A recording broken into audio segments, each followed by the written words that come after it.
Welcome back to day 2 of the Mana Clash. Ian, Alec, we're here. Opening the day once again. Yesterday we saw very exciting. In the end, it was Justin Chung taking it down. Congratulations. With his Grixis. Yeah, congratulations. Well done to him. Took home a time walk and a nice big trophy, I think I saw. Yeah. So, and very exciting. Liam, with being the top performing 8-point decks out of 3 in the top 8, Yeah, absolutely. he got a fat stack of tickets on the top of his prizes. So congratulations to him as well. But today, we're back for team trios. 3 times the fun. Yeah. As we all know, the best form of Magic is Magic where you can play with your friends and have them carry you. That's my experience. Yeah, So, that's cool. So sometimes when you lose and it doesn't matter, or you win and you get to look at your teammates and go like, what the heck, guys? exactly. You can win and your team loses and you get to say, well, I won. Yeah. Or you lose and your team wins and you go, well, my team won. So it's good either way. It's So always a free roll. It's great. Teams is just like the best format ever. absolutely. And we've got 39 teams, so 117 players. We're going to play 7 rounds in the top 4 today. So plenty of Magic coming your way. Our players are set up in the feature match area, so I think we'll jump down to them any minute now. We're going to start off with good old Grixis. Yep. In the hands of Riley Jones. Yeah, that's a deck we've seen a bunch yesterday. It took down the event if you count Juzz's deck as Grixis. It was, it was Grixis. There was a second one in the top 8, so typical good showing for Grixis. It's been around here for years. It continues to be a good deck. And on the other side, Mardu mid-range. Mardoom. So an interesting deck there, which we'll jump down to that shortly. Yeah. Some aggressive creatures. Going to be a very grinding one. Yeah, we can see a lot of interaction. A lot of creatures being played, and a lot of players have access to a lot of removal spells for said creatures. Yeah, exactly. So expecting to go back and forth. As we see Ben Simons make a little man. Oh no, that was Riley Jones. Yep, so it's Riley Jones on the right-hand side there. We'll get the names swapped around in a second, and Ben Simmons on the left. So that is our Mardu player there. Riley immediately going back to the well and can take a mulligan. Oh, and Ben's going to join him there. And we're going to, have a bit more shuffling, shuffle cam. My favorite part of Magic. Shuffling, paper Magic. Yeah. Excellent. It's weirdly cathartic. Awkwardly, they have the exact same color sleeves. So I hope there's no, ragavens, awkwardness. All of a sudden, someone plays 59 cards, the other person has 61. Yeah, always a little bit slightly tricky. different? What do you think, chat? Yeah, no, that's slightly different. Yeah, that's, all right, no that's problem. Just slightly different enough that it's going to be annoying to tell them apart. But more shuffling just means more chance for us to run our mouths, basically, which is what we're here for. Yeah.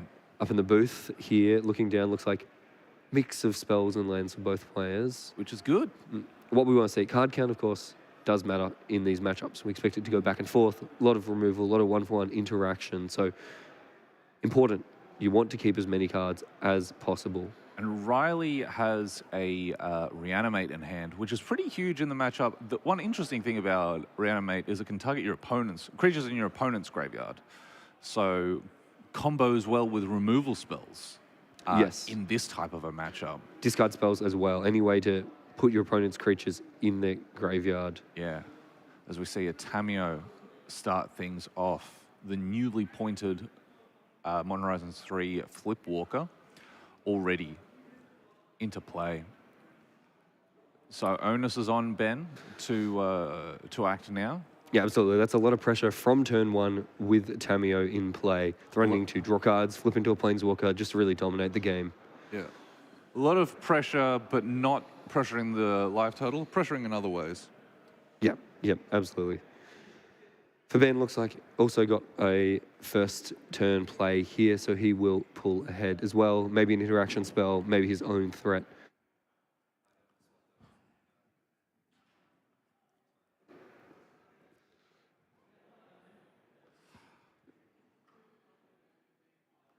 Unclear, looks like shuffling up, he's going to find just a fatal push there.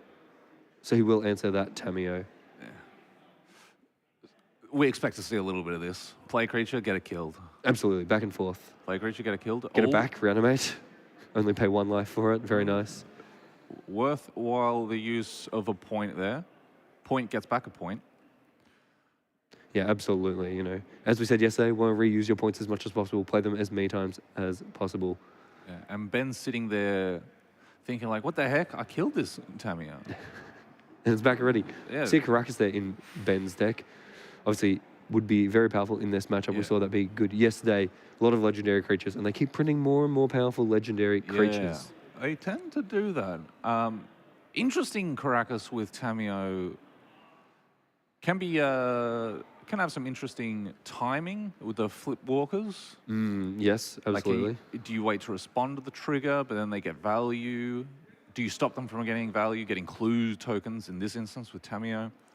So an interesting game there, which could come up with Tamio and Caracas. Yes, absolutely. But right now we see Ben Simon not interacting with creatures, just casting creatures of his own, gaining an energy, gaining a life with the Guide of Souls being triggered off the Ragavan entering the battlefield. Ragavan unlikely to get in past the Tamio. 0-3 blocks the 2-1 very well. We see that in Modern. It does. It looks like a lightning bolt in Riley's hand as well. So potentially going to take out the Ragavan. Yeah, Ragavan's a scarier creature, even though the Guide of Souls has a longer value as the game goes on. But things can go horribly wrong for Riley if this Ragavan connects. Yeah, absolutely. The Ragavan, very threatening. The mana in this matchup, the cards as well, very relevant. A lot of Riley's cards are generically powerful cards that Ben would love to put into play on his side. See Tamio get in there. Do you pick up the pen to change life, pretend to change life totals when Tamio attacks? Ooh, a proper token from Riley. We love to see it. Yeah, fantastic to see. Immediately going to crack the clue, drawing. Looks like it didn't have the third land in hand, so he will just pass back. And so now we get to see Ben. These Mardu decks full of really powerful 3-drops. Fable the Mirror Breaker, Gut, plenty of really powerful threats. Just an attack for 1, not the most exciting use of the Guide of Souls, but yes, well, this is an opportunity for Ben to perhaps resolve one of those powerful 3-drops as Riley is tapped out. Absolutely. So is going to crack the fetch land. Have to think he has something coming, and we'll see in a second what it is. A bunch of different good options. Riley Jones has a... Oh, Barragoyf is a good one. Riley has the answers in his hand. A couple of... a Molten Collapse I saw in his hand. So if he can trigger a Descend... Yep, so it looks like he's drawn basic Swamp for turn, so we'll get to make the land drop. Could fire off that Inquisition of Kozilek, I believe, is the last card in his hand as well, or even not quite enough for the Gomag Angler, it looks like. So, very interesting turn coming up for Riley. A couple of different things he can do. Does Inquisition trigger, what is it, Descend? It does not. But Descend here, not necessary for the Molten Collapse. Still just a... Yeah, but it would be a neat 2 for 1. And just a 1 for 1. Still pretty good. Happy to kill that Barragoyf. Get a brand new clue. So this reanimated Tamio was dead. Now back to cracking clues like a Scooby Gang cast member. And this is really what we talked about. This is what Riley wants. He's got his threat going. His Tamio, it died once, it came back, but now it's sicking, and he's going to gradually accrue advantage with those clues, and all he needs is time to crack them. Just needs time to solve the case, that's all. He's got the clues. And in this case, it looks like no turn 4 play from Ben, so we'll have that time to capitalize on the Tamio. Yeah, so definitely advantage to Riley here. A couple of different powerful plays available to him this turn. He could play a Void Walker, but not another spell. A Void Walker and a Gomag Angler in hand. Unable to double spell, but both spells are very powerful. Opting to go for the Void Walker. And leaves up 2 mana there to sacrifice a clue as well. So still going to get to use all his mana. For Ben, it'll be a Surveil land. So possibly hinting at a slightly weaker hand. Wants to find something good to pull back here as he starts to slip behind. This Surveil is happening with the Void Walker on the stack, not to leave it exiled with a Void counter. Absolutely. And he will leave it on top anyway, though. So found one he likes, possibly in real spell for the Tamio, something powerful. 4th Eolingus. That's a good one. That is a very powerful one, and has the 5th land untapped as well. Boom. We'll see a card being drawn. Maybe a Daze? No, it was a free counter spell, but not one that can counter the 4th Aeolingus. Yeah, so it will be 4th Aeolingus resolving, making 3 2/2s. 2/2s. And that should be exiled under the Dorothy Voidwalker with a void counter. Yep. Riley, not going to miss a trick there. He might want to cast that himself. Not the greatest one to cast yourself, as you do cast it for X's 0 with the Deathly Voidwalker, and won't get any 2/2s. But you could get back the Monarch, although the Monarch's been introduced. Already introduced. So Deathly Voidwalker, though, very good at regaining the Monarchy as a shadow creature. And as well, the 3 creatures entering here, trigger Guide of Souls 3 times, will give him enough energy to send that guide into the skies. So there's Guide of Souls being for a little while, being a good Soul Sister impersonation. Now a 3/4. Now looking like a goify Soul Sister. So all of a sudden seeing the power of that card just jump up, and all of a sudden this card is something to be afraid of. As we see Riley, it's his turn now. He draws an island for turn. And also worth mentioning, quite a lot of damage coming across there. Yes, 9 damage from Ben, knocking Riley all the way down to 6, I believe, with the pressure there over multiple turns, first from the Guide of Souls, and now that huge attack there, as well as some fetch lands, that kind of thing. Life becoming an issue for Riley. Plenty of cards, still clues in play. He's got Tameo, but this Voidwalker doesn't block. And there's a lot of power on the other side. Yeah, a bit behind on board all of a sudden. That's the power of 4th Aeolingus. You go from behind on board to ahead on board very quickly. Yeah, absolutely. Really big swingy card. We see that in Highlander. We see the pointed cards are pointed for a reason, and a lot of them have big impacts on the game whenever they resolve. Riley now looking at a hand of Gomag Angler, land, mental misstep. So not the strongest hand here, with not much life total to protect as he thinks about his attacks. So he can attack, get another clue. As of right now, he'll get the Monarchy. End of turn, will draw an extra card, and then end of turn, that Tameo will flip. However, that Tameo, you can't really activate it at instant speed. Instead, we're going to see the clue sacrificed in the second main phase, which will trigger the Tameo to flip. Now so you draw a card, the price of mana. It has an interesting, I'm going to cast a Gomag Angler. This is a very good one, but there's only one of them. So, just, end-step draw a card, looking for something to save him. The Tameo Plus, they're very potent here, facing a board of 4 creatures. That's a lot of value. Going to shrink all those creatures down and potentially keep Riley in the game here. Ajani, a very powerful threat, just continuing to go wide, does Ben, to try and get around this Gomag Angler. Yeah, gaining 2 energy, 2 life. And then, and also a very awkward card to try and interact with. If you or attempt to kill the Ajani, and then Ben has a way to kill his own cat. This is a gut on the stack now, and that's going to prompt a concession from Riley. That 4th Aeolingus very much swinging the game. Absolutely. So gut there will allow Ben to sacrifice the cat when he attacks, flip his Ajani, and then activate Ajani to go upstairs. Upstairs. Boom. So Ben Simmons taking game 1 there. It looked like Riley was pulling ahead in the early game, but that 4th Aeolingus really swinging it back in his favour. This is, of course, a teams event. So we've got 2 other matches going on just to either side of them, which we may have a chance to have a quick look in potentially while these players shuffle up. Or we're going to see some shuffling up, some sideboarding with heavy influence from their teammates. Absolutely. Sometimes good influence, sometimes really bad. Especially interesting in a format like Highlander, where players often have specialty decks that they have a lot of experience with, they've played for a long time. I know, for example, Riley's teammate, Trent Clarkson, next to him, very experienced artifacts, Eldrazi, aggressive player. Don't know how much Grixis he's played.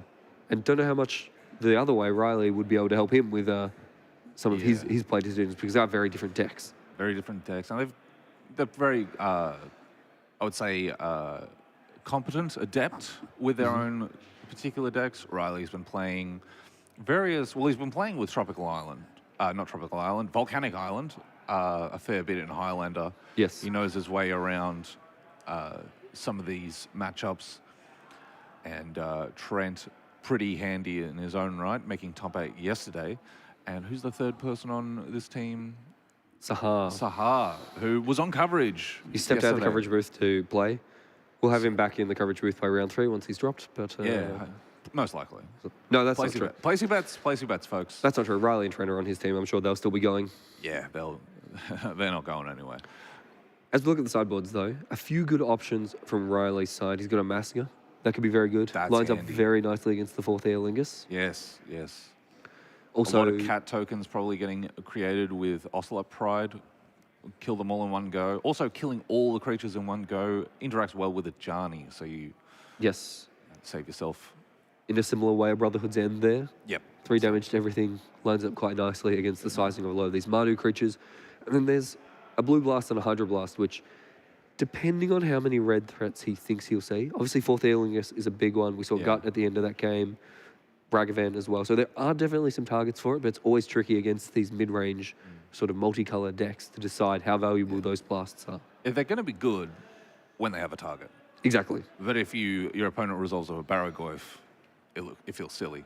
But looking on the other side, Few different options here from the Mardu deck.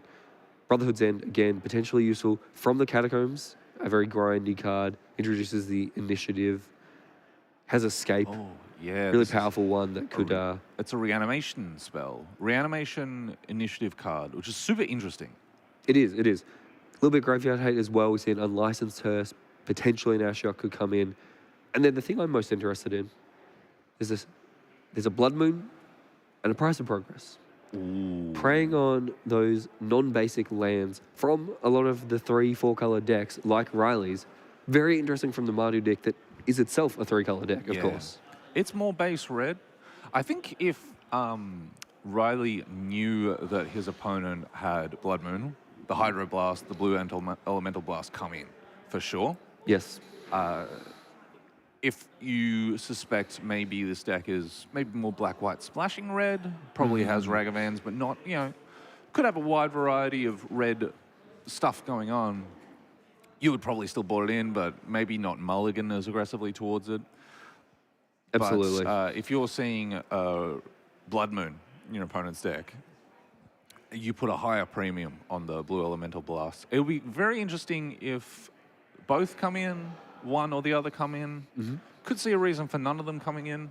Yep. And also Ben, if Ben had perfect information, if Ben knew exactly how many basics Riley had, then that would affect his decisions as well.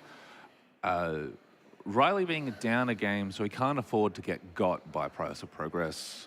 He can't lose to say if he won game 1, lose to a game 2, just like, okay, for game 3, I will play accordingly. His back's up against the wall. He can't afford to. So there might come a spot where Riley is ahead and Ben's only out is a Price of Progress. Riley may not be playing around it. It might not be on the forefront of his mind. Absolutely. And that is one of the interesting parts about Price of Progress and Blood Moon and these effects that hate on non-basic lands is for a lot of these decks with their fetch lands, they can play around it. They can find their basics early and often, but only if they know it's coming. And in this case, in a closed deck list format, Riley likely has no idea that those are even an option out of a 3-color deck. Closed deck list format, it's round 1, so even any scouting probably would not be happening right now. Looks like Riley, we see at least the Hydro Blast in hand there. Yeah. So he has some idea that the red cards are powerful. And he did see multiple powerful red cards. We have the benefit of the deck list, and looking at the deck list, a lot of really powerful pointed red cards as well in this Mardu deck. So, as you say, if it has a target, it's going to be good.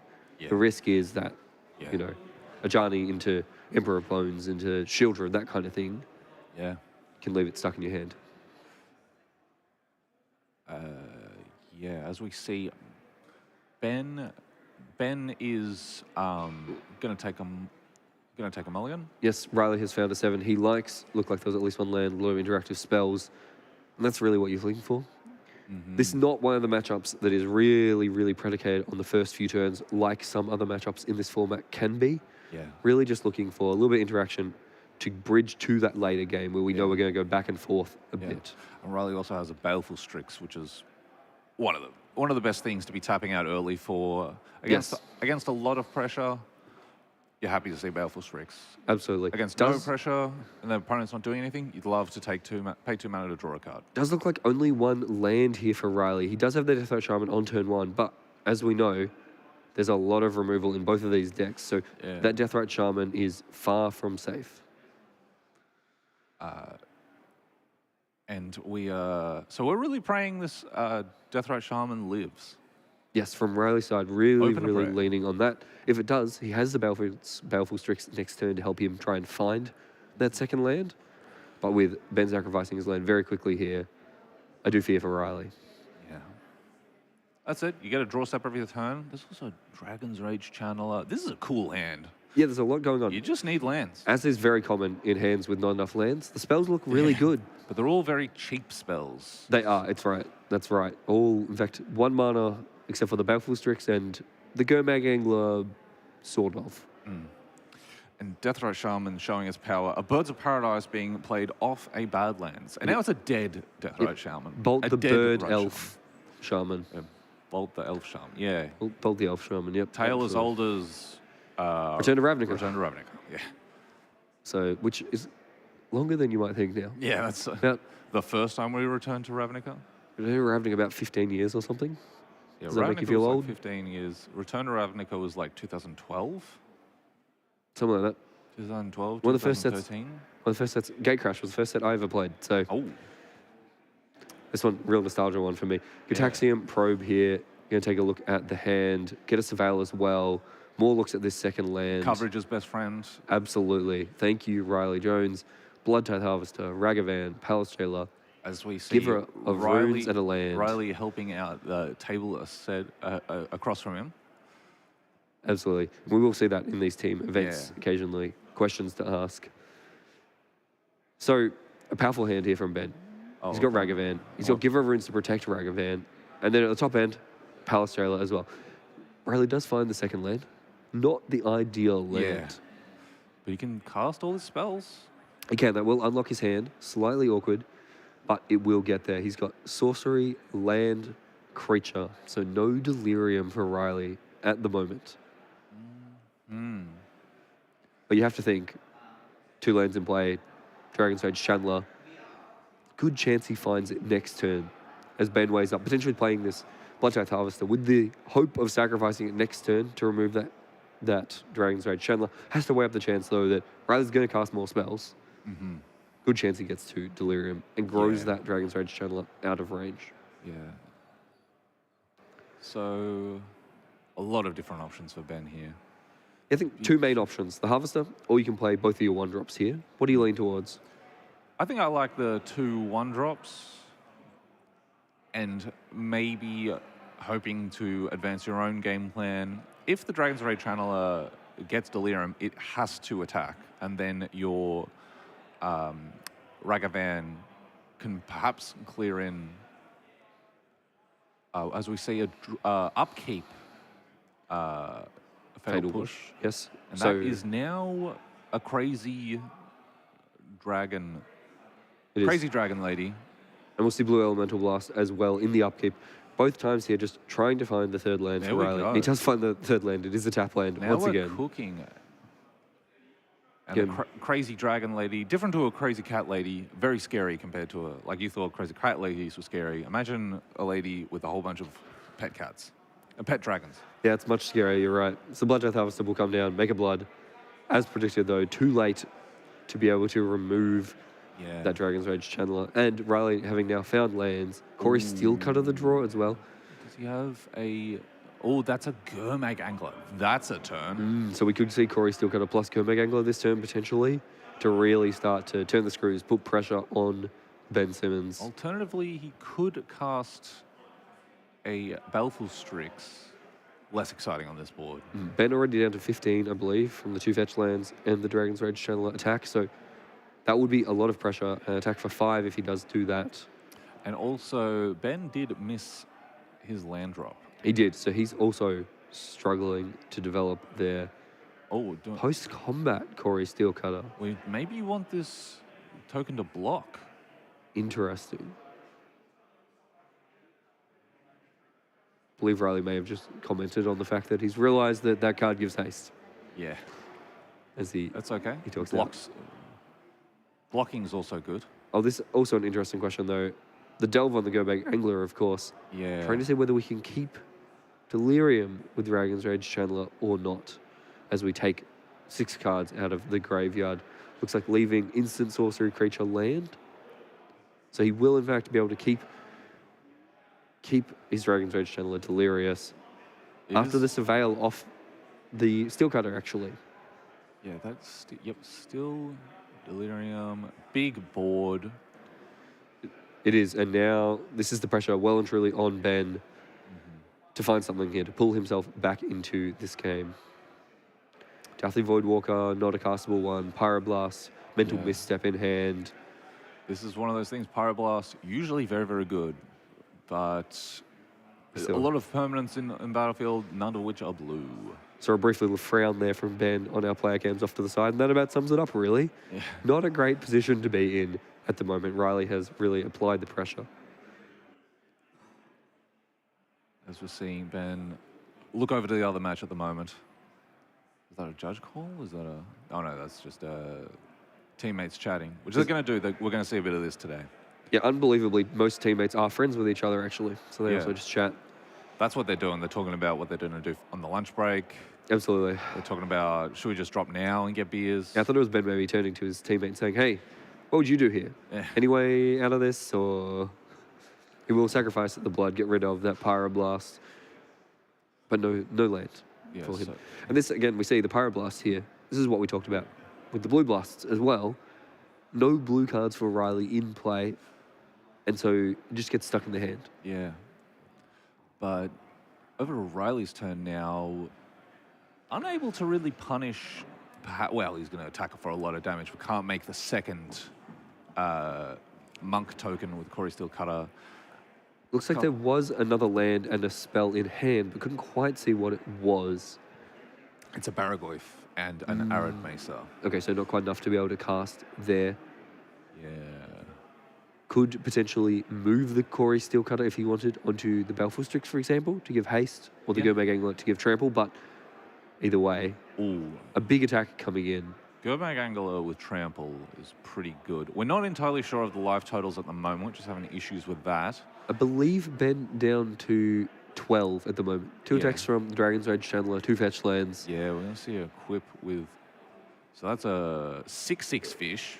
And a 3/3 in the air, so not lethal yet, but a significant attack. And we hear Riley there say, down to 3 life. Big draw for Ben here. Needs something powerful. And we're going to scoop it up. We will scoop it up. So heading to game 3, all tied up here in the first round of the Mana Clash Team Trios event.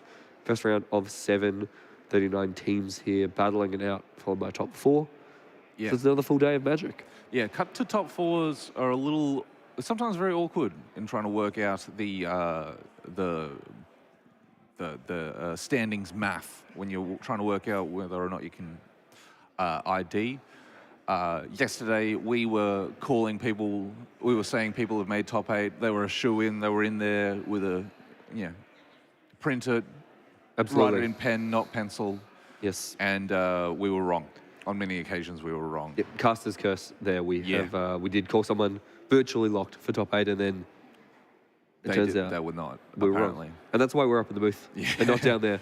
I think, hey, we talk down on ourselves.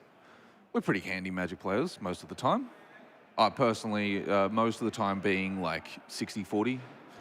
I don't know, I can't speak for you, but in terms of like standings math, working out whether or not you can ID, I don't know. What I do is I look at the tables and see who's conceded and go like 1, 2, 3, 4.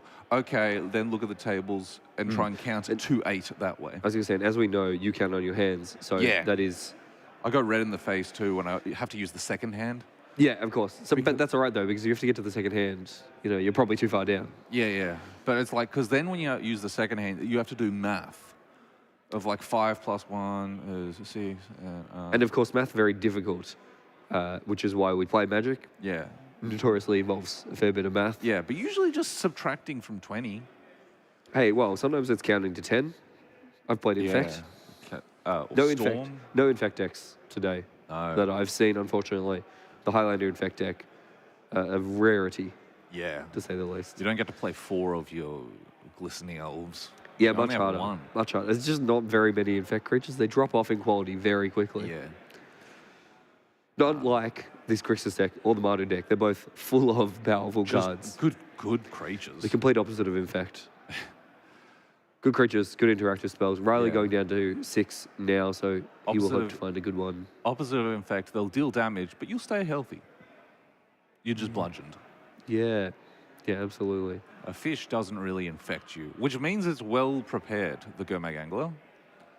Say what you want, it's been prepared healthily. It is a zombie fish, though. It doesn't seem that healthy. Yeah, that would infect you. Yeah, I would be worried. You'd Yeah, yeah. think.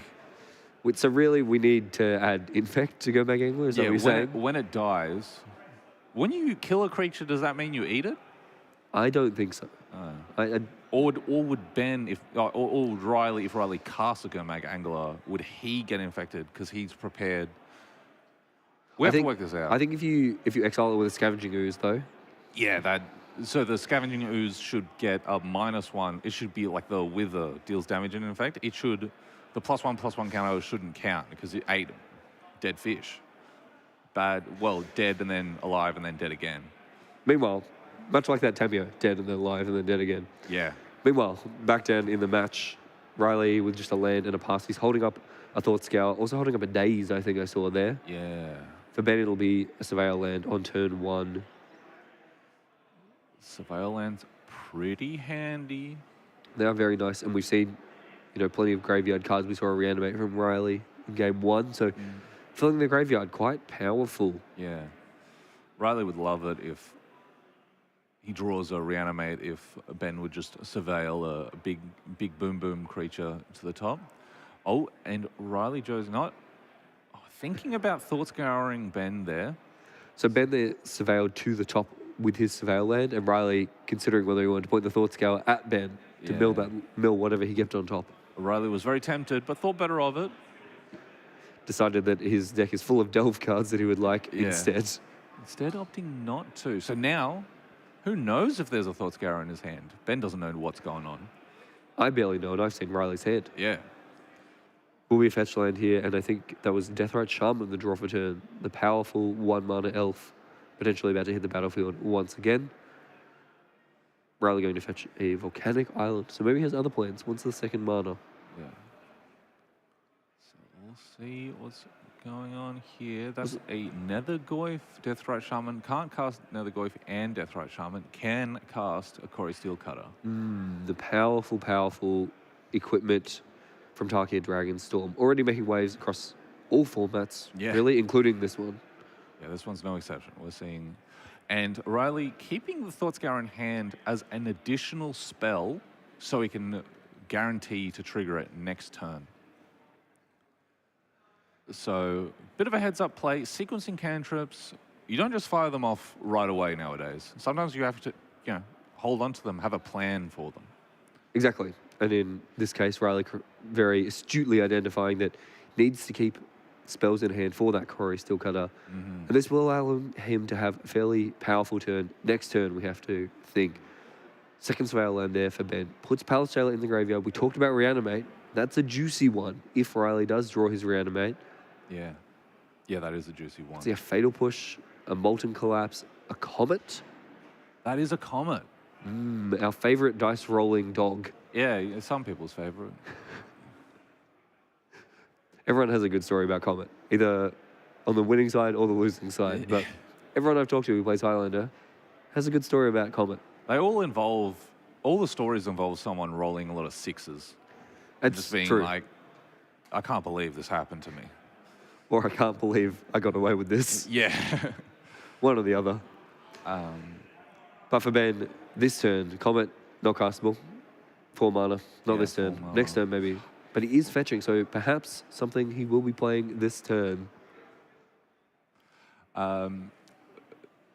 So Fable Daze, of the Mirror Breaker, this is a very tempting powerful one to one. Daze. I was just about to say that Daze against 4 drops is pretty handy, but we're using the Daze now to counter the Fable, and that is a blue elemental blast, so a Comet will be short-lived, perhaps. But That's right, you only need one turn if you keep rolling sixes. that's true. So rolling sixes, he's going to need to roll some sixes. But Riley opting to play a Watery Grave, has a couple of black spells he wants to be casting. So that Spell number 1. Nethergoyf. Spell number 2. Trigger. Deathrite Shaman, get a monk in for 2. In for We're also 2. getting word from the side tables that off to the side, we had a result come in, and that was... A result come in, which was Trent Clark walking past to the bathroom with a big thumbs down. Yeah, so Ariel there on the team of Ben Simmons taking the victory over Trent Clark of Riley Jones' team, we believe. So Riley has to win this one. Has to win this one to keep the team going. Trent as well has walked away from the stage. As we said, clearly decided, has no input on this Grixis versus Mardu match. And Riley just saying he's very excited to know what happened. But not now, mate. You got a match to play. For Ben here, he's looking at his hand. He's got a Flage there, very powerful card. A Fury as well, a nice way to catch up. So looks like discussing whether to cast that Fury. Could take out the Monk and the Deathrite Shaman. At the moment, the Nethergoyf currently a 2/3. So slightly too big for the Fury. So, yeah, Ben's got a lot of powerful stuff. Not a lot of lands. Only the 3 in play. Looks like a 4th one in hand here. Is it? I believe I saw one, but perhaps not. So it will be Fury pitching Molten Collapse. Molten Collapse with Fury is typically a... Okay, free spell into Comet here, perhaps? Or free spell into... Flage. So Flage... unfortunate sequencing here. So the Flage now, unfortunately, the Nethergoyf grown to a 3/4 by the Deathrite Shaman being put into the graveyard, and we see Ben realize that. Yeah, as Ben's teammate apologizes, perhaps.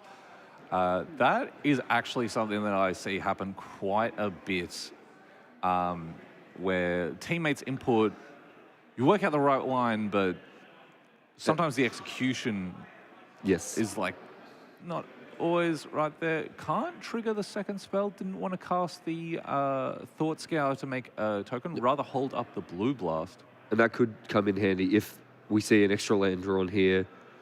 Riley, of course, knows that there's a Flage in the graveyard.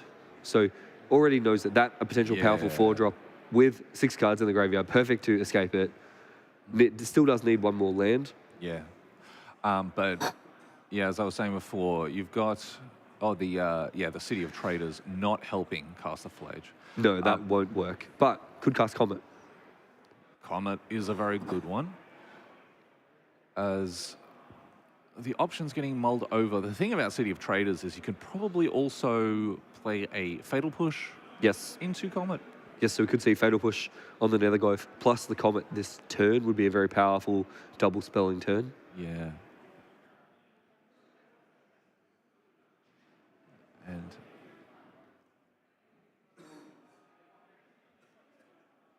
And a bit of banter going on between the players now. Teams is the best.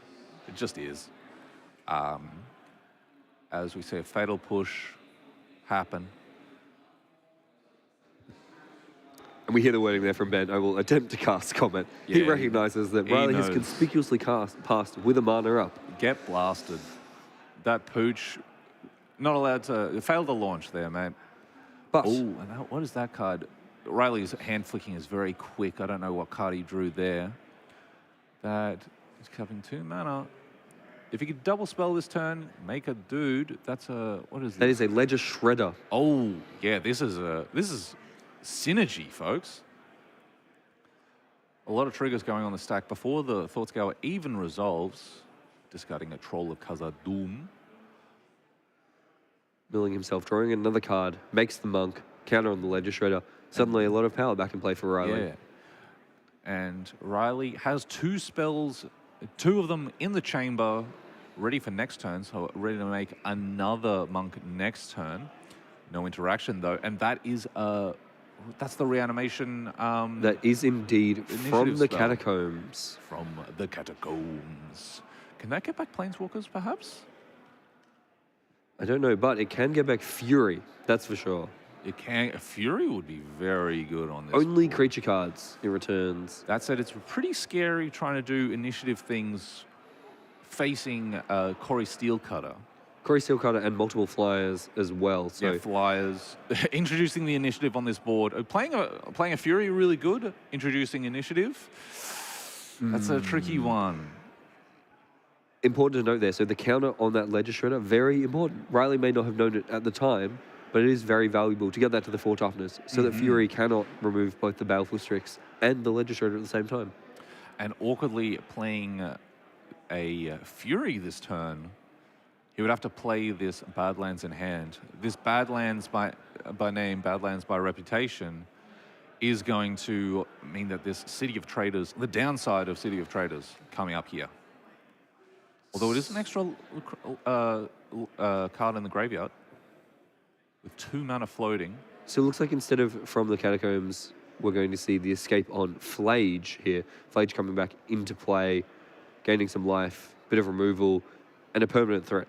Yeah. That threatens to just cast Lightning Helix every single turn. And this means that if Ben draws a land, but now he has to draw a land, if he draws a land, he can cast from the Catacombs and is introducing initiative on perhaps a better board state. As Riley reads from the Catacombs. Yeah, Urza's Bauble there revealing from the Catacombs, and Riley immediately picking it up to have a read. Yeah. Well, you don't know from the Catacombs, mate? Unbelievable. Riley also has not only Emperor of Bones in hand, 1 turn too late to remove the Flage, also drew a Force of Will for turn. Yeah. Little awkward draws. Still handy to, well, it's interesting. You'd love to cast the Emperor of Bones and be able to activate it in the same turn. He would, so really hoping to draw a land here off the Ledger Shredder, connive, finds Mishra's Bauble instead. Probably discarding the Force of Will here and hoping to trigger Corey Steel. Oh, no, discarding the Force of Will. Absolutely. The Mishra's Bauble, sorry, and keeping the Force of Will in hand. So we'd love to be able to get that Palace Jailer back that we talked about from early on in the game. Yeah. A very good answer to Flage. Palace Jailer exiles it, of course. And then even if you get it back, Flage will come back from exile, but has not been cast, so it'll go back to the graveyard again. Yeah. As we see, are we going to hold up? Oh, Code of Combat. We've got a Emperor of Bones trigger. So Riley here thinking with that Ledger Shredder about whether to keep it back, whether he wants to attack with it, is a 3/5. So going to take, yeah, it does take the Palace Jailer with the Emperor of Bones. Unfortunately, Flage cleared for combat now. Yep. And also, A good draw, that Lightning Bolt, though. Lightning Bolt's good. Many spells, good draws. A land, untapped land is a good draw. Lightning Bolt here very interesting because Lightning Bolt on the Flage would pump both monks and allow a block that lets the monks trade with Flage. Potentially. Players just double checking life totals, a slight discrepancy there. Oh, sorry, Riley drew the Lightning Bolt. Yeah. Yes, Riley with a Lightning Bolt. So we could see a double lock with the monks here, potentially, and then a Lightning Bolt to clean up the Flage. As players just working out the life totals at the moment, making sure this is actually, life totals becoming very, very relevant now. So just working out what people are on. Looks like a slight discrepancy there with the aforementioned Flage plus Nethergoyf play. Ben going upstairs when he realised his mistake. Yeah. You still do gain the life. You do gain the life either way. So now... And for Ben, a big draw. We can't see what he's drawn, but a land here would be huge. Oh. Pre-war Formalware. So That's the Flage then does connect, in fact. Pre-war Formalware going to come in. Yeah. No creatures to get back. So just putting the equipment in play. We could see a first striking Flage next turn. Yeah, we could. Really hoping, there we go. Ooh, it's a red spell. So it's a cheap spell that maybe can activate the Corey Steel, will trigger the Corey Steel Cutter, but it's red spell. Riley Jones only has 1 red source. Pre-war Formalware, pretty sweet with Flage. A creature that costs 3 or less, technically. Yes. Instead, though, that Flage is dominating this battlefield and really putting Riley under pressure. So 15, Ben Simmons, 8 life for Riley is the current life total the players have just confirmed. And Fledge, of course, can go upstairs. So it starts to get to the point where just the lightning helix every turn becomes a clock by itself. Yeah, lightning helix. The helix gaining 3 life. Very important because Riley, there's a couple of, so Ben's on 8. Riley can attack for a bunch of damage, although he has to be really worried about, well, he has to be worried about everything. He has to worry about removal spells. This From the Catacombs, getting back Fury is a removal spell that'll kill a bunch of things and clear this Flage to get on in there. Very complicated board state, but also Riley has to get in the business of attacking Ben. You can't just sit back. So he's opting to escape. That's an escape of the Nethergoyf. Will be the Nethergoyf escaping from the graveyard, coming back, still quite large. Instant creature, land, sorcery, artifact, I believe. Gets to use all his mana, get back a big dude. I think a 5/6 it will be, in fact. That's huge. So huge. So big enough to potentially tussle with that Flage. Yeah. Unless, of course, the Flage gets all dressed up for the ball. Yeah. In its formal wear. Gets dressed up for the Vault ball thing. I don't know much of the lore on Fallout. So you had a bunch of 40k lore for us yesterday, but no Fallout lore today. No. Honestly, what are you here for, Alec? Why have we got you in the booth? If Hang not on a for second. Let me. niche universes beyond lore. Yeah. I don't understand, if you have a look at the art on a pre-wear, formal wear, I don't understand how that is giving anything +2/+2. Vigilance, I get. +2/+2, what protection is that giving? Vigilance on a Flage is pretty nice. Yeah, Vigilance is... Tax and blocks. I agree with you. Not a huge amount of equipment there. Doesn't feel like really warrants that amount of stat boosting. But nevertheless, that's what it does. And that's what Riley has to contend with right now.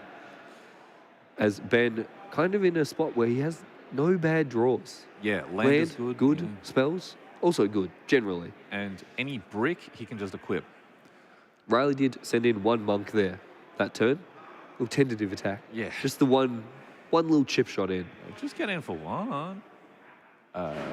Feels very pointless when your opponent is lightning helixing every turn, but also gotta do something. Gotta start somewhere, I guess. Did keep back the Ledger Shredder though, so threatening a big double block with the Nethergoyf and the Ledger Shredder. Both too big to go down to that lightning helix effect, but big enough to trade with the Flage in combat, and in a way that only one of them would trade as well. Yeah. And Ben has not too many cards in the graveyard, so a little while away from getting it back post-trade. As we see, Ben's got a, I don't think I saw this. This is Bloodtithe Harvester there. This one, sort of one of the cards that isn't as exciting, although discarding a From the Catacombs is hot because that thing has escape. Bit of tension with that. Escape on a reanimation spell.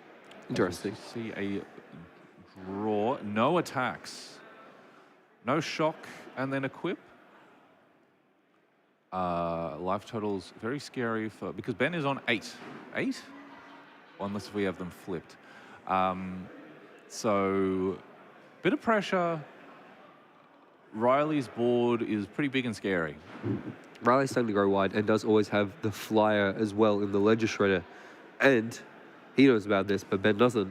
Lightning Bolt in hand could end the game in a surprise way. Lightning Bolt in hand, Fatal Push in hand. Fatal Push, an interesting one here. Currently no way to turn on Revolt natively, but if he could, it would deal with that Flage. And only 4 cards in the graveyard for Ben, so no way to escape it immediately. Yeah. Combat is the call. Any creature that dies in combat will trigger Revolt. And you're pretty happy to post-combat trigger the Corey Steel Cutter on this board. This is also secretly an attack. So with the 5-power Nethergoyf, currently a 2-power monk, but we could see a Lightning Bolt, for example. So secretly, a potentially 11 damage Yeah. being represented here. More if he wants to throw the Fatal Push at the same time. Could be 12 damage. However, the second spell will, I believe the equipment has to. It is an optional. It's an It optional. is It doesn't- optional. You do not have to move your Corey Steel Cutter. Okay, well, in that case, it would not be a subtraction of a point of power, but both creatures blocking here. Riley having a think here. Has to decide which removal spell would he like to use, presumably on the Flage. Could Lightning Bolt in conjunction with the 5/6 down the Glyph, or could post-combat use Fatal Push as discussed. I was seeing a Lightning Bolt, and then trades all around. With one trample damage coming over from that that's monk. right. And now, okay, casting the red spell means that he can't cast a second spell here. Next turn can go Dragon's Rage Channeler and Fatal Push. Earlier on in the game, a Ledger Shredder trigger, Riley had the choice between the Force of Will and the Mishra's Bauble. Elected to keep the Force of Will in hand, and right now it has not panned out. Now, interesting here for Ben. Does have exactly enough cards to escape that Flage. 5 cards in the graveyard. Does have to get rid of that from the Catacombs, which us in the booth were very disappointed by. I want to see that card. Yeah, I kind of want to see that. On the other hand, I didn't really want to see the initiative in this game because what a nightmare to track in paper. Yeah. Flage will Oh. come in, going to get exiled, so that will escape, take out the monk. And sorry to be a little bit anticlimactic, I believe that we have a result. We have a result, but they are going to keep playing. So on the other side there, Ben's team, both his teammates victorious, Yeah. so they will go to 1-0 their team. But the players, I mean, I can understand this, we've all been there. Yeah. In the middle of a very interesting game. Sad to wanna- not keep playing. They're going to maybe continue off camera, but Yeah. Now they we're will going to have bring you back to the booth. Interesting note, they will have to submit 2-0. Yeah, so 2-0 victory for Ben. Yeah. Ben's team, well done to them, off to the start they wanted. Yeah, they're just For playing Riley for and fun. co. Yeah. Not quite there. An interesting back and forth game. Yeah, Both yeah, decks looking it's- very powerful, back and forth.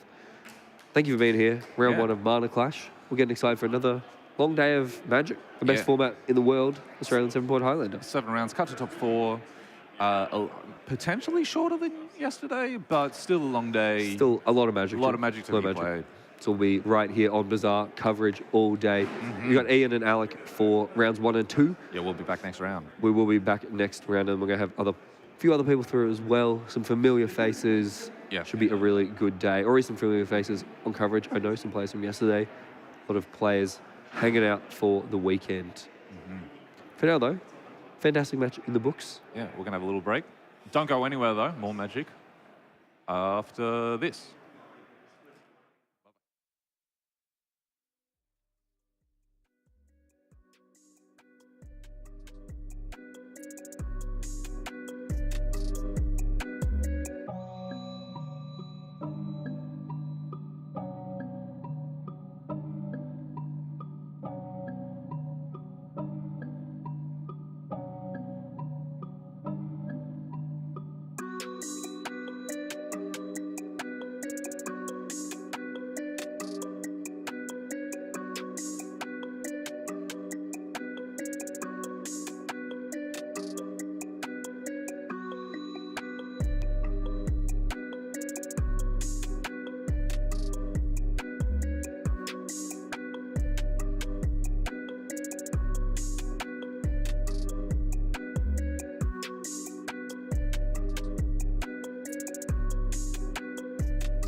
Welcome back to Mana Clash. Team Trios Highlander here.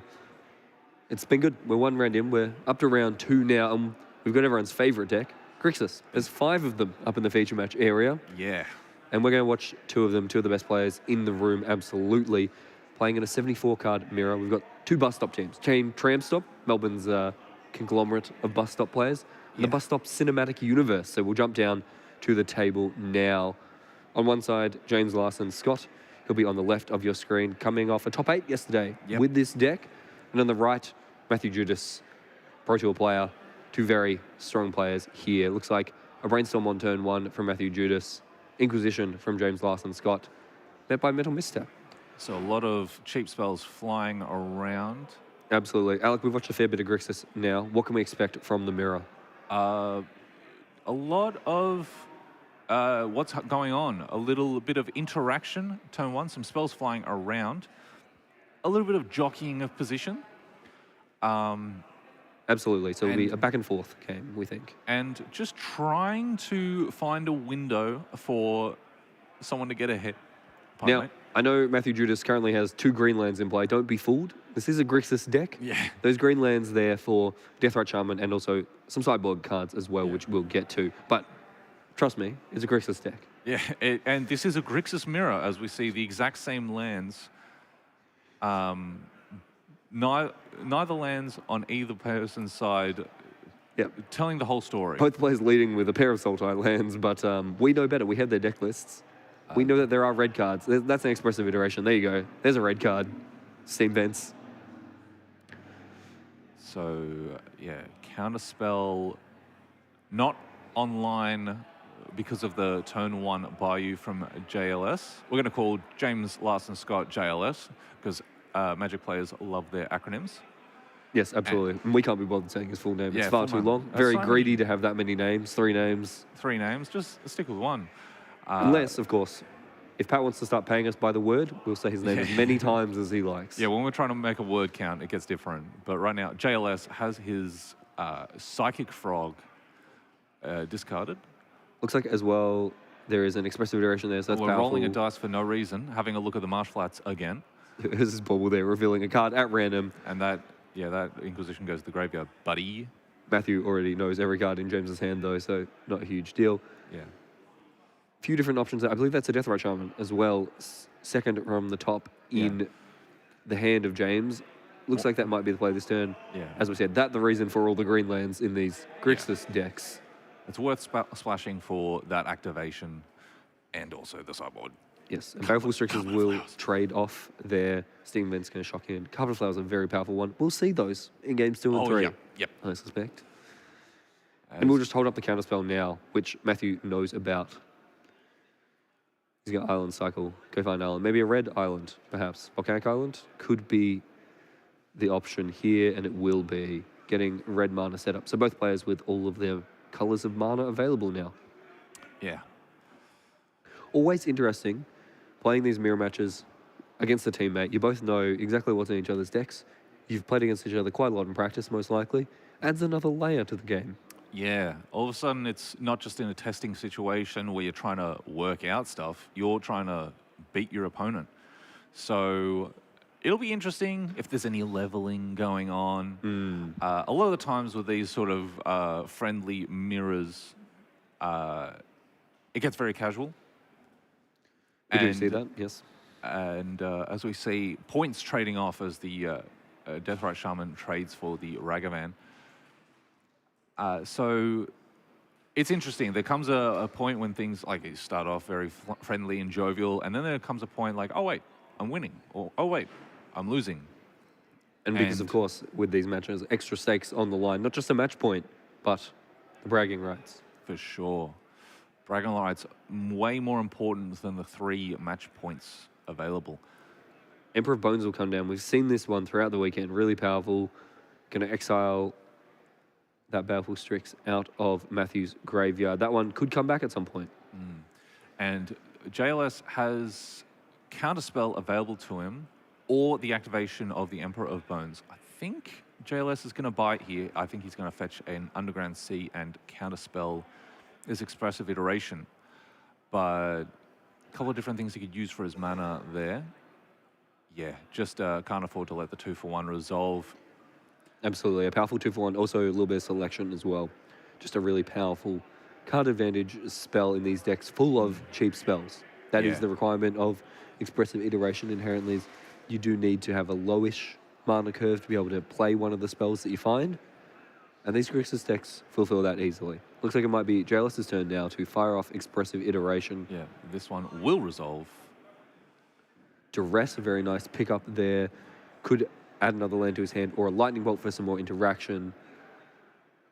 Yeah, this is exactly what you were talking about. Expressive iteration, looking at two cheap spells and a land. We're going to see Duress take a Force of Will and leave Matthew Judas with a Sheldred, which is a very expensive card, very powerful, but could be tricky to try and get this one to resolve. Yeah, Sheldred absolutely the top end in these Grixis decks. Most expensive creature, alongside Deadpool, of course. Yeah. But it is a powerful one that can take over games very quickly if not answered. It looks like both these players are playing Deadpool, unless if that is the one card they've differed their opinions on. We're going to see a crack fetch of a Sculling Ton. Perhaps JLS is going to activate Emperor of Bones here. Ooh, getting back expressive iteration. Just cards for more cards, to get more cards, to get more cards, and eventually you'll find a way to win the game. The classic mid-range player. As we see expressive iteration go on top, Baleful Strix returning to play with a decay counter. A finality counter. Finality, I got mixed up, excuse me. So JLS drawing that card immediately, and a Sheldred is being slammed. Not worried about a Force of Will. May as well jam it if they do have a Force of Will. Yeah, very quickly into play there. And JLS will dig deeper with this expressive iteration there. Ooh. Perfect find. Finds the Fatal Push, finds a Bauble to turn on Revolt. Just the perfect answer there for Sheldred. And can then... so, yeah, just everything going perfectly for... So the putting the expressive iteration on top of the deck was a very, very good play there. And hey, in case all of this wasn't enough, there's a dragon too. Yeah, now there's a huge dragon. But very heads-up play to put an expressive iteration, trusting his deck that he would find an answer. Also looking 3 deep without actually drawing extra cards so the Sheldred wouldn't trigger. Just a heads-up play. He gets to look for an answer, stay ahead. If he finds his answer, just a very winning line and well played by JLS as he wraps it up. Absolutely. So JLS will take game number 1, that is Team Tram Stop, up a game early on over the Bus Stop cinematic universe. And both players go to the sideboards. I'm confident they'll probably sideboard the same. Yeah. They both know what's going on. Actually, let's try and watch them here and see. Well, first of all, they're ordered differently, so they haven't exactly matched up. Now, one thing that's really interesting is that both players have a price of progress in their sideboard. But only one of them is getting their sideboard notes out. So, they're going to look at it both together. It was like, what were we doing? So we see the players there get out their shared sideboard notes, put it down, and just compare notes. Might as well sideboard together. We both know what's going on. Yeah, and that's just, we appreciate that too, because that speeds up the whole process. No more arming and ahhing, let's just do it. Although... But if we could get that sheet up a little higher to the camera so we could read it and know how the sideboard, that'd be great as well. If, Yeah, our card viewfinder does not have Team Bus Stop / Tram Stops sideboard guide. And unfortunately, my eyesight's not good enough to read that. Yeah. We've got a beautiful setup here. Unfortunately, 1080p, 4K, it's just a little too far away. Limitations. I do enjoy that I can recognize at the top of that sheet, that is the Canberra bus stop, the iconic bus stop shelters, after which the team is named. There we go. Hence that's what I say about bus stops in Canberra. Iconic. Absolutely. I believe the story behind the team naming is originally a Canberra-based team. They said, what will we name the team after? Well, it should be something iconic to Canberra. And this was the best they could come up with. Yeah, go to Canberra. They've got great bus stops. Absolutely. I do enjoy, Cultural wasteland. The team on the left there, JLS's team, all Melbourne-based players who are a part of Team Bus Stop. So they decided, how will we name our team? Well, what's Melbourne well known for? Tram stops. Tram stops. Yeah. Tram stops. A nice little Ignore- variation. Oh, the team, we've got better coffee than the other states. I really should have been team coffee stop. Yeah, but it doesn't exactly roll off the tongue. Okay, so then what would we name the other bus stop contingents from other cities? Team Casino stop for Brisbane? Yeah, yeah. Team lockout laws. Yeah, exactly. Team not No, a team walkable- ferry stop Ferry stop. for Sydney because they have the ferries across the harbour. Oh yeah. Yep, there you go. Team, man, fey creatures of the wild on your bus stop. And there's no one from Perth, so that's all right. Yeah. We went. Team far away from everything. Adelaide, team winery stop. Yeah, team winos. Team wine tour. Team wine tour, yeah. Like team bike rack, but specifically like the bike racks you get at wineries for those like bike riding tours, which I always think must be so difficult because after like Yeah. the second winery, I don't want to have to ride to the next one. Yeah. At some point, you'd be forgiven for going like, let's just stay here. Yeah, this one's good. This one's good. After this many wines, they all kind of taste the same anyway, so this one will do. Why are we leaving a place with wine to go to a different place with wine where we could stay with wine? Exactly. I've never been on a wine tour. I mean, neither. Yeah. But I spend too much time playing Magic the Gathering. yeah, all my money goes on fancy trading cards instead. Yeah. So as the players shuffle up here, so a couple interesting cards from the sideboard. Obviously, Carpeted Flowers. We talked about that one. Red Blasts from both players. Those are the big hitters. Could see a Colligon's Command perhaps as a grindy 2-for-1. JLS is going to look at his hand. It looks like some powerful stuff. Land Light, perhaps. Matthew Judas going to have a little mulligan here. There's a lot of banter going on across the tables. All 6 players here, good friends with each other.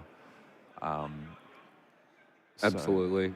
Bragging rights on the table, as they always are in intra-team matches. Yeah, this is really important. This is as important as the finals to these guys. I mean, frankly, one of these teams could go on to win the whole event, but if they lose this match, Yeah. that's all they'll hear about for the next 6 months. Yeah, especially if there's like a savage misplay going on. Or, Oh yeah, and especially if it's on camera. yeah. This lives forever. This is on the internet. There's no scrubbing it. That'd be so rude to scrub this. We lost. Can you scrub that, please? Can we delete that round actually? Yeah. Hey, I said something stupid. Could we maybe just get rid of the audio on that match? Maybe. Yeah.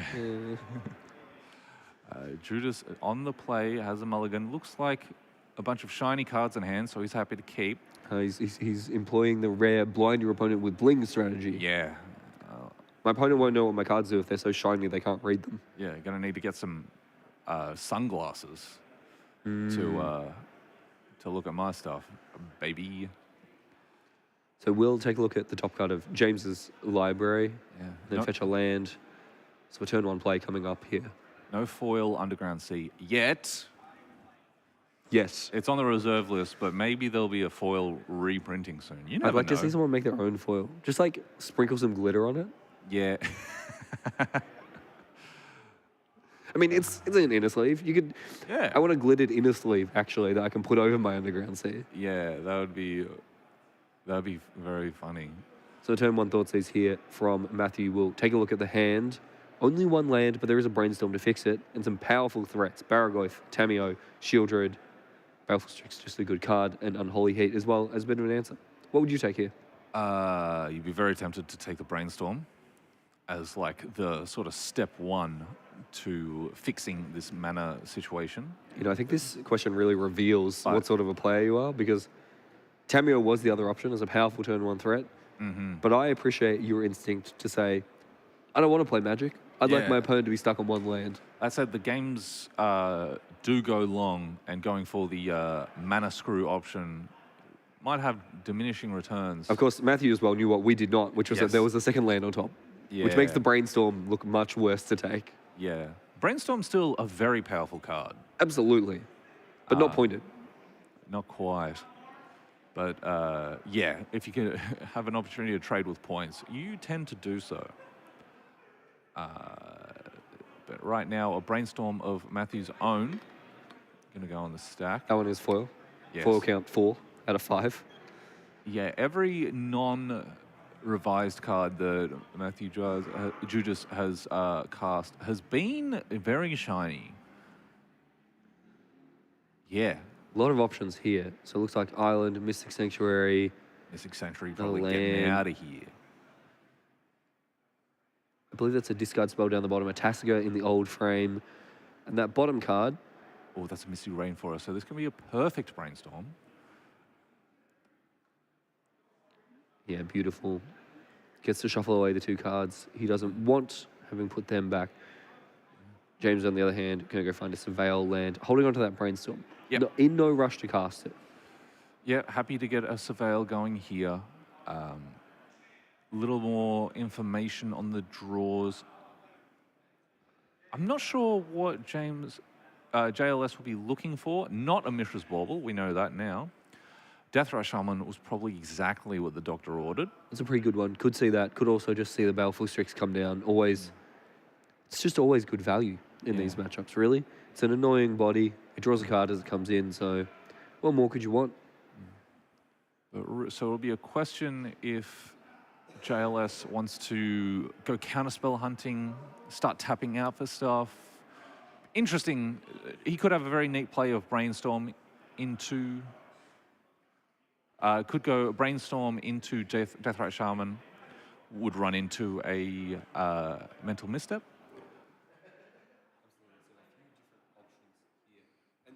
Yeah, a few different options here, and this is where that Thoughtseize is really valuable, not only for the card it took, but also just for the information. Matthew gets to plan his turns out knowing the large majority of James's hand, whereas James has to just try and guess at what might be in Matthew's hand. He can take an educated guess.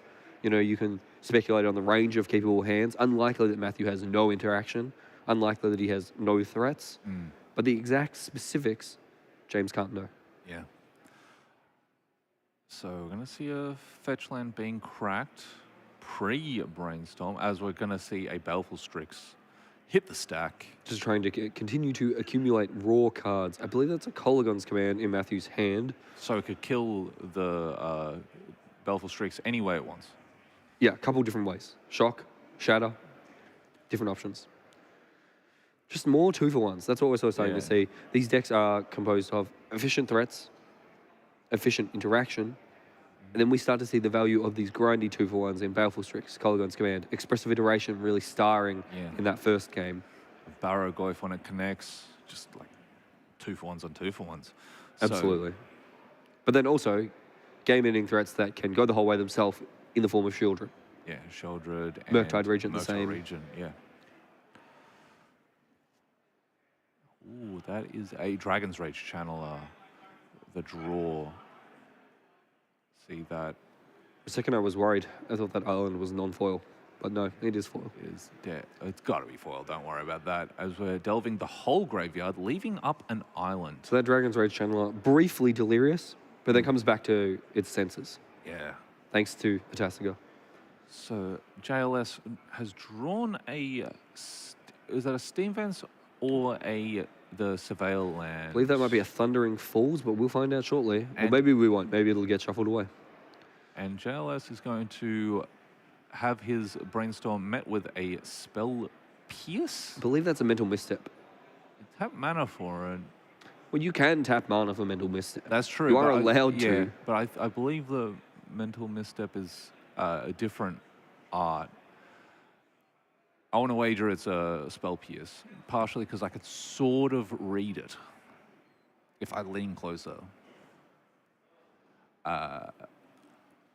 It's a Thundering Falls as the land drop for JLS, and a pass back.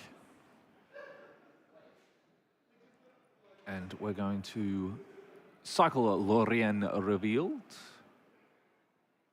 Just continuing to hit land drops here, important. Yeah, the secret city in the forest being shown.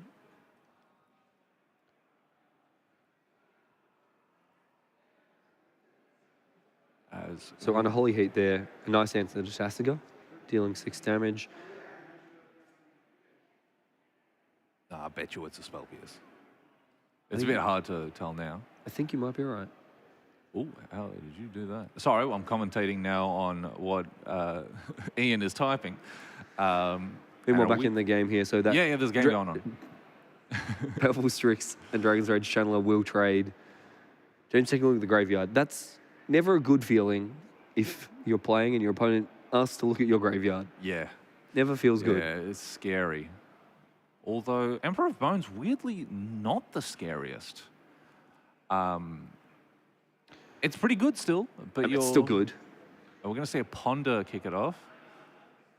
This cantrip resolves. A very neat 3 cards. I saw a Corey Steel Cutter, a Fatal Push, I believe, and is that a land? Yeah, that's a Spell Pierce. It was. I was right. Haha. You're right. That's a Secret Lair Showdown Spell Pierce. I have to admit, I've never seen one of those before. As a Steam Vents enters play and then casts a Barrogoyf. Barrogoyf, really awesome card, and it's great. Got a great text box that now that awesome text box is now, and that's right. So the Deadpool is a 5/3 with how does this work? So the way this works, yeah, I don't know how this will work. that's a great question. So what is a text box? I believe the parent toughness gets we swapped? shouldn't be looking at Deadpool trading card. We should be looking at what Deadpool trading card is, which is a Barrogoyf. And yeah, wow, I'm actually at a loss. So Barrogoyf's text box reads, well, it's got a lot of text on it. It's got a lot of text on it. But whether or not the parent toughness thing, I believe the parent toughness thing in the... But, we'll find out when they go to combat. yeah. So Emperor of Bones going to exile Baleful Strix there. Getting a Monk from Corey Steelcutter down the bottom. Okay, so I guess but how does that work with the 5/3-ness?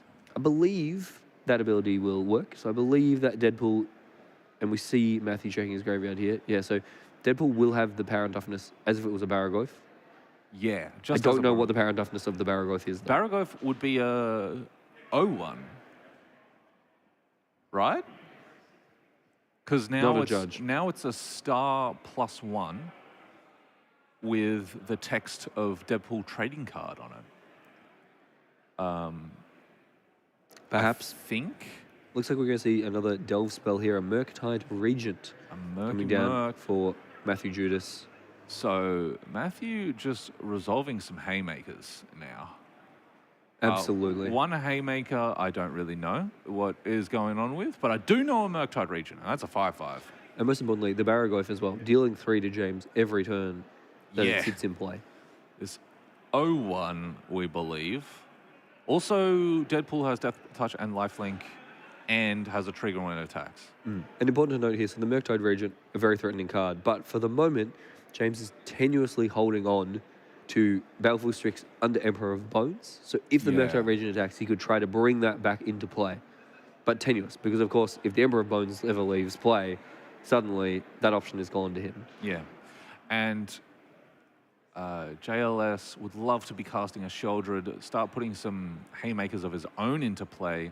However, a little choked on black mana. It's only 1 black mana, and wants to keep that up for the aforementioned Emperor of Bones play. So can't even deploy his Deathrite Shaman. Yeah, can't really... Or if that Emperor of Bones gets removed, then he can cast Fatal Push, Corey Steelcutter, hitting play. This is a Corey Steelcutter mirror. This is a 74-card mirror. And I looked it up. Yeah. The difference, a fetch land.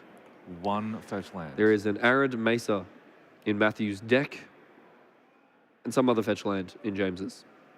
That seems like it's not correct. So what happens now to... Oh, the Barrogoyf is gone. That's a... Barrogoyf being gone makes this a lot easier for us all. Because I don't know, does it go back to being a Barrogoyf with Deadpool gone? It stays... No, it stays swapped. Okay. Yeah. Yeah, so in the end of turn there, James did sacrifice Barrogoyf there using the Deadpool ability. Yeah. Lets Matthew draw a card, but that does turn on his Revolt for Fatal Push. So getting to cast a black spell at the huge cost of sacrificing a Zoe creature and giving Matthew a card. A Preordain the Draw. Sort of exactly what he needs. And now, of course, with the Emperor of Bones gone, as Matthew took the opportunity to resolve Dismember. Which member? Dismember. Which one? Now, that Murktide Regent is free to soar through the skies and start taking huge chunks out of JLS's life total. And that Dismember triggering Matthew's own Corey Steel Cutter. Yes, absolutely. Heads up play there from Matthew. Looks like James has found one card he likes, potentially an answer to the Murktide Regent. There aren't too many answers to Murktide Regent in these decks. Yeah. A land instead. That might be a Sheldred time. That could swing the game. That absolutely could swing the game, start to try and race back. We'll also give James another monk as well to try and fight off Matthew's monks. So now, this match is really interesting. Low resources for JLS.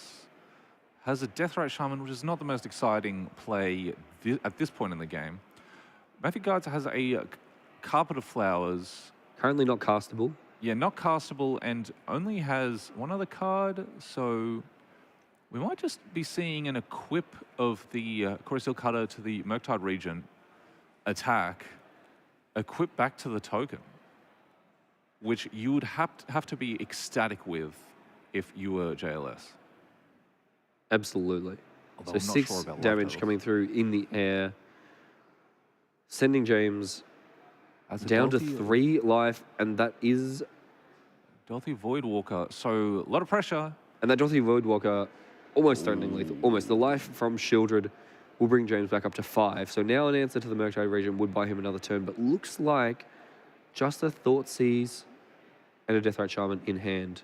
So Thoughtseize is a very awkward spell to try and trigger a Corey Steel Cutter, just because 2 life, no good, 2 very life, bad. very significant here. Matthew has pushed through that Murktide Regent, a dominating threat. If it can't be answered, ends the game very quickly, and we might soon be headed to... Although, is this lethal, perhaps? Thoughtseize, it might be... Oh, we JLS might be looking at lethal here. Dorothy Voidwalker, not very good at blocking. Couple of Flowers down, can't cast that anyway. Thoughtseize going the exile with a Void counter. And then now a Deathrite Shaman, get another dude. So it'll be 3 2/2s plus the Shieldred attacking, so an attack for 6. And Sheldred, Trample Death Touch, he's thinking about whether or not he wants to do that. Trample Death Touch, very good. But that would give a 5 power Shieldred, plus only 2 of the monks could attack then, attacking for 2 each. Yeah. So blocking on the monk, take 2 from the other monk, 5 from the Shieldred, down to 3. And then 2 more in the draw step. Which is just not enough. Very, very close. Yep, we're going to see an equip. Oh, no, yes. Or are we going to see... And JLS has tapped the Bayou there, so he couldn't have equipped to the Deathrite Shaman. Couldn't have equipped to the Deathrite Shaman, and then... So I think... I'm not sure what happened there. Was that lethal? I believe that was James falling slightly short as the players continue to shuffle up here. They're not deciding. So that says to me, we got a game 3. Is that game 3? Yeah. Heading to game 3 there. Matthew Judas evens it up against his teammate, James Larson Scott. Yeah. JLS so close, but no cigar there. Yeah, all the way down to 1. Almost managed to race against the Shieldred there. Wow, what a game. Yeah, fantastic game. We got to see Deadpool there. Another Universes Beyond card. Yeah. And as our resident Universes Beyond expert, you got any fun facts for me about the Deadpool franchise? I do have a fun fact about Deadpool. Now, it is often said that Deadpool is a copy of so it's a Marvel character, a copy of the DC character Deathstroke. Even though they look really different and are nothing alike. I have to say, as someone who knows nothing about Deadpool, other than the card text, Yeah. I can't tell if that's real or not. No, that's a. You're very convincing. No, that's a real. That's a real thing. I think one's copying the other, but they're also very different superheroes. But apparently, they're just like. But also, Deadpool, very fourth wall breaking character, often jokes about copying it.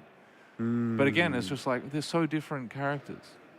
I'm not sure that it's copying then. Like, it's kind of like if I played a clone, but it said, oh, Enders is a copy of a creature, except you get to change, redistribute the power and toughness and give it a keyword and... Yeah, dramatically change, like, everything it's about it. It's not really a copy then. But that's sort of the inside joke thing. Right. But Deadpool, very much a fourth wall breaking card. As we see our players there, the whole team still playing the matchup at the top of Grixis Mirror. And we've jumped down the bottom here for a little bit of a live look-in. This is Ben Tudman on the right-hand side. He's playing Eldrazi. He's on the team of James Larson Scott. And on the left-hand side, we've got Stephen. He'll be playing Grixis.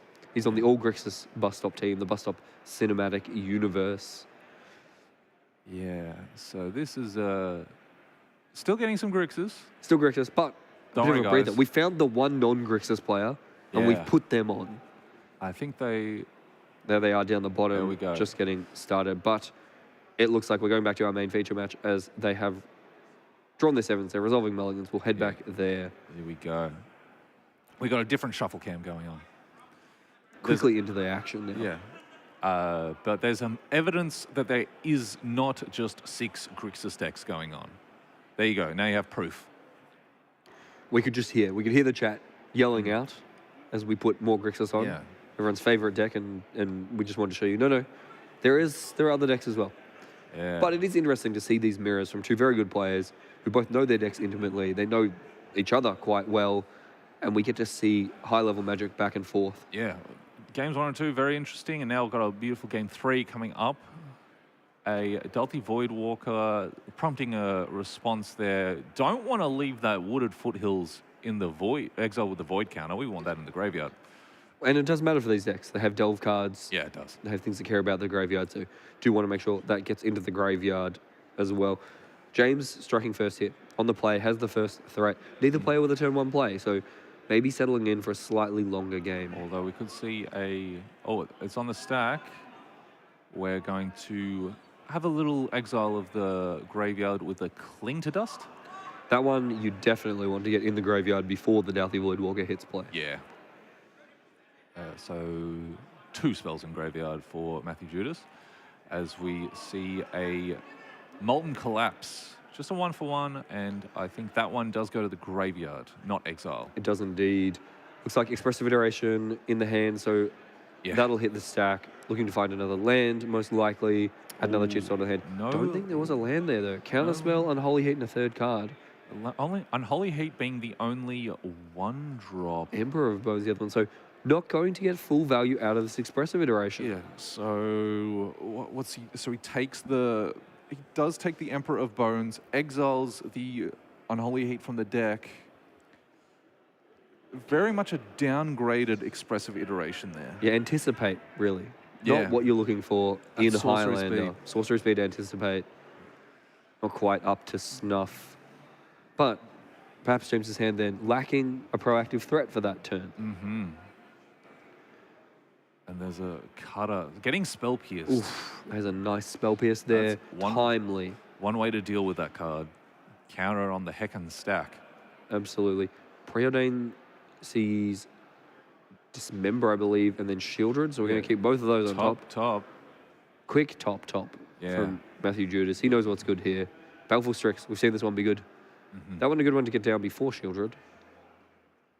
And we will see Emperor of Bones instead this turn, but no 4th land, perhaps. Going to exile Cling to Dust. Yep, get it out of here. 4th land is there. That'll come in untapped. And now the Baleful Strix will join the party. Drawing a Fatal Push for turn. So there is a chance this Shieldred might not live for very long. And bauble at oneself. Doing the bauble trick is interesting when you're going to tap crack the fetch land right away anyway. Although he's decided to interact this turn and not tap out for the Sheldred. So dismember there taking care of Emperor of Bones, which is a very powerful threat in these matchups. We've seen it get back even just Baleful Strix. In previous rounds, we've seen it get back even better cards, threatening to get back things like Palace Jailer. Worth noting, Matthew Judas did want to draw that card. He did not crack his fetch land before drawing off the ball. So the hand now looks like I can see a Brainstorm, a Counterspell, a Shieldred, one other card as well. So some goodies for sure. Ledger Shredder, a really nice threat, has flying. And again, leaning into that double spelling that these Grixis decks always want to do. They want to be efficient, cast their spells in a timely manner. Shredder's still on the stack. We're going to get a Brainstorm from Matthew Judas, dig a little bit deeper, fix his hand a little bit, improve it even more, and then have a think about whether we want to let this Shredder resolve, potentially. Yeah. Couple lands going back. Still has the fetch land in play for that perfect Brainstorm. There we go. Crack a beautiful flooded strand to find. A less beautiful Underground Sea, Yeah, perhaps? Underground Sea. Something like that. Ugh, whiteboard is yucky. Come on, get the glitter out. Yeah. Tapping out Counterspell with the Ledger Shredder on the stack. And then nothing else for JLS, maybe representing a Counterspell of its own. Some sort of interaction. Is this the turn as Matthew that you think it's time to slam this Shieldred? Yeah, maybe. That 2 mana untapped is very scary. You could see Looks like instead it'll be Inquisition of Kozilek to lead off, trying to perhaps clear a path for Shieldred. Ooh. Deadpool, Dismember, Fatal Push. Plenty of answers to Shieldred, in fact. Yeah, but no revolt. So Dismember is the only thing where you just get to point and click, kill a Shieldred. Well, Deadpool? I would argue Deadpool is point and click. Deadpool is a very neat answer to Shieldred. All of a sudden... That's a low damage to take from the Shieldred trigger and the Deadpool trigger. Yeah, that's 5 a turn. Unfortunately, Inquisition of Kozilek not able to take Deadpool. Yeah. But Matthew will take Dismember. If he has another black land, no, cannot follow up. So this Deadpool, really good, maybe in 3 or so turns with a Resolve Shieldred. Matthew, just not resolving a Shieldred at the moment. Oh boy, Barrow Goyf, that is a big threat. A very good draw from James Larson Scott. Yeah. Suspect that would have been the take from Matthew if he'd had the option. Yeah. Can't Inquisition the top of the deck. Not yet, just wait till they print a discard spell that gets to look at the top of the deck as well. Yeah. You can sort of rig the draws of the deck, well, with a Jason the Mind Sculptor, but also with Mishra's Bauble and Thought Scour. True, yeah. A little bit of extra information. We did see that in game 1. We saw Matthew Judas take a look at the top of James's deck, see that he was about to draw the second lane he needed, and opt to not take a Brainstorm. Actually, one way you can interact with the top of the deck is with a Lantern of Insight and perhaps a Codex Shredder, which we haven't seen anyone try and do in Highlander. Thank goodness that's not playable in Highlander.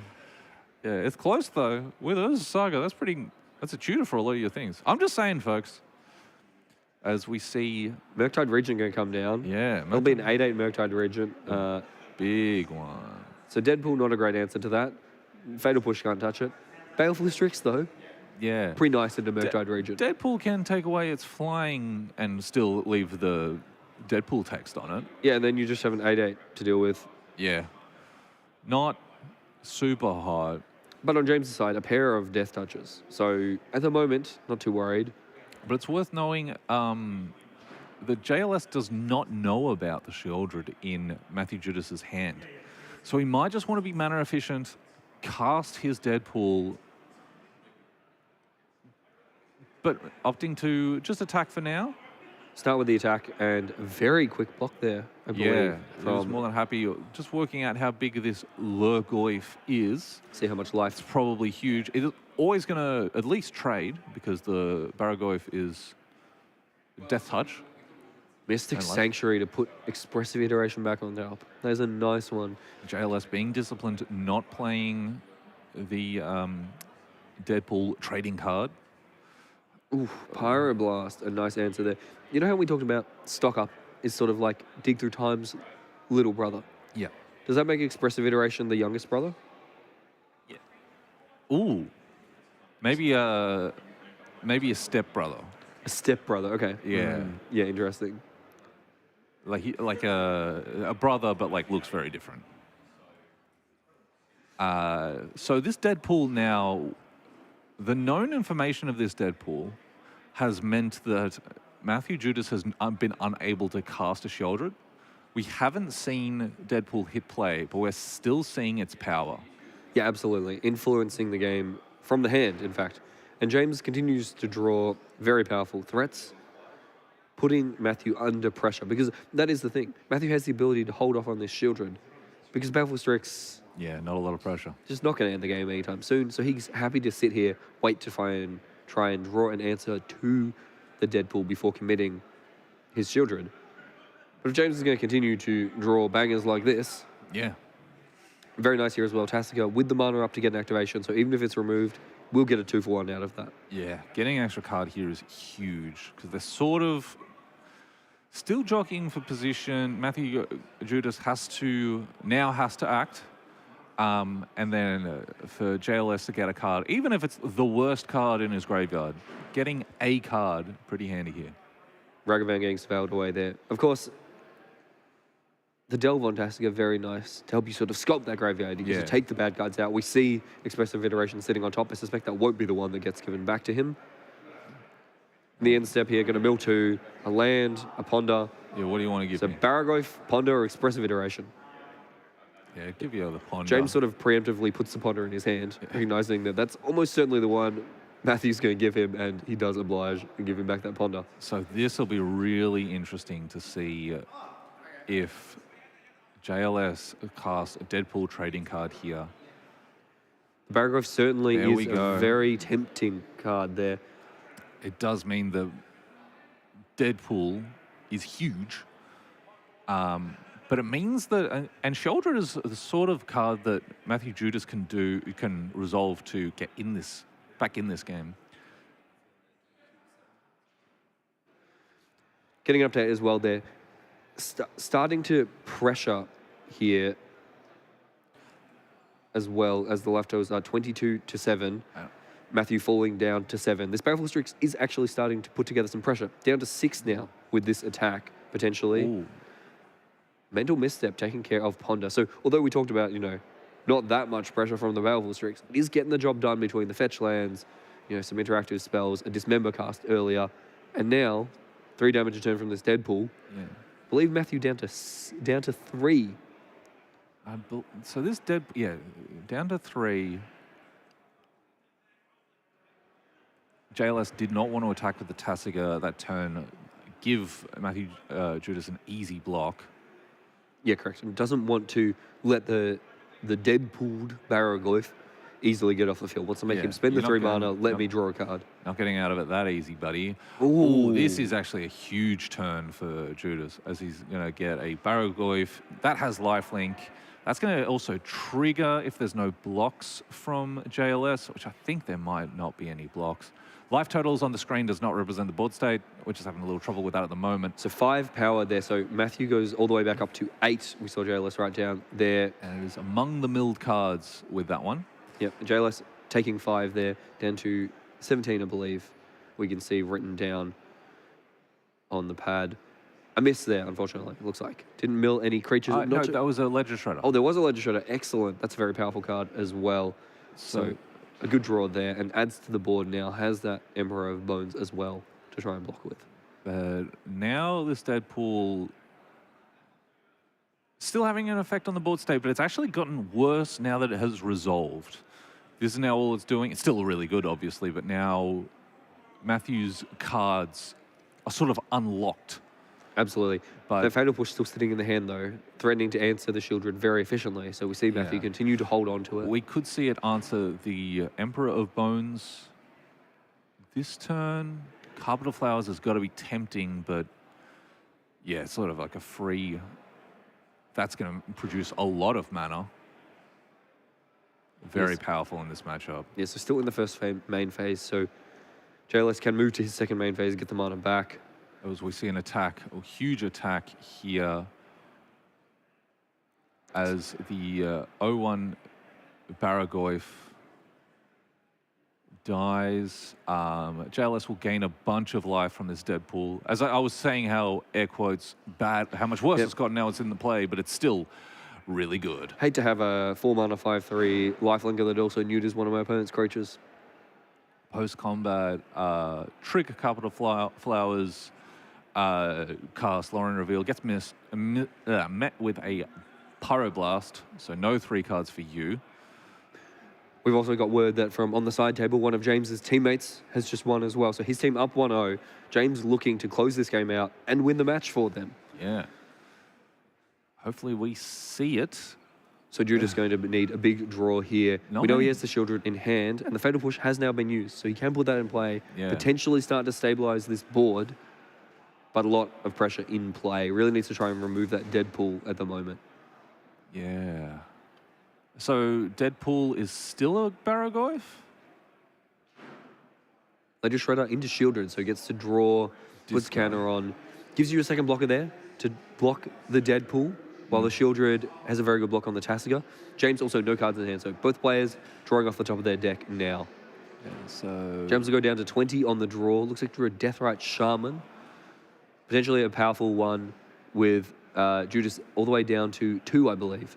and just trying to work out from the life totals, it looks like Judas is on I believe- 6, 5. I believe that is a 2. Went down to 3, and then one more. Went down to 3 on the attacks last turn. One more from the fetch land down to 2. Okay.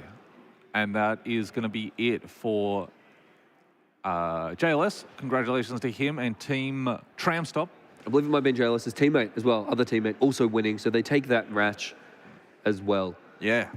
Congratulations. Yep, Team Melbourne, Tramstop. Melbourne victorious, baby. Absolutely. That's the takeaway from that is Melbourne Magic. What up? Absolutely. What up?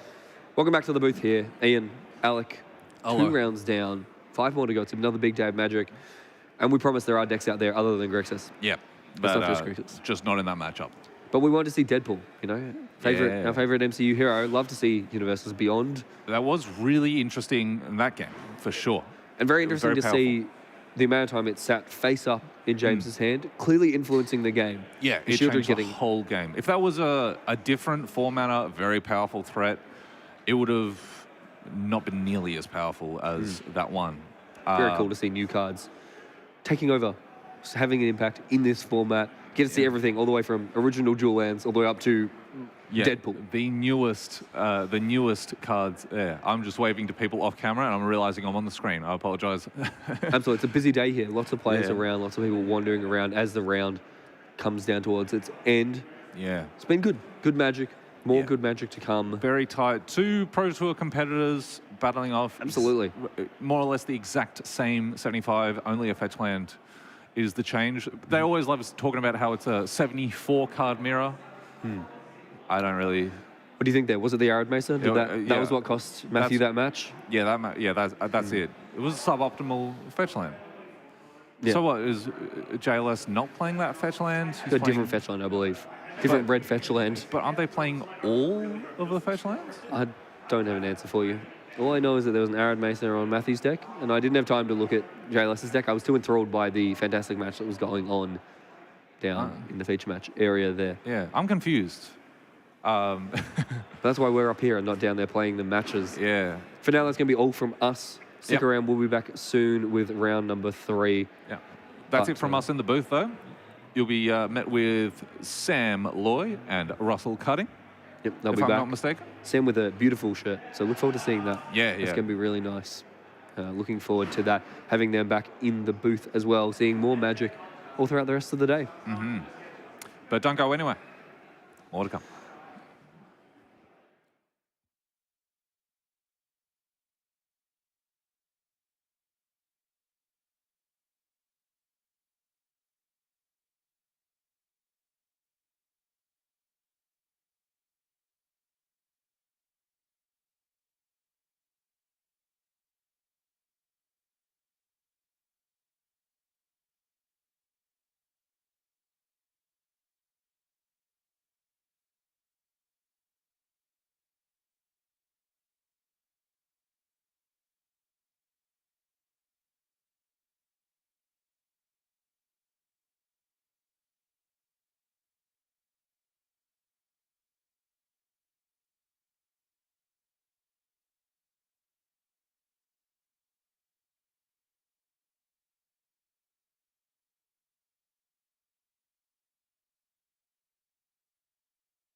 Hello and welcome back to the TMC TTT. That's right, the Mana Clash Team Trios Tournament. I am Sam Loy and I'm joined once again by the lovely Russell Cutting.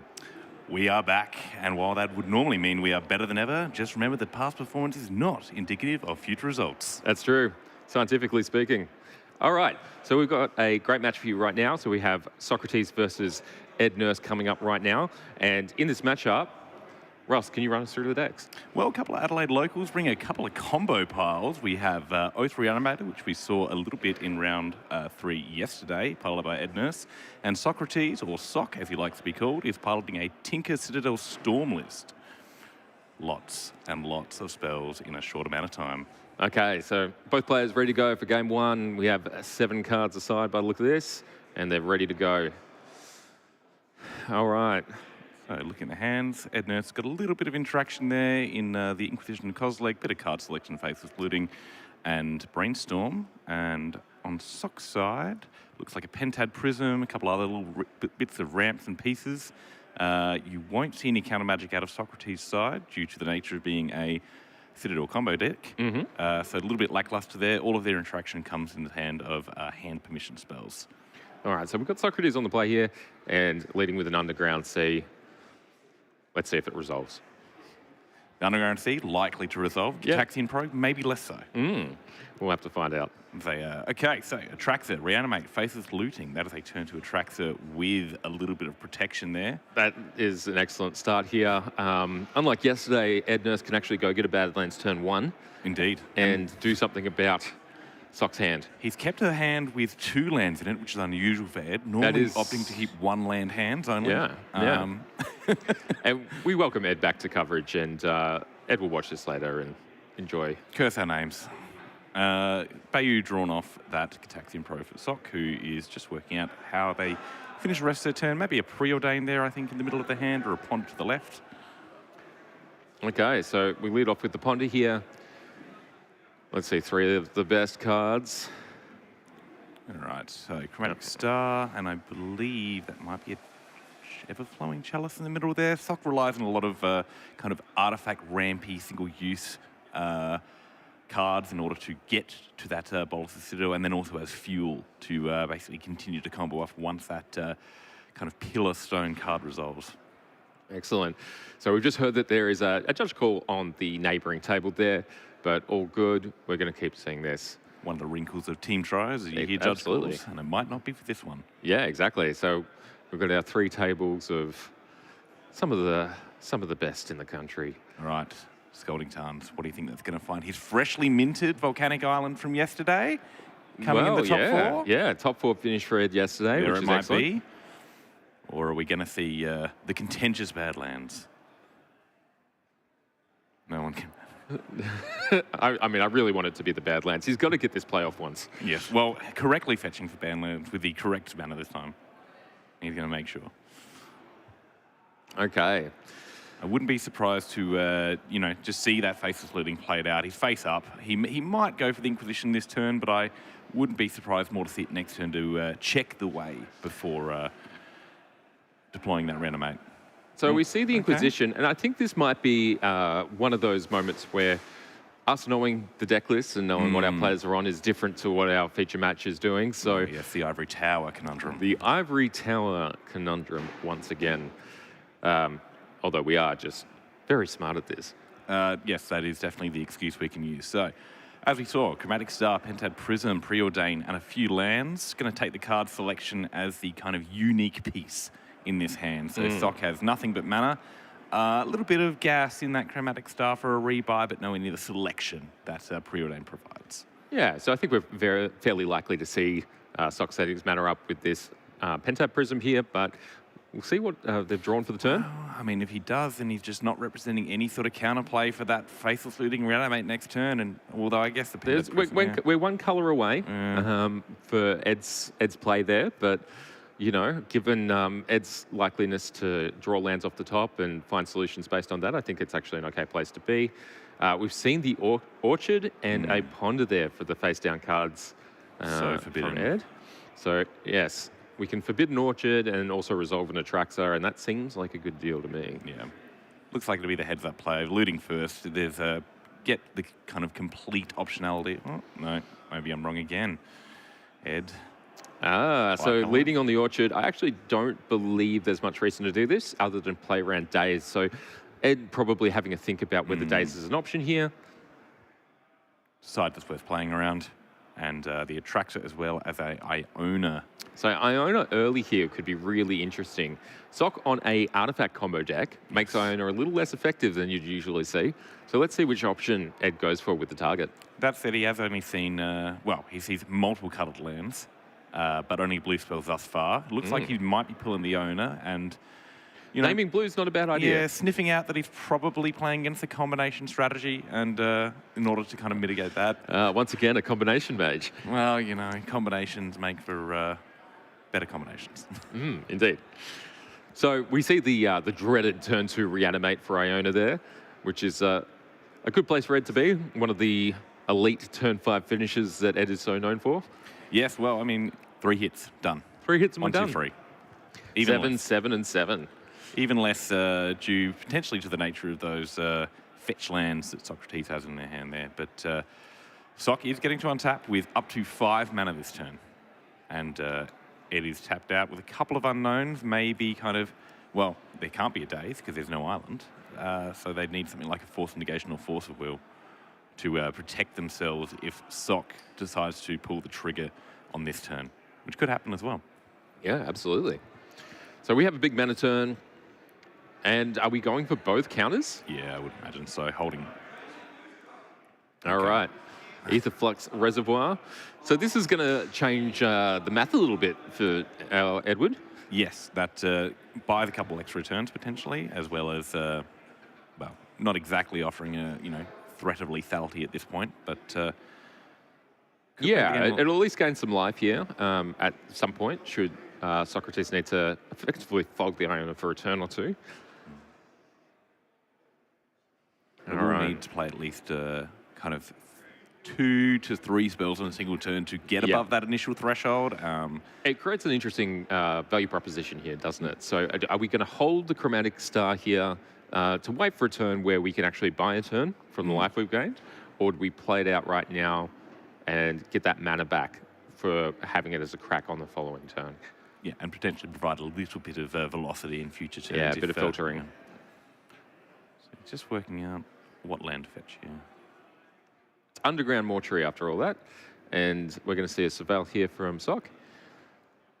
Do you think we'll see an attack in with that Spirit? I wouldn't recommend it. No? No, not personally, but I've been surprised this weekend. Yes. Bit of a bluff attack. A bluff attack? Yeah, I mean... Some sort of combat trick out of the... Could have Giant Growth or anything. Giant Growth would not do it. No, okay. But it would be good. Sock's going to go on the tank here. So we've got the Surveil trigger, still resolving bulk. Look at this. Yep. And he's left it on top. Right. All right. Ed Nurse with a 7/7 Angel. Not exactly sure as to what colour was chosen. I presume blue, but we're going to work under that assumption. Yep.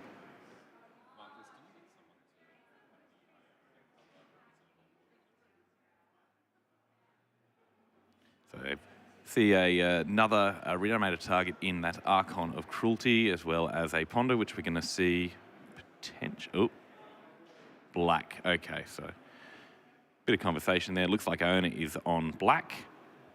And remember, Iona is not a symmetrical effect. No, not a symmetrical effect at all. So only Socrates is prevented from playing black spells, notably. Ponder to kind of kickstart this turn off and see if we can find another kind of nail in the coffin. And that Necromancy there might speed things up. Yeah, we don't quite have the mana for it this turn, but it's going to do the work. Interesting that Ed has picked black here. What do you think went into that decision?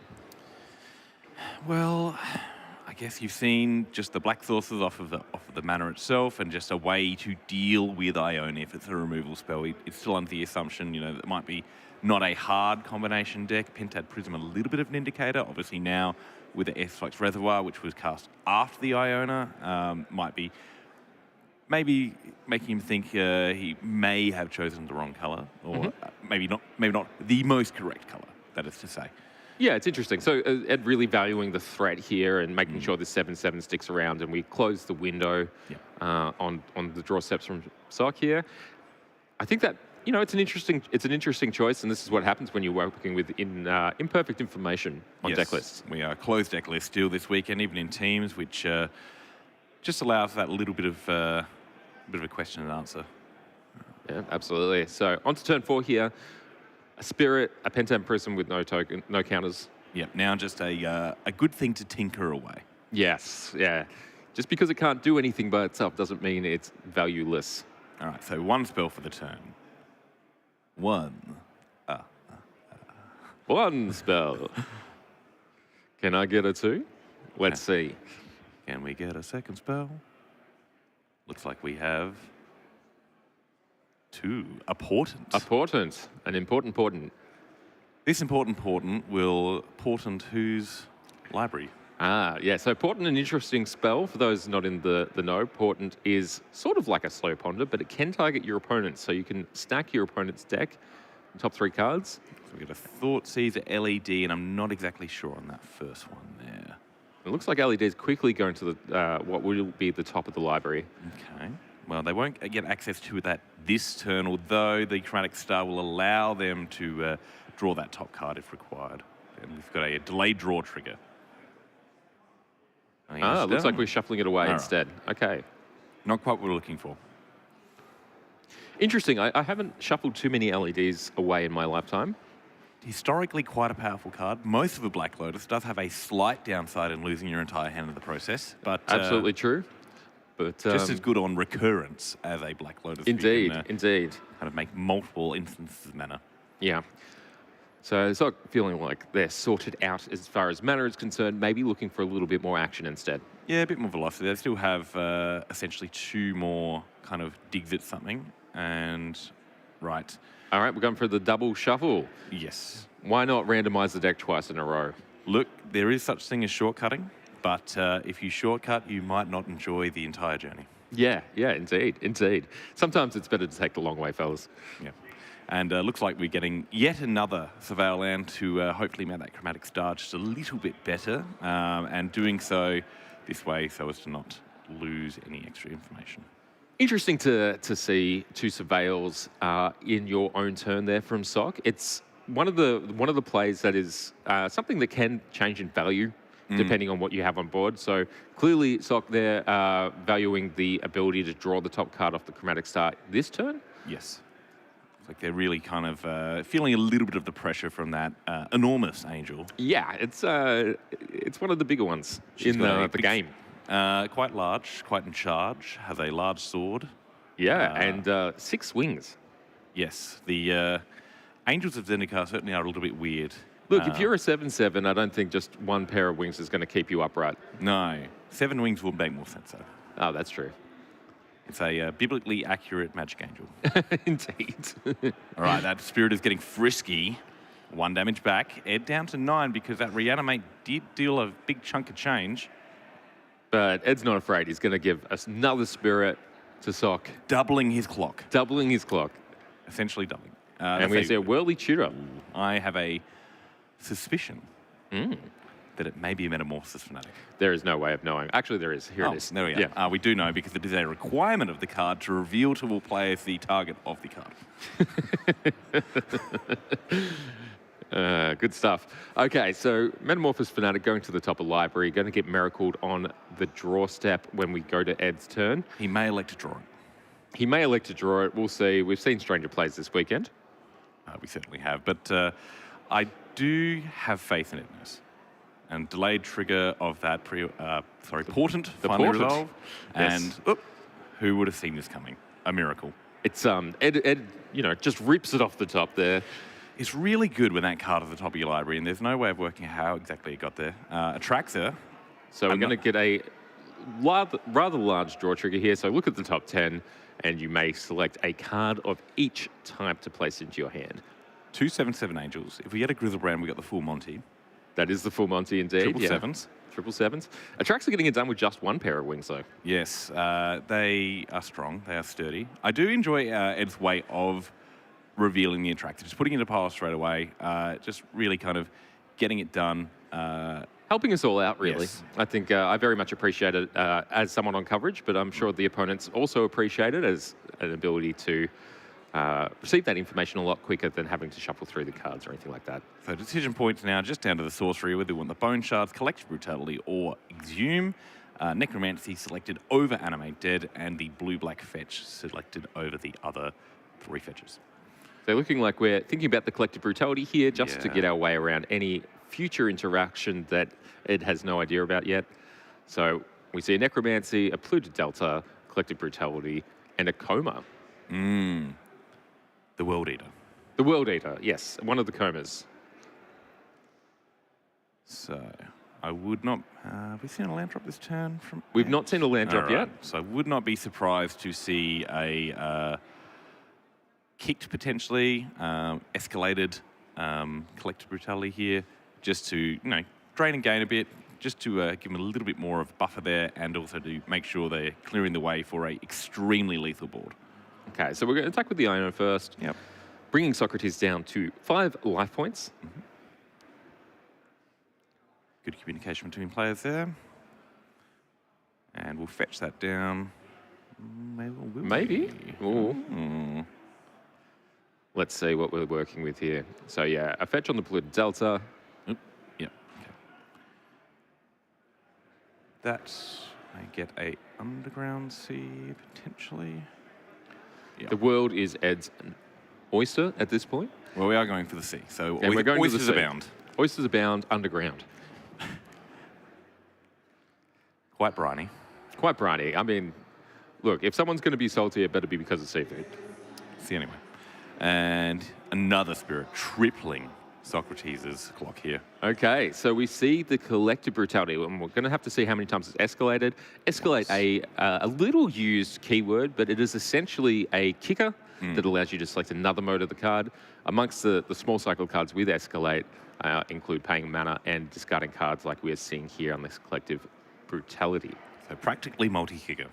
Practically multi-kicker, or choose one or more options, but pay, I don't know. Modal kicker. Modal kicker. We've seen a few cards with this mechanic, but under a couple of different names. So it's an interesting one that they haven't gone back to it. So going for the pseudo-duress option, except it only hits instant sorceries, unable to touch that Mox Opal in Socrates' hand, but at the same time, quite useful to know the entire contents. Yeah, with 14 power in the air, and Atrax has got double lifelink at the moment, which has no impact on the game at all, but quite interesting. Lifelink, yes. And unfortunately doesn't stack like Soul Link does. No, it does not. Where it has 2 instances of whenever this creature gains, deals damage, gain much life, and it does not use the stack. It does not use the stack at all. There's no trigger. So Socrates really wanting a good card off the top here to close, to find a way from being closed out by Ed on the following turn. We see the first spell being the Mox Opal to gain 1 life, going to 4. Got that 1 face down card, and it better be good. Metalgraft is on, 1 more little rebuy off the Chromatic Star. I mean, a Tinker is still probably going to just do it. Absolutely, absolutely. A powerful deck. So blue and pool, we see the card off the top, a dramatic reveal of a card that is going face down. Face down, where we can't see it, that is Socrates' information only. Okay, fair enough. It is to be revealed only to those worthy of knowing. It seems that the mana is being utilized for a Sensei's Divining Top. So that is a card which is going to offer us a few more looks at the library. Yes, but we don't have another draw spell. So the top can draw itself. Draw the card. Right, so yes. something in the top 3 will do it. And we've also got that Marsh Flats yet to be played. So if there's nothing in this top 3, we have a shuffle effect as well. It'd be really good if I knew how cards work. It'd make my life a lot easier. Unfortunately. Oh, a Brainstorm. So we have Brainstorm. Unplayable Thoughtseed and Bolas' Citadel. And Bolas' Citadel. Also unplayable. Yeah, no mana to do it. So a very good card, a very powerful card in this deck, but you do need 6 mana, and there's no way to cheat it out currently available. Even if you had 6 mana, there's a Iona tapping the Do Not Play sign. Oh, that's also true. Yeah, it is a black artifact. There we go. Womp, womp. Arena would have a really cool little womp, womp, womp. And then I would ignore it Yes. and then not realize why it's not working, get really mad on stream. Yes. Yeah. Start emoting furiously at your opponent. Nice. Okay, so we're going back in the tank. Socrates, a known diver. We're going to see the Marsh Flats hit the board. I imagine we're going to see a shuffle after some thought. Yes, at the moment, no real way. Although you could draw the Brainstorm and then shuffle and then play the Brainstorm. Yeah, very true as well. Which may be what is happening. To be honest, I think here I would value the top more if we are doing a shuffle. So seeing that Marsh Flats.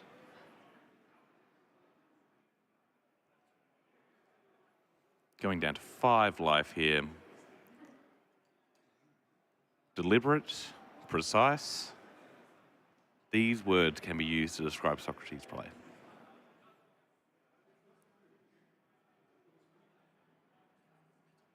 And just a good little indicator there from Ed Nurse to work out exactly how many spells cast, because there are pauses between game actions which can lead to, hopefully, no miscommunication between these players.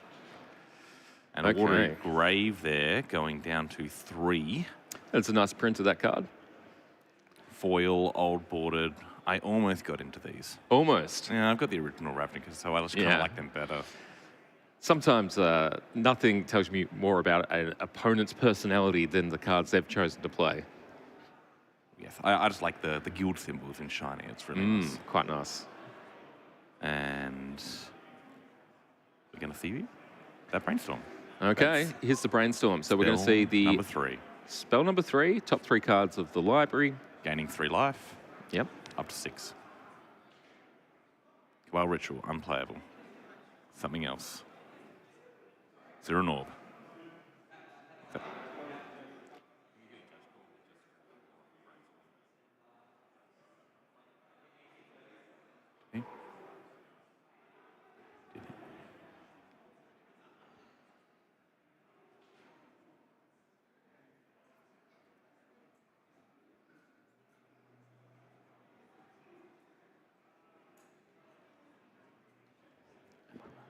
Okay, so we've got a judge call at the table. Some misunderstanding about the number of cards in hand here. We'll get a solution nice and quickly.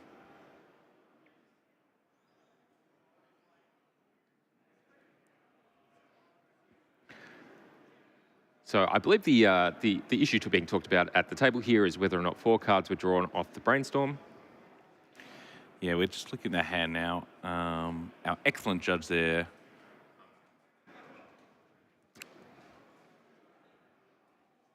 So just confirming, there've been a lot of actions, a lot of spells played this turn, a lot of kind of triggers to keep track of. We're just resolving that one now. Okay, yeah. So it looks like there has been an additional card drawn by the Brainstorm, but we will just have to pause and wait with us to see what the result is. Russell. Yes, Samuel. Now, with this matchup, yes. Who do you believe is favoured overall?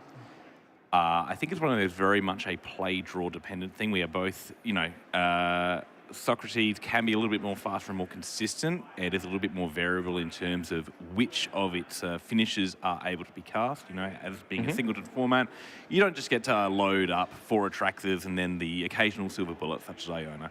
You're a little bit more dependent on that. That said, stack interaction certainly favours Ed. The very nature of the kind of Bolus's Citadel going off the top, making sure you can play your entire library, kind of soft punishes or soft prevents you from playing any sort of counter magic. You have to play all proactive spells. So while Socrates is able to clear a path and quite consistently quickly get a combo off, Ed does have that little bit of an advantage and able to interact with that. However, Soc is then on the other foot. If Ed, in this case, as we've seen, gets off a turn to Iona, can't really do much about it. Yeah, absolutely. They're doing one thing and one thing only, and that is enacting their game plan with complete disregard. One ship is trying to pass the other in the night. Yes. Unfortunately, Ed has a couple of fog lights. It does have a couple of fog lights. The interesting thing here as well is, the variance in what threat Ed is reanimating. So we're going to see some optionality in what is actually going to be able to close out a deck like Socrates. Yeah, absolutely. I think Iona is one of the best possible cards, as we see here, as it has been preventing things like Thought Thief, which was put back. We've got a Cabal Ritual in hand, which is unable to be cast, which would be really good to kind of continue this plethora of spells with the Aetherflux Reservoir. So that is the best possible one. Something like a Grizzlebrand, not as kind of powerful. Valgavoth, quite possibly a lot better in the fact that it Starts exiling everything that happens. starts exiling everything. Yeah. Yes, I believe that the graveyard would be used by Socrates in the form of something like Yorgmoth Will. So Iona, Valgavoth, Archon, not as much. There's not a lot of creatures, but the discard and the kind of pressure that card can really present over, being a 2-turn kill, Yep. really dealing, 9 Nine damage is a lot Yeah. bigger than 7 in Yeah. this. A turn 2 clock versus a 3-turn clock, let's say, really lowering the options and the outs. As we saw in this game, Socrates being able to find that Sensei Stop really opened up the match a little bit. Yeah. And had that draw not happened, then we would have seen this wrapped up quickly for Ed. Yeah, the Atraxa there is an interesting one. While it is one of the best cards in a lot of matchups, both kind of stabilizing the board and providing card advantage, if Ed reanimates it or gets it into play quite quickly from show and tell and does not see any permission, it's really not doing very much. So that's one of the kind of more swingy cards. Show and tell interesting in this matchup as well. Does let people put in artifacts. It does allow people to put in an artifact as well. So should there be a Bolus of Citadel in hand, then we can see that actually become a real problem for Ed. Yeah, I'm not sure if Socrates also plays Bolus of Citadel, but that remains to be seen. So we're still working our way through this. It is very important that communication is kept clear between both players. Yeah, particularly in a matchup like this, we like to just make sure that everything's above board and that the players all understand the board state. We're sitting here with, what cards in hand do we have for Socrates? And this is mid-brainstorm. Yes, so I see a Cabal Ritual to the far right. I can't quite see that second to far right card. It's a Zuran Orb from the Vault. Relics, I Relics, one of the believe. first ones. One if of the not first the first ones. one. Yeah. Yes, which in itself caused a lot of contention with its reprinting of Mox Diamond. And I wouldn't be surprised if that was potentially another land, or he does like to play, I believe it's Wizard Fireworks from Lord of the Rings. And there's a Oh, particular, there we go, yeah. the particular scroll art, which itself kind of plays as a pseudo Pentad Prism. So it may be that card. Of those cards, what would be kept? I think either way, there's not much that's going to get Socrates out of this situation. No. So there's going to be the ability to cast things like the Cabal Ritual to add Well, they spells. can't cast the Cabal Ritual. Oh, they can't cast. Iona They is on can't one. even cast that. No. There we go. So what you would be looking at in a hand like this is usually to find something that's going to close out the game, and Yes. I just don't think that we're going to see that steady supply of cards that Socrates needs to get back into this. And with, on 3 life against 14 power in the air, they'd need to cast a 4th spell to gain to 7, a 5th spell to go up to 12, and then a 6th spell to even get out of range of those 2 flying creatures. Yep, absolutely, absolutely.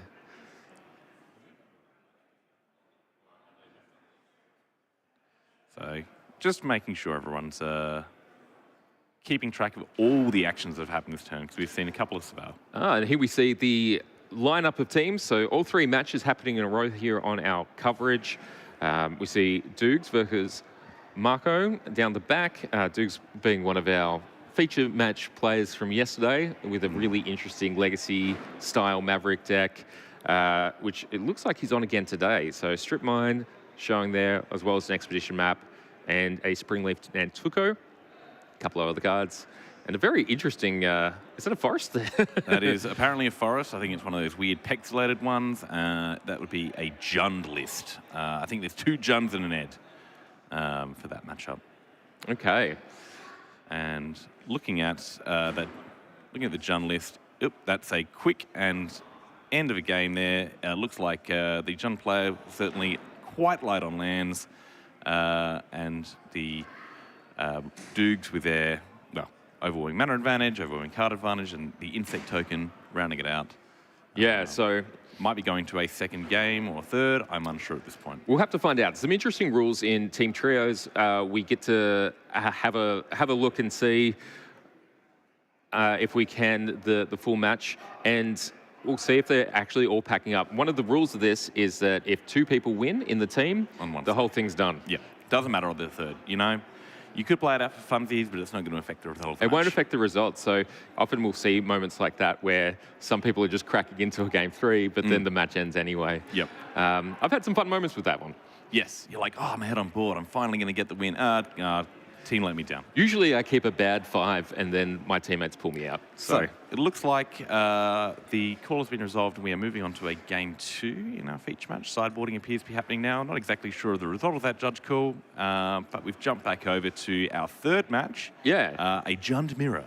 A Jund mirror. Jund So it always amazes me with all the options a Highlander who likes to play Jund. Yes, I mean, look at these absolute standard all-stars. Sentinel of the Lost City versus Deadpool. Yeah, Deadpool, and it looks like we've got a bit of Goyf Tribal happening on the other side of that. But it's interesting to see what Deadpool chose to copy here. Copying Pyrogoyf is one of its strongest modes. Absolutely. Until And I have spelled one. But that's also true. so, looking at this one, I would suspect that the Deadpool's taken one of the Goyfs, but we can't be sure on that one. Looks like we just got news that that match that we just saw the end of there went to Dukes there. So the Socrates team up 1-0 overall. Okay, lovely.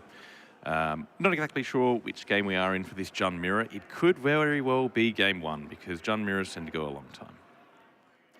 Okay, so looking down the table there, and it looks like we're sideboarding for the feature match still, by the looks of that.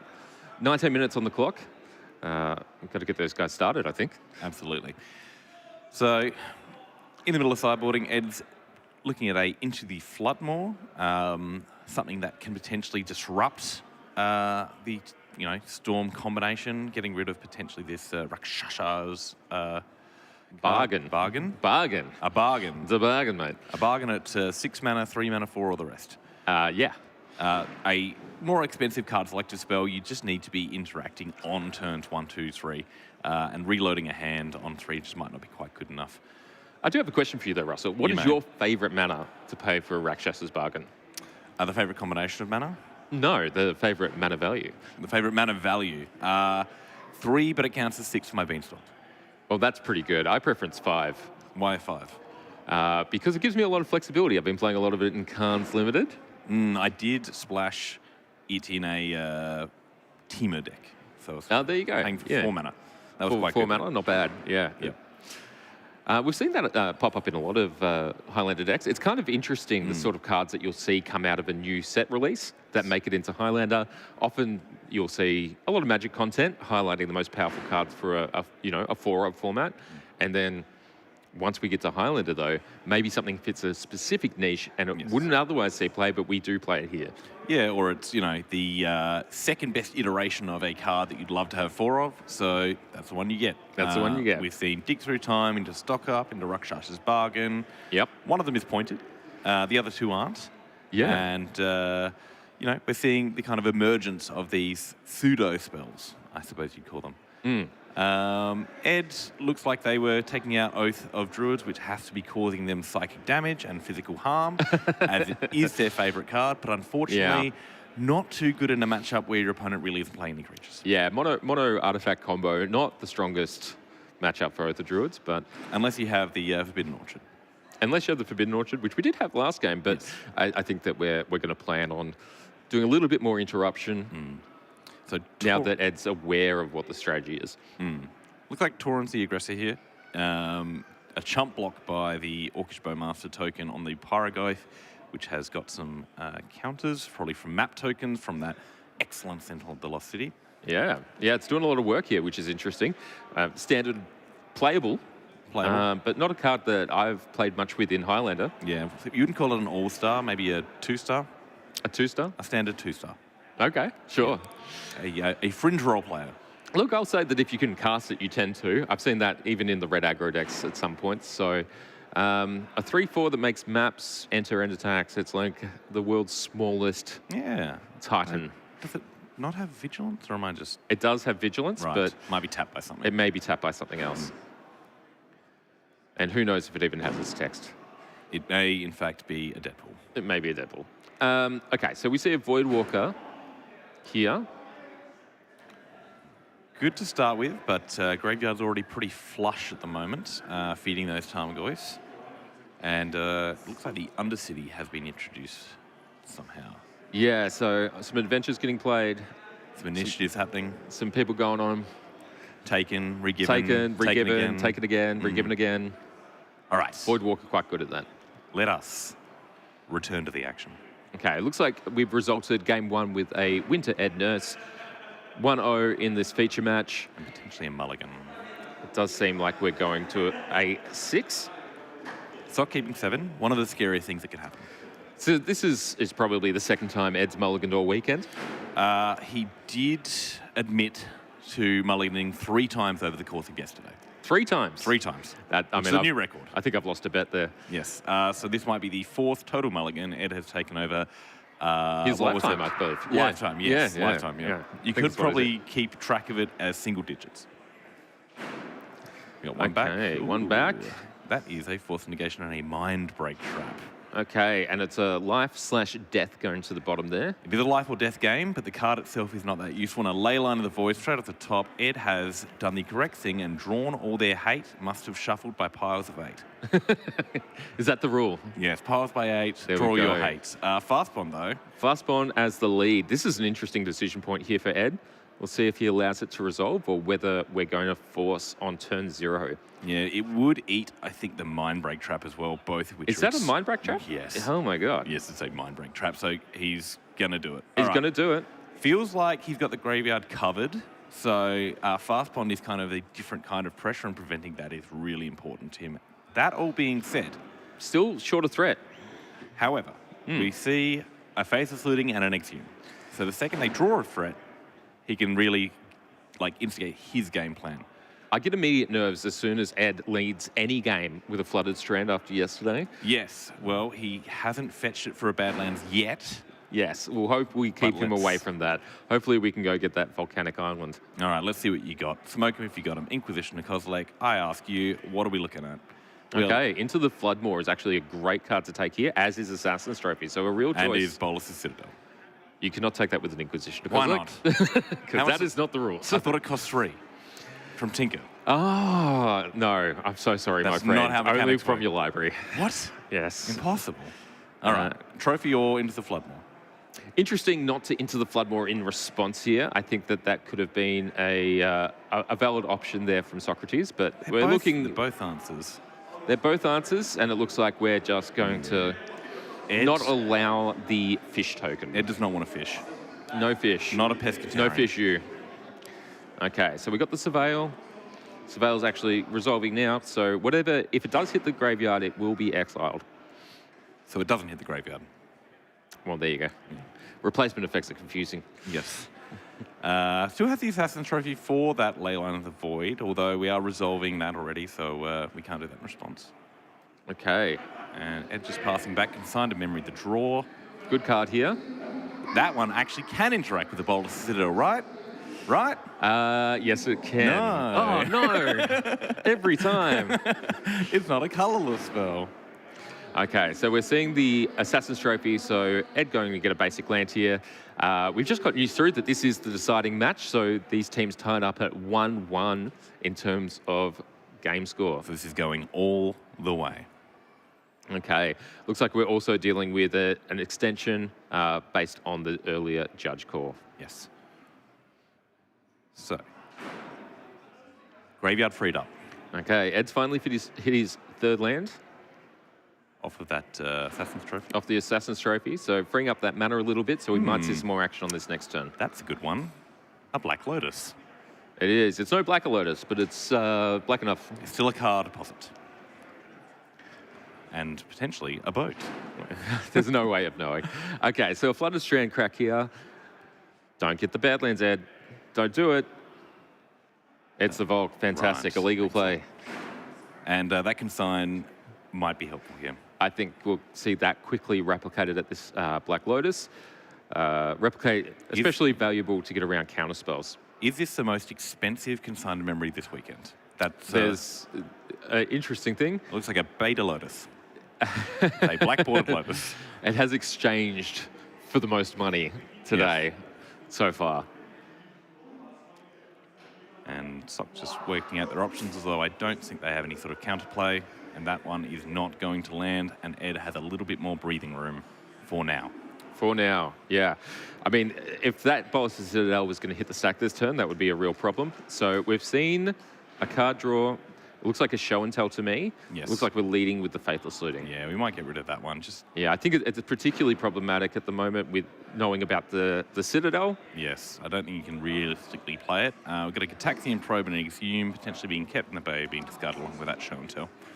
So the rebuy on the flashback of Faithless Looting kind of be pretty good here, I would assume. Absolutely. Bit of velocity. So we're just going to see what that final card is from Sock. Ace of Reservoir, Bolus Citadel, and... It's a Noxious Revival. Oh, that's quite good. That might do some work here. Brainstorm from Ed. So potentially a way to interact with what Socrates is about to hopefully set up and then knock down. So, Noxious Revival, likely targeting a Black Lotus. Yeah, I would go so far as to put money on that one. But how much money would you put on it? Well, not the amount that it would cost me to buy the Black Lotus, but Right, slightly less. Some slightly amount less. of money. You know, within the range Gambling, of 0 of course, to is there. legal. Gambling, of course, illegal in Magic the Gathering, so we cannot name how much we would pay. Oh, yeah. I mean, I would never gamble. You know me. Absolutely not. So we see the Noxious Revival do its work, and Try we see again. the Black Lotus hit the stack again. All right. We're going to And the stare down from Socrates. Brainstorm. Sure. Two. So we see an Archon and a Swan Swan Song. Song without the mana to cast it, Yes. which may, you know, be the Swan Song of Ed in this game. Maybe Ed's final Swan Song. Indeed. So we'll put 2 back. Archon and Exhume, potentially. Yeah, so it's interesting. To get back into this game, Ed has the option of going for the Archon after dumping it into the bin with the Faithless Looting. However, there's every chance that Socrates can close in the meantime, because Ed's going to need a couple of turns to get the mana for that. So, Black Lotus resolves, sacking for some black mana, playing the Citadel, and now Sock begins their grim work. They begin the grim work. They are on 20. They have a lot of life to play around with. All right, so the card on top can be cast. And say Dark Ritual. Dark Ritual. So we've added some mana, cost So- ourselves a life. We have Storm Count, Lotus, Brainstorm, Bolus' Citadel, Dark Ritual. Touche. That's 4, right? I have no idea. There's no No, it looks like we're on 3 at the moment. The player's helpfully look at these keeping us the Storm gorgeous Count. counters. Yeah, there we go. So the third spell is Dark Ritual. Fourth spell. Should be 4 because of the Brainstorm, but There we go. So, have another look. 1 life paid. I think they're probably keeping the 3 because Aetherflux Reservoir cares about the amount of spells you play, not the Storm Count. So it seems to be they're keeping a relevant tracker Yeah. for them. Land drop played.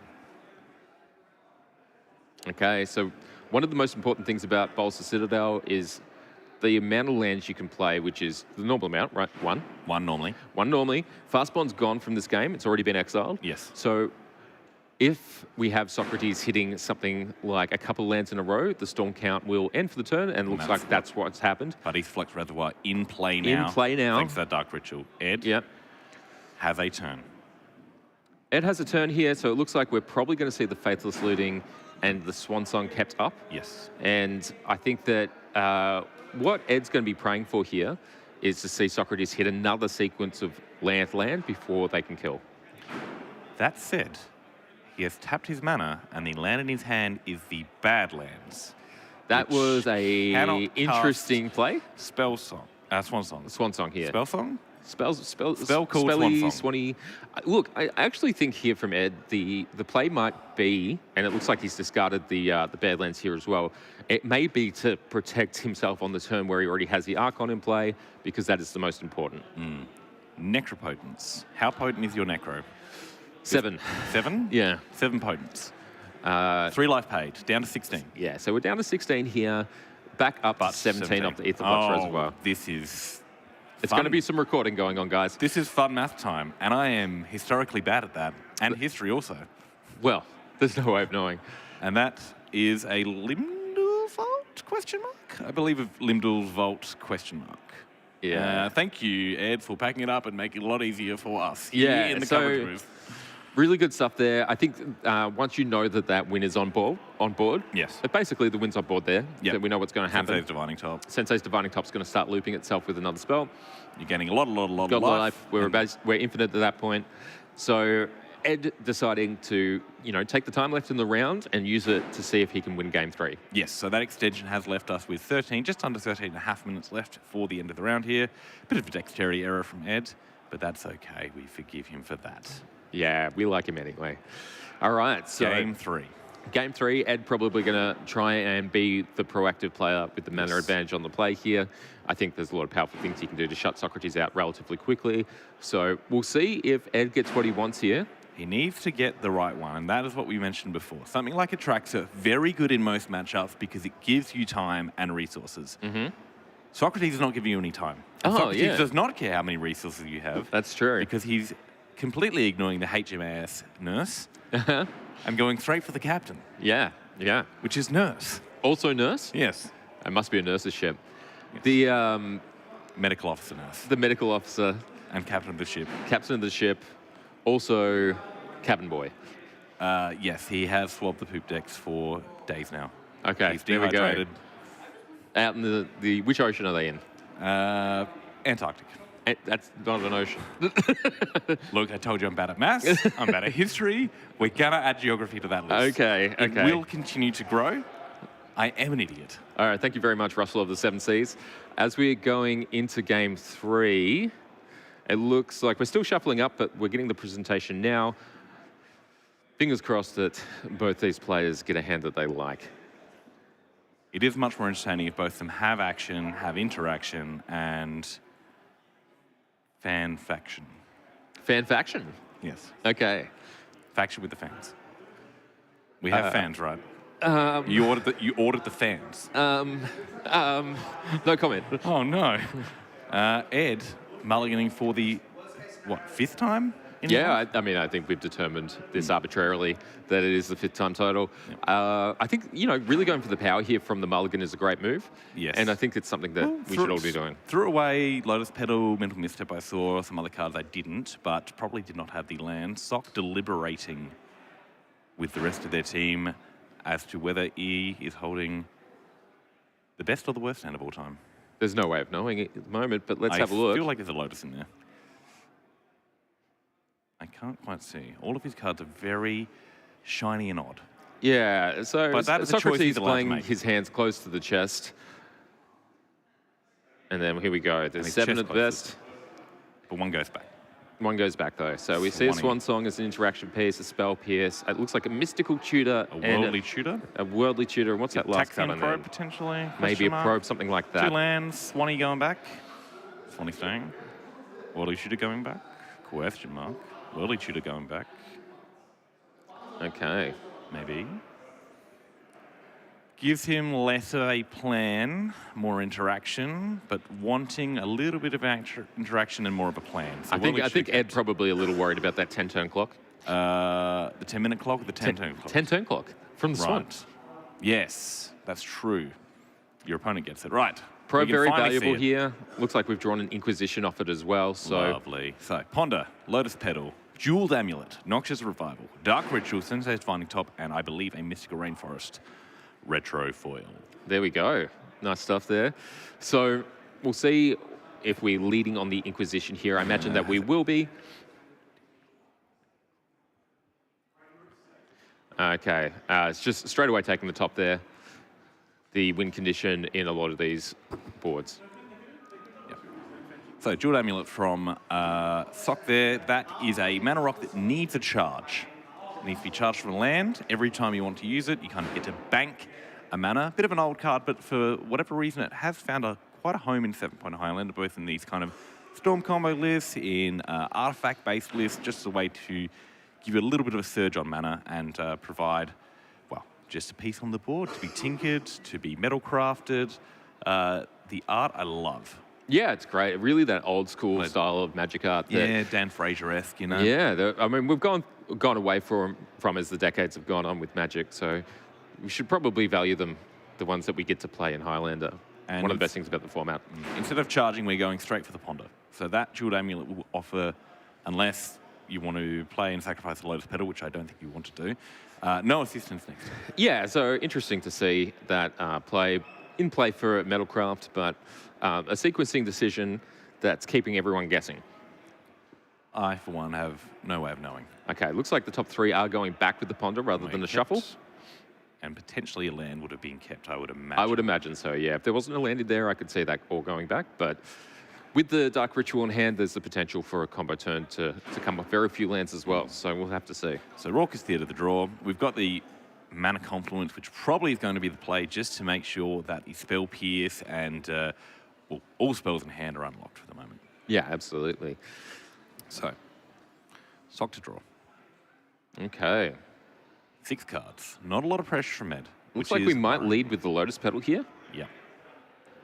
So this makes me think something might happen? Question mark? So what's the prediction here? That we're going for it this turn, or are we just deploying the Lotus Petal to get around counter spells? He's just deploying it this turn. A lot of people will hold on to it to add to the storm count, but I think just getting it on the board, not sure exactly what value it's offering you now, but Sock knows this deck better than more people than I know because he's about the only one that plays it. It looks like we're seeing an Entomb come out here off the Mystical Tutor. Right, that'll go on top. That'll be the draw for the turn, and potentially, I don't think it's going to be used straight away. But it does set up Ed for future turns to hopefully get something on the board to threaten Sock, because at the moment, Sock will just be drawing cards, playing lands, hopefully, until they can have their big burst turn. Okay, so no mystery what the next draw will be from Ed. Turn 3, Entomb off the top. So we might see the Entomb. Well, we're going to see the Surveil first. Yeah, so Entomb can happen at any time. Yeah. It's just more if you want to keep that card, then Entomb is not going to happen for a turn cycle. That is true. That is true. Nor the Worldly Tutor. But Spell Pierce is at least kind of holding things up. We're going to see a charge on the Jeweled Amulet, which can be charged at any time. It looks like the Surveil got kept there by Ed as well. So Yes. likely a reanimation spell. Quite possibly. Could be a piece of interaction as well, though. Yeah. So we'll have to see. So blue or black mana can be added to that Jeweled Lotus. We're not exactly sure as to which. Oh, it looks like a blue. And then Sock's untapping with 3 up to 4 or more, thanks to Dark Ritual, mana. Okay, so it looks like a that is a non-land. It is a tinker. That is a tinker. Dark Ritual first. This is a way to get around this Spell Pierce here. So will depend on what Edge Very play. good. Okay, so Spell Pierce right here to cut off the mana. So, unless Sock has a way to answer that with their own Are we seeing Veil of Summer? Veil of Summer? Veil of Summer. Veil of Summer as a counter there. So spending 1 mana instead of the 2 on this Spell Pierce. Right. So that is going to draw Sock a card, add to the storm count. So card is drawn. Yep. Another artifact. The Dark Ritual cannot be countered. Yep. Dark Ritual goes off. So 3 black mana in pool, plus the Jeweled Amulet in play. Held. So, Tinker is paid for by the Jeweled Amulet. He's thinking about doing the chromatic stuff first. Quite possibly. There's no way of It'll be knowing. interesting to see if we're going to play in a way that isn't interested in the interaction here. Blue mana used. 2 off the Dark Ritual used. 1 black mana remaining. Over there. Play the Tinker. Sacrifice that Jeweled Amulet. All right. We're Ed at can only Storm 4. watch. Ed can only watch. It has been sacrificed. There is a search. To make great gains, one must make great sacrifices, and a trinket little amulet becomes a giant monolithic structure. Oh my God. Bolas, what have you done? Bolas is once again trying to despark the entire planeswalker population to consolidate power into his own kind of, Greedy but giant hands. yes, Yes. clawed hands. Claude, Bolus one is of my back, by the favourite way. names. Yeah. Bolus is back. I mean, And construction will begin shortly of the Citadel Point 2. I am really looking forward to Bolus's new Citadel. Yes. Maybe Bolus's Megapolis. Is that a word? Megalopolis? Megalopolis? There's no way of knowing. Bolus's Megalopolis. I will take a pyramid. I'll take a, holiday home. Bolus's holiday home, perhaps? That'll go around. Inquisition of Kozilek. Off the top. Okay, so it looks like we're going to see the Entomb in response here. Yep. Shuffling away the card that was kept on top. Yep. Wants to get something in the yard. Yeah, give himself an out Yes. to get a threat next turn. So debating between something like Iona or Valgavoth, which I mentioned normally would be the two kind of heavy hitters. I think Iona is good because it stops Citadel more often from continuing. It puts more roadblocks. Instead of just 2 lands in a row, it can be whatever color, right? Yeah. We still need to get the Iona into play for it to have that impact, but it just puts more kind of roadblocks in the way. So the Worldly Tutor, the only legal target for the Inquisition here, so going to the graveyard. Down it goes.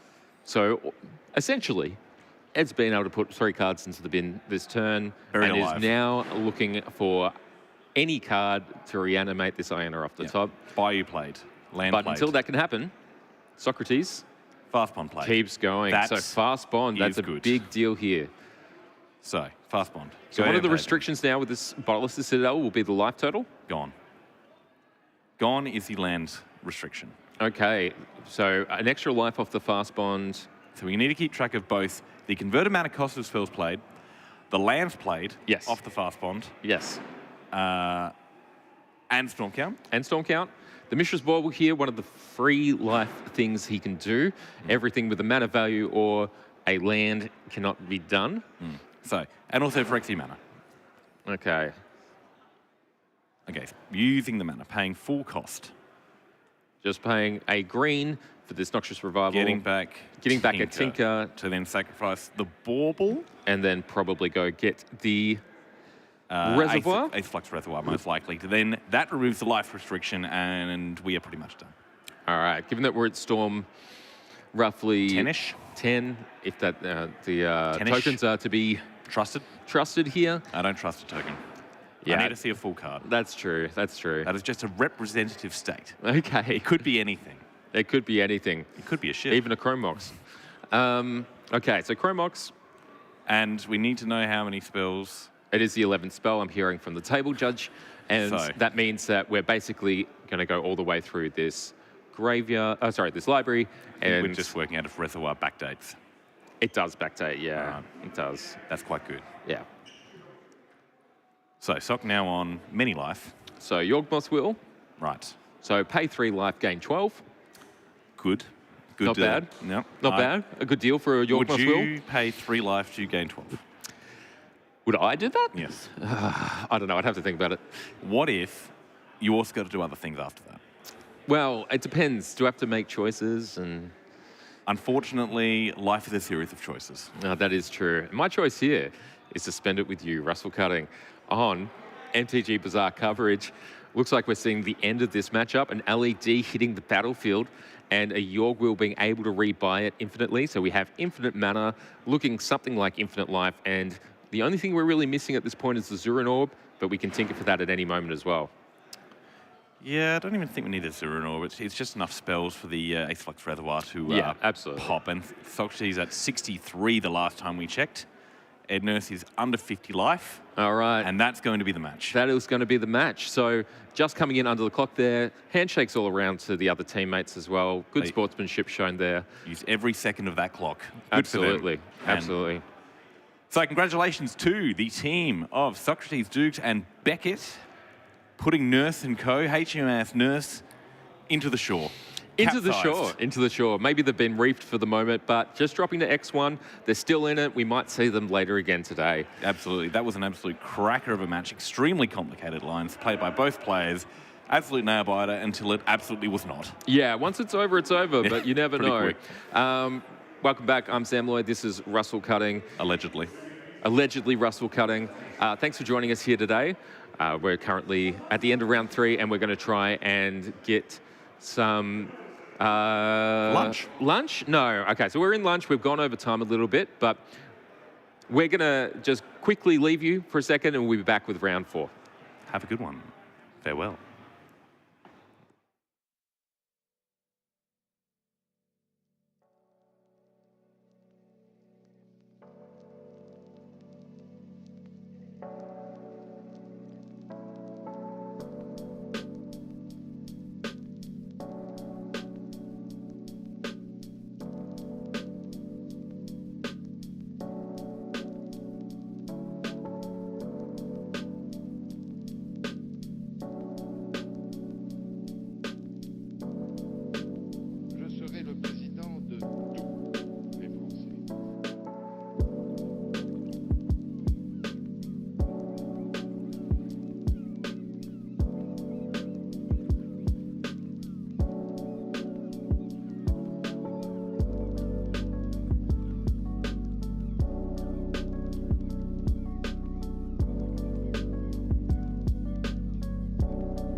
Hello and welcome back to MTG Bazaar coverage. I am Sam Loy, and this is the lovely Russell Cutting. After that last round, I made a break for the door to escape. Pat unfortunately anticipated this, placed a brisket burger on this seat, and it captured me cartoonishly, and I floated through the air to its descent and have now landed back next to you. Fantastic. We've got the Bearded Pig here down at Mana Clash, and they're making some great food for us and luring Russell Cuttings back into the coverage booth for us, which we really appreciate. Okay, so this round we've got a great matchup. Two of Melbourne's favourite sons, Kyle Gibson and Michael Billinghurst. Michael, a points committee member for 7-point Highlander, and Kyle did really well yesterday, making top 8 with an 8-point blue blacklist, which he's run back today. So fantastic stuff. Now, we've got a whole team of Time Walk decks. Right. On the Billinghurst side. They wish to manipulate the temporal stream in order to achieve victory. I'll tell you what, they really like their turn, and they'd like to have it all be their turn. They want all the turns. They want all the turns all the time. All of time for all their turns. So we see them, their lovely team from Blue Elemental Blasters, and on the other side we have the lovely faction team headed up by Kyle, Mike Swan, and Leonard. Leonard recently on the Pro Tour, our big bouncing boy on the front of the camera there. And we're going to focus on this middle match.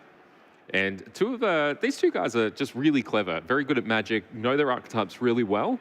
And I think that we'll see some really cool interaction, maybe on the stack here as well. Really nice people, except one of them's casting Time Walk infinite times. Yeah, I mean, I want to turn too, man. Yeah. So, Kyle on their hand, playing extremely fair Magic, Grixis Light. I mean, so we're seeing the launch on the Watery Grave, the 8 points already coming back to burn him. Yeah, life points are really a concern in a matchup where your opponent is going to take all of the game actions for the rest of the game. So I think he might be all right with that one. And a Deathrite Shaman. I'll tell you what, that is the rich man's choice of Deathrite Shaman versus Tamiyo on turn 1. Yeah, well, I'd be taking the Deathrite every time. And here is the poor man's Deathrite, a Malt Tender. I mean, it really is, isn't it? It's a little bit fixed.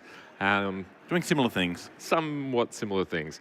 I think that, you know, with this matchup, I think that you really dislike a Malt Tender as soon as you see the Deathrite Shaman, but yes, here we go. The good thing about the Malt Tender, I believe it exiles any card from your graveyard to gain a mana. I could be wrong there. Yeah, but we're seeing the turn 2 Bowmasters here, picking down the Malt Tender. No more Malt. Tended adequately. Okay. So, back to Billinghurst, who has been starting a little bit on mana, but we do see the Prismatic Ending that can deal with the Deathrite Shaman, which we may see there. That in itself will pressure things like Time Walk. So we need to get rid of that quick smart. Kyle. Yeah, that's a great play from Billinghurst there. I think he's going to be very happy to see that Deathrite gone. Kyle thought about the Force of Will there, but ultimately thinks they have enough going on to keep playing. I believe that was a Reanimate just drawn. Thought Scour to mill 2 cards, 2 lands which you don't want to see, and Tishana's Tidebinder? No, that is a secret lair of some kind. A secret lair of some kind, yeah. So very cool. I really like the customizability of cards now for 7-point Highlander, but as a caster, sometimes I don't know whether it's a Spell Pierce or not, which I think it might be. Spell Pierce, Preordain, Ponder, one of them. It could be even a boat. There are some number of playable cards in 7-point Highlander that are blue and cost 1 blue mana. It could be any of them. I think you could probably make a whole deck of them. In fact, I think most of our field has. Yes. Thankfully, they're much easier to identify. We're seeing a land cycled Lorien Revealed for a basic island from Theros. Extremely readable compared to the Oil Slicks and other basic lands. Yeah, it's interesting that we're starting to see the abilities on creatures such as Orcish Bowmaster and Tamiyo really run away with the format. 10 years ago, we would really worry about things like Tarmogoyf, things which had a fat stack of stats. Efficient creatures. Now, these are efficient creatures. There's a couple there. But they're very efficient in a different way. So they're going to be drawing cards, pinging down things, stopping your opponent from drawing cards without a cost, all the rest of it. So, from this Malevolent Rumble, we see Psychic Frog to hand, Noble Hierarch, Baleful Strix, and a land to bin. Okay, and we see a Leyline Binding now that we're sorted on mana. That's paid for with the spawn. Our players shortcutted that, not introducing the Scion token to the board and just sacking it straight away. So there was 2 mana paid for that Leyline Binding. Get out of the comments. Yeah. Don't come for me. Don't come for my Michael. There's already enough people coming for me. Oh, that's true. So there goes Tamayo. We've got the Orcish Bowmaster. Still plenty of points on board for Kyle. And that will hopefully be something he looks to ride to victory. What can he follow up with? There's back to basics in there. Can't be cast. Would love to cast it, although it would lock him out the game as well. Yeah, as it turns out here. We might find out. No, it's a reanimate. It's a reanimate. Yeah, so a back to basics here would have been an interesting play, but it looks like we're just going to reanimate the Baleful Strix to get a redraw. Yep, looking for that third land. I don't think they found it there. But, you know, pretty low cost value proposition there for Kyle, and I think just putting him ever so slightly ahead and ever so slightly closer towards drawing that land. Well, the Strix is really good because we do know about that Psychic Frog, and the Strix is a very effective check for that card. Yeah, absolutely. Which can run away on its game, which, Well, I think actually Bowmaster as well, right? So once it starts drawing cards, it's going to grow the army. You'd rather they didn't have the cards in the first place, nevertheless, so the Baleful Strix is a good option. The Frog can fly. The Frog can fly? Armies, not flyable. Not flyable, but it's not an Air Force. Pings, pings, pings. It's not an Orcish Air Force. It is not an Orcish Air Force, although I would love to see that. A couple of little caps on them, Yeah, absolutely. And we see the Force of Will getting rid of that back to basics. Probably a wise one there. It'd be hurting Kyle just as much as Billinghurst. Yeah, it's a high mana value card as well as something that's not great for the board state. So Kyle still the lone player with creatures in play. A third land. And now has the third land. And 5 cards in the bin for that aberrant Oculus 6 with the land. 6 with the land. Question mark. So there's going to be an interesting turn here, and we'll see if Kyle wants to go for it. First, gathering the information by going to a combat step. Vulture. And then Flooded Strand, cracked right away. Kyle, an expert chess player, one of the highest rated chess players in the country. Right. Once a decision's made, it's happening.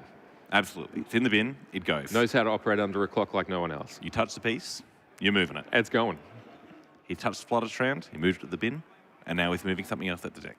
And then everything's going to exile Abhorrent Oculus into play, and a significant board now facing down Billinghurst, 13 life points. No response from Billinghurst, and now we get to see a manifest in the upkeep.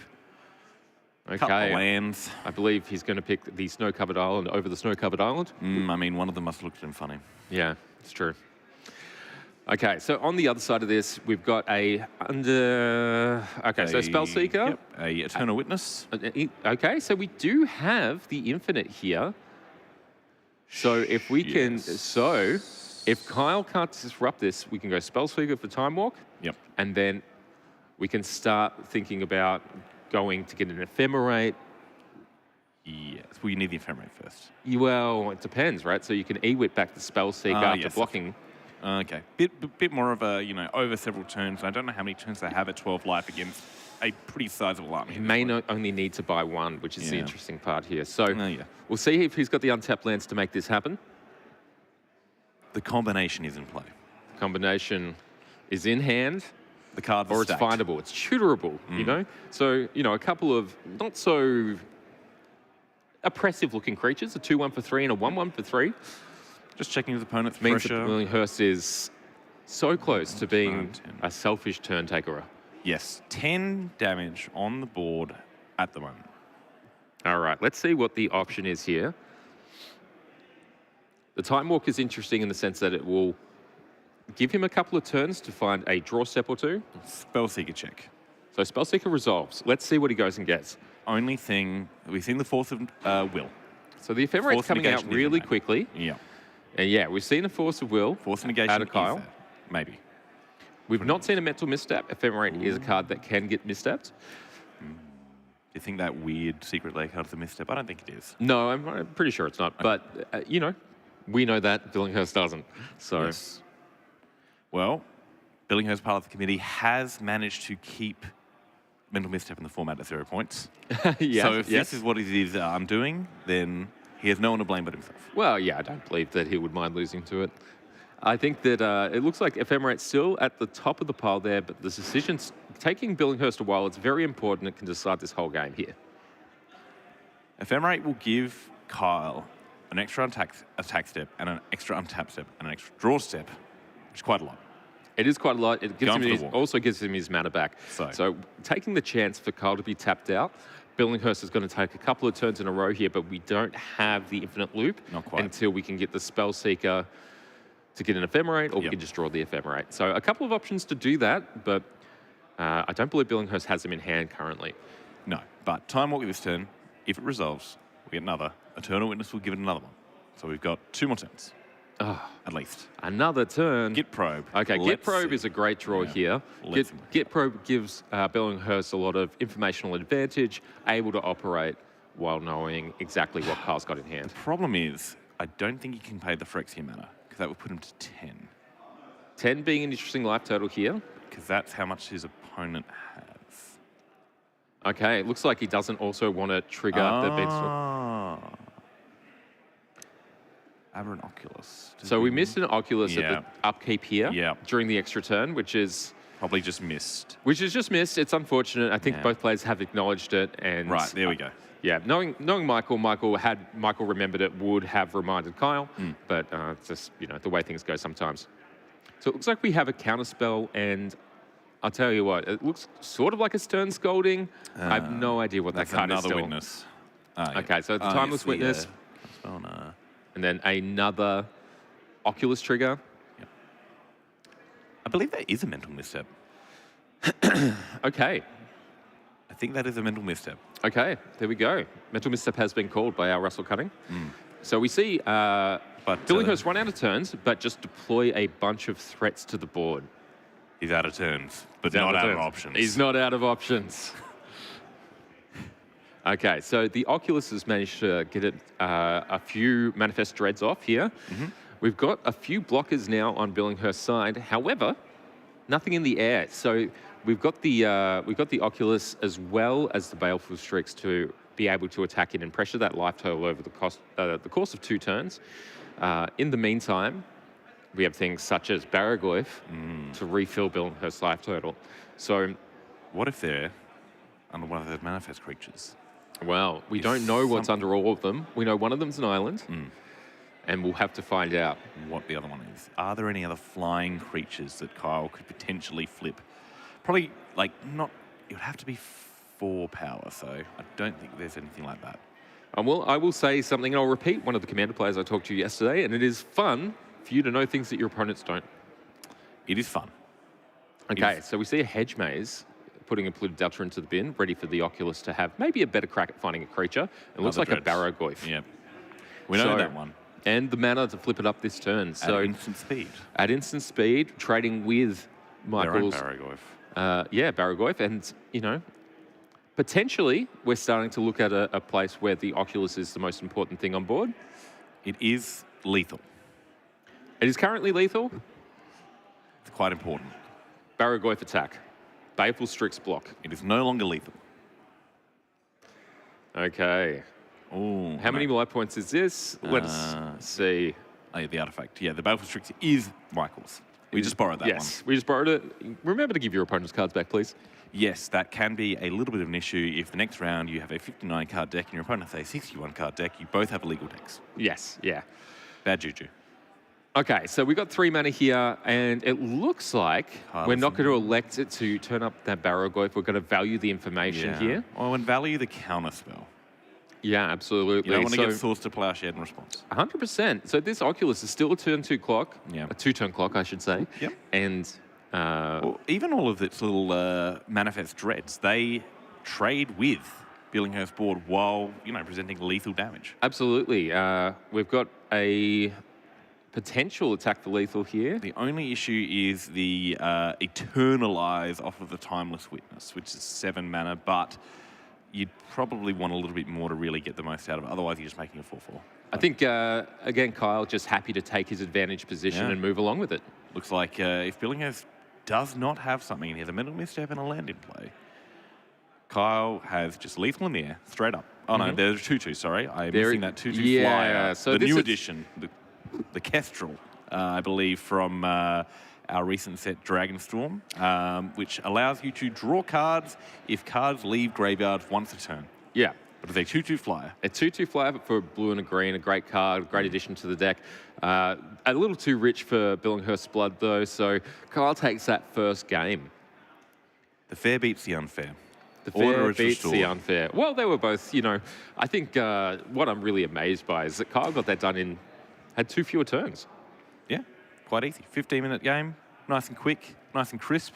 Looks like a few people are sideboarding already. We've got our front table there. So JD Leonard. versus Leonard there, and then on the back table we've got Graham King versus Mike Swan. They look like they're still going for maybe game 1, or maybe they're into game 2. Quite possibly. Ooh, we're getting a bit of a little sneaky Okay. peek. I'm gonna make a wild guess here, Russell. Judging by the amount of lands in play, this is game 2. If they're on game 1, they've got a problem. They might have an issue. They could have both missed land drops for several turns in a row, but the graveyards are pretty empty, so I would think them too. Yeah, absolutely. So Tassiger, the Golden Fang, attacking here from Mike Swan's side. Le croque d'or in French. Le Croque d'Or. Le croque d'or. There we go. Which is also You know what's weird about that? What? I didn't ask. Well, I told. Okay. All right. That's fine. the basis of improv. Tell, don't ask. I'll have to look that up sometime. Okay. So looks like we have seen a rogue enter play, An opposition agent. an opposition agent, a In fact- roguish one, a human rogue. And I think we might be good to go back to our feature match. So a little check in there with Graham and Mike.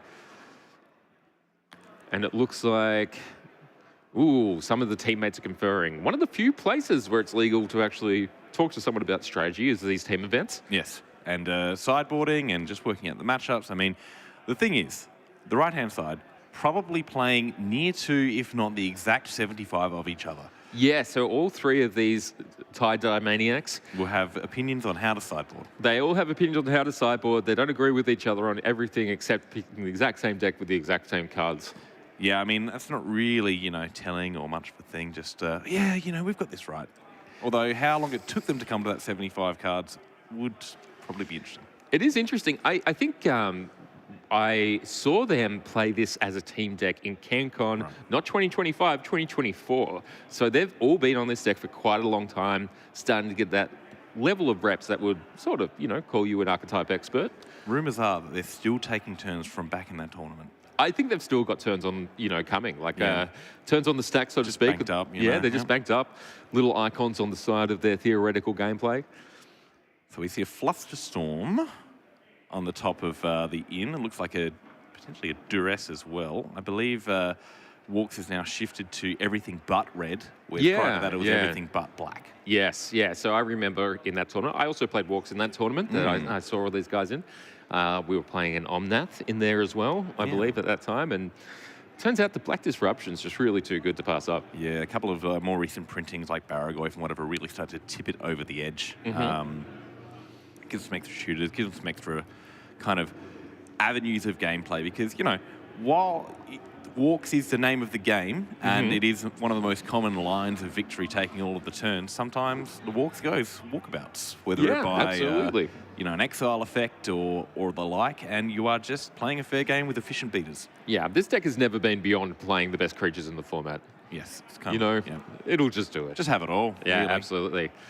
Play all the good cards for free, and then there's just a gigantic 5-point, several $1,000 card in there. Yeah, absolutely. Billinghurst in the play. Billinghurst on play game 2. Yeah. Looks like it's a keep of 7 there, and maybe a keep from Kyle as well, by the look at that. Graciously giving the Cataxian Probe to see Kyle's hand. We see 4 lands. Emperor Yeah. of Bones, Tamayo, Baleful Strix. I think the Mystic Sanctuary looking a lot better here than it did in the last game. Absolutely. We have seen the ups and downs of Mystic Sanctuary across this weekend. Sometimes we're seeing it early as the only land drop come into play tapped. We've also seen it win games. Cheeky little ponder, keeping it on top. There was 2 lands in the Green Sun Zenith. Yeah. Whether or not we will see a Lorien revealed or fetch to disrupt that sequence of cards first. But Tamayo from Gibson to hopefully start getting some pieces. That said. Okay. Immediately check it out. And then we've got a couple of extra draws there. We'll see if Kyle is going to counter this streaks with his own streaks. But for the moment, it's doing all the work it needs to do to hold back this Tamiyo. Yeah, I mean, the Strix will check it, but at the same time, that has prevented Tameo from doing exactly what it needs to do. Bowmasters. Bowmasters to open up the way for the clues to keep rolling in. Well, that's exactly what it needs to do. I mean, you need to be just making all the land drops, which we have over the next couple of turns, and then really be able to use them to keep the kind of gas flowing, maybe flip that Tameo at some point. And the Battle Restriction in the bin, ripe for the bonesing.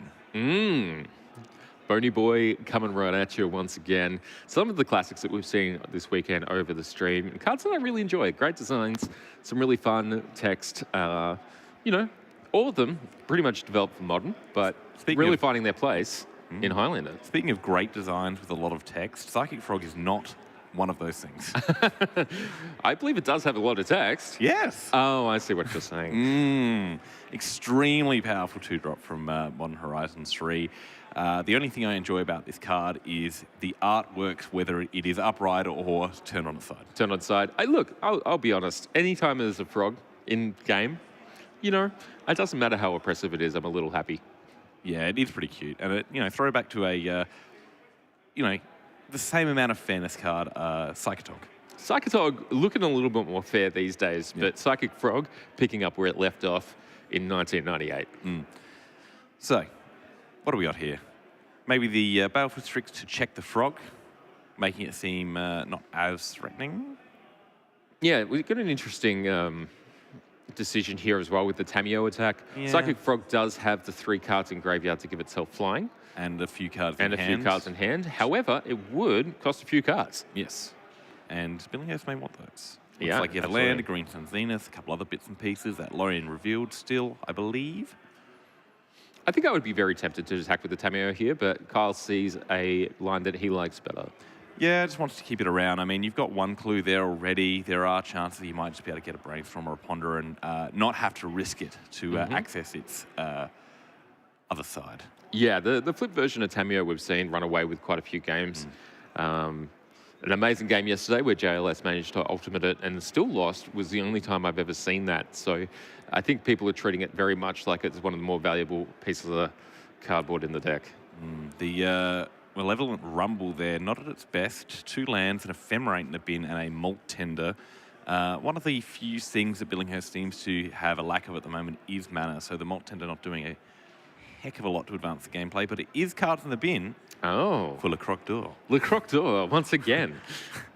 Vengeance shall be his. And we need 5 cards Delve for a 4/5. 4/5 on this board, pretty good, except the Strix, but the Strix really can only check one of these 2 premier threats between Tasker and Psychic Frog, both card advantage engines, and a Malt Tender just to keep the graveyard full. So a potentially problematic position for Billinghurst is that Ephemerate sitting in the graveyard with the Emperor of Bones in Kyle's hand. If we get rid of that Ephemerate, the Infinite's gone. It definitely is. I mean, then again, Time Walk becomes one of the most expensive explorations there is, with a little bit of extra. Yeah, this is why we play Barrowglyph, I think. Yeah, I think so. I mean, Emperor of Bones, potentially the heads-up play. We do have 3 unknowns from Kyle there. Mystic Sanctuary unlikely to be played unless he really needs that extra bit of mana because it is now online with 3 extra islands. Yeah, so, Kyle has the ability to shut this game out in some manners. But at the same time, Billinghurst does have the more powerful board right now. Yeah, that's kind of the only thing at the moment. There's not a lot of pressure from Kyle. The Emperor of Bones will help that a little bit, but even in its adapted state, it's a little bit smaller than the Tasker. It sure is. We do see potentially a Dismember there, though. There's a Dismember and an Abhorrent Oculus in hand here, so really interesting position. Doc Ock a little bit bigger than Tasker. A little bit, just enough. So here's the iron price for the Dismember on the Frog. Yep, so only 3 cards in hand there from Billinghurst. No ability to pump it out of range. Kyle deciding now's the time, and it may not happen again. So Mystic Sanctuary for that Dismember. Back to the potentially top. hit the Tasker next turn. Great stuff here. And all it will cost is 8 life. Well, he can pay for it, but yeah, we'll see what he does. Tameo now free to attack as well, interestingly. Got the Brazen Borrower there. Might just be holding that up. Cataxian Probe paying the mana. Seeing it at 12 life, just wants to keep themselves a little bit higher. 3 Phyrexian mana symbols in 1 turn is a little too much. So A little bit too steep of a price to pay. And drawing that Dismember, so maybe we will see it again. Maybe we'll see Both 5 players, Phyrexian mana symbols. both players offering each other the information and playing open, being really good sports about it, and we'd love to see it here. Yeah, it helps us because I will immediately forget the cards that we've seen. Yeah. So we're seeing the Emperor Bones hit play, Yep. and I believe we're going to see that Ephemerate get out of the bin. Quite ASAP. possibly. I think this turn is the one to do it, yeah. Yeah, there we go. We can get the frog later. Yeah, exactly. So even though the Emperor of Bones really cares about exiling creatures to later bring back with adaptability, getting rid of this Ephemerate is just too much of a value play for shutting down Billinghurst's game plan. Yeah, now that, Kylie's beginning to take over the board, so just making sure that we don't get that free oops, I win button is important to check. 4-5 is held back by our little 1-1 owl that could. A Green Sun Zenith 4-3. Yeah, getting shuffled back into the library as it goes and gets what I'm expecting to be an Eternal Witness, but maybe something else. Well, Eternal Witness is a turn too late for the Ephemerate. Looks like a it's Grist. a grist. Okay. So hungry. So what a hunger tide. And then this creature has the ability to, well, it's not a creature, I guess. It's a creature and a planeswalker. I'm confused, Russell. Can you tell me more? This Planeswalker, that in other zones apart from in play, can be counted as a creature and thereby found with Green Sun Zenith. It is now a Planeswalker, but was once a creature Planeswalker. Looks like we're seeing the tick down, which is a Bones Shard-like ability to remove the Bowmaster and potentially open up the ability to Brainstorm or cast Lorien Revealed to draw 3. Yes, the Orcish Bowmaster putting a little bit of invisible pressure on those cards up until now, but now quite a visible pressure. Thankfully gone. Eldamri's Call hitting the graveyard, not valuing the tutor here, particularly because Billinghurst cut off white mana still. Yes, with the exception of Mob Tender. Ah, yeah, that one doesn't count. No, it does. Oh, okay, fine. But we'll let you off. We now have 5 of 6 cards in Kyle's graveyard for Doc Ock. Yeah, so I think we can hit the Oculus at any time. It just depends on what we're going to do with this mana. So we've got the Petty Theft / Brazen Borrower in hand. We've got an island, and we've got the Dismember, which is being played face up.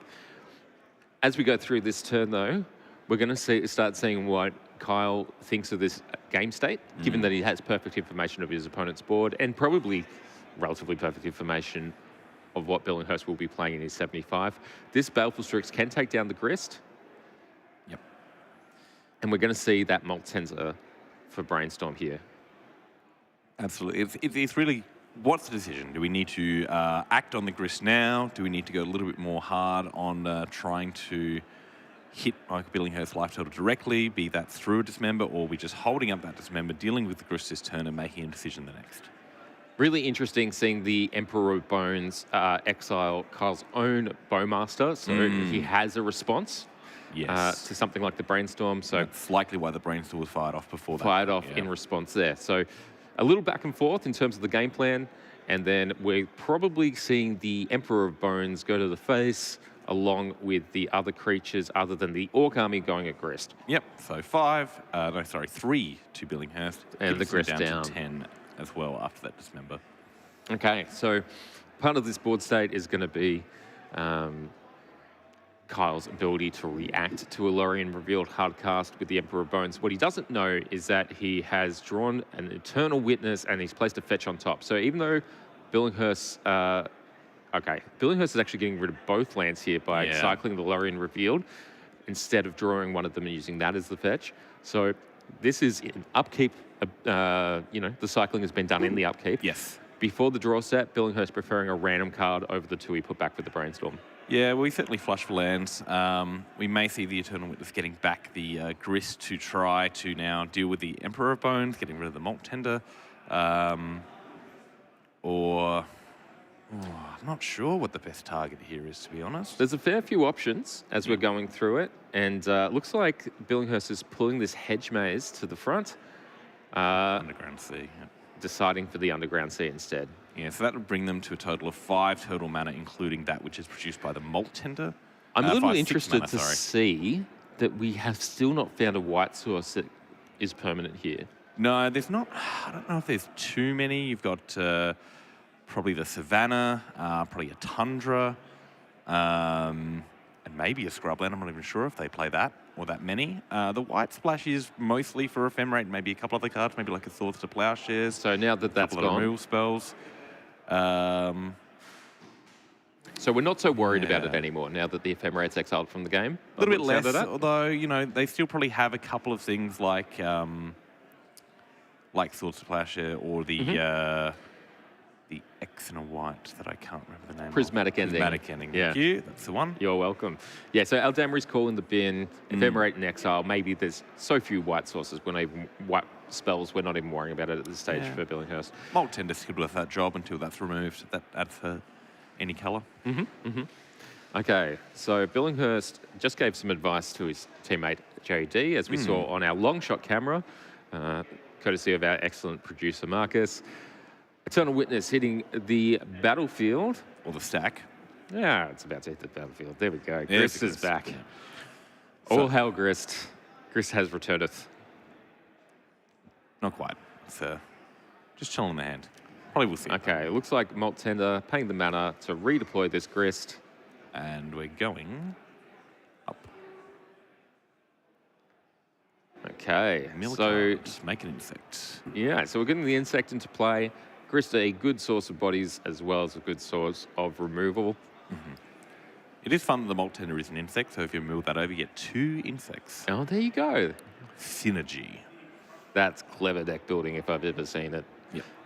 Back to Kyle, holding that Oculus and the Brazen Borrower Petty Theft, but it looks like end of turn. Looks like we're going for the Bowmaster end of turn with the Adapt. So the Emperor of Bones growing to a 4/4. This Bowmaster not forever going to stay in play, but the army will grow nevertheless. Yep. And we should see the Orcish Bowmaster, as we've done at end of turn, come in for just one more attack before it is banished forever. Banished from the land by the Emperor of Bones. Yes, sent to exile by the Monarch. They only have use for them for one thing and one thing only, and that is bloodshed. Yeah, absolute Rattlewood King. Okay, so we've got a Ponder, I believe, was the draw. Preordain. It's a Preordain. From the Vensiverse Koth. There we go. I know it because it's one I use. Oh, I see. One of the OG dual decks back in the day. Yes. It's very weird art. Vents are looking into some sort of Quicksilver. Yeah, Mirrodin. This is Scars of Mirrodin, you know? Okay, so the Preordain, we see a Submerge and an Overlord of the Baelmerc at the top of the library. The Submerge, left on top, going to see its way into Kyle's hand for this turn. Nice free spell. It's a 5-mana spell, though. I'm not exactly sure how he's going to cast it. I don't know, I think he might find a way. Is there some sort of alternate casting cost? I'll tell you what, you can pay 0 if you want. Really? How do you do that? Well, it just depends if your opponent has a forest or not. Let me just check. Yes. 2 forests is enough. So it goes to the top, cuts off the draw stat, which is probably one of the things that Kyle's interested in, Yeah, is absolutely. preserving this information and knowing that, you know, getting the feel for his ability to be ahead in this game state. Pop the insect. Emperor of Bone, probably dealing with the Grist, and then the rest of the team coming in towards Billinghurst. Tamayo joining the fray, just to be helpful. Okay, and it looks packing it like, up. yeah, Billinghurst has had enough. Kyle, you know, putting him in checkmate. Yeah, just slowly he's but want to do. surely, you know, the gentle glove. The glove of love. I don't think there was any love there. I guess not. No. But Kyle really expertly kind of slowly cutting off all the avenues of attack that Billinghurst had until there was none left but picking up them cards. Other 2 matches still going. Yeah, they're both in game 3.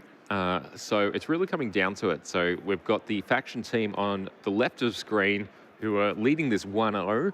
But as soon as these other games go the other way, this is all going to be over. So here we have, we've got Leonard versus JD. So these teams are flipped from your previous perspective just based on our camera setup here, guys. And we have a turn 2 Polluted Delta getting cracked here from JD. And it looks like we're going for some of the ignoblest of turn 2 plays. Look, there's no point being noble when you can be ignoble. It's much more fun to be in the swamps. Why would you be in well-tended fields when you can frolic in the mud? If you're going to be a shaman, you might as well be a goblin. Exactly. Okay, so we're seeing a Ponder. Interesting turtley art there. A turtle eating hot dogs and donuts. Okay, so we're seeing a Red Blast, a Time Walk, and a land by the looks of that. Maybe a temple card, something like that. Yeah, quite possibly a land. Yeah. Plenty of lands in hand. Maybe interested in keeping some of these. Maybe interested in keeping some of these hidden on the top of the deck. So they can't be removed from hand with something yes. like a Thoughtseize, say. Now, it's interesting. Leonard is playing the same 75 as Kyle was. Right. And JD is playing the same 75 as Billinghurst was. Right. So we are running back this exact same matchup, but our board position's very different now.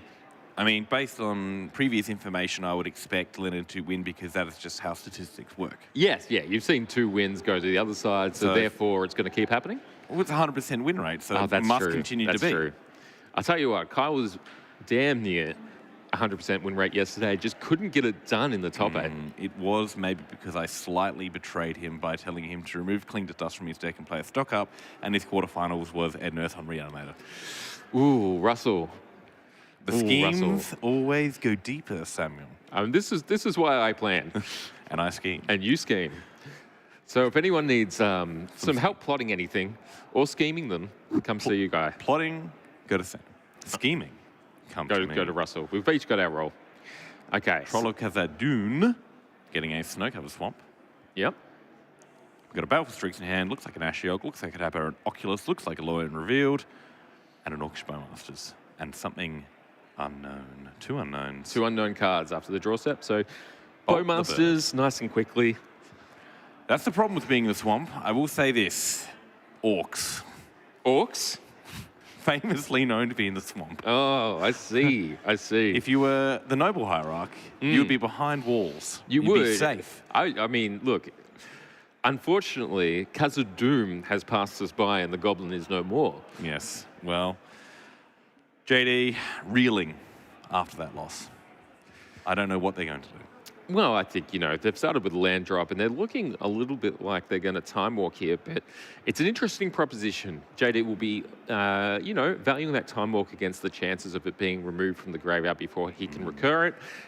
And looks like we've got a Swords to Plowshares as well as a couple of other interesting cards there. Time to send that orc to the farm upstate. To the farm upstate, you reckon? Quite possibly. Tilling for you. Tilling. Oh, I see. Tilling is better than killing my creatures. Well, tilling over killing for life, It's just, peace is always an option.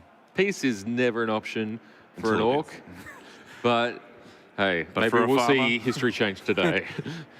Not an option for an orc, but for a farmer, well, Okay, so we are seeing the time walk here. all right. Are we? We are seeing it. And we are seeing it resolve. We're seeing it resolve. So no crack of the Flutter Strain there, interestingly. We see the hand of the stranger come over. I believe that's Billinghurst right there, pointing at this card, say, hey, play this green substance, get back that time walk. Yes, JD being puppeteered now. Absolutely. So It could be a collaborative effort, or it could be some sort of nefarious brainwashing scheme.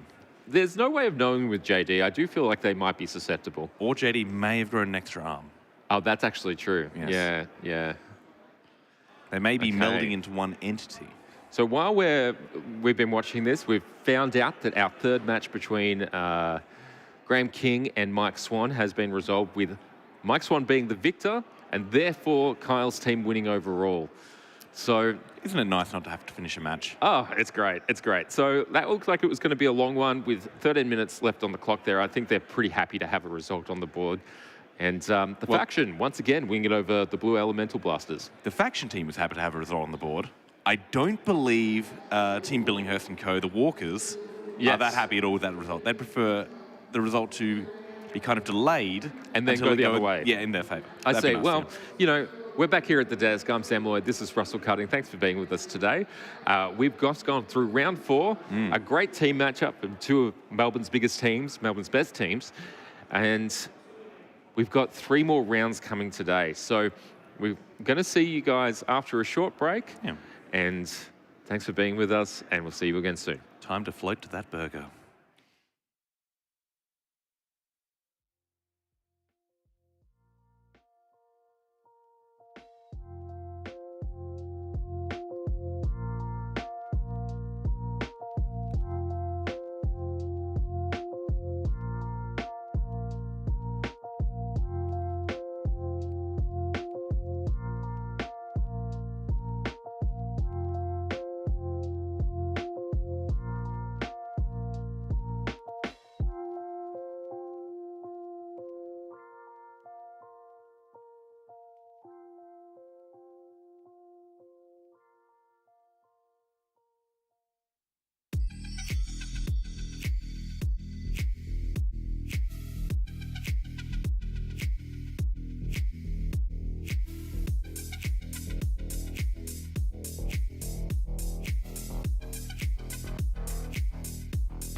on in Chris's hand, and maybe try and plan his turns around the information he gets. He's also got a Force of Will and an Oko, so he's probably looking to do something semi-aggressively.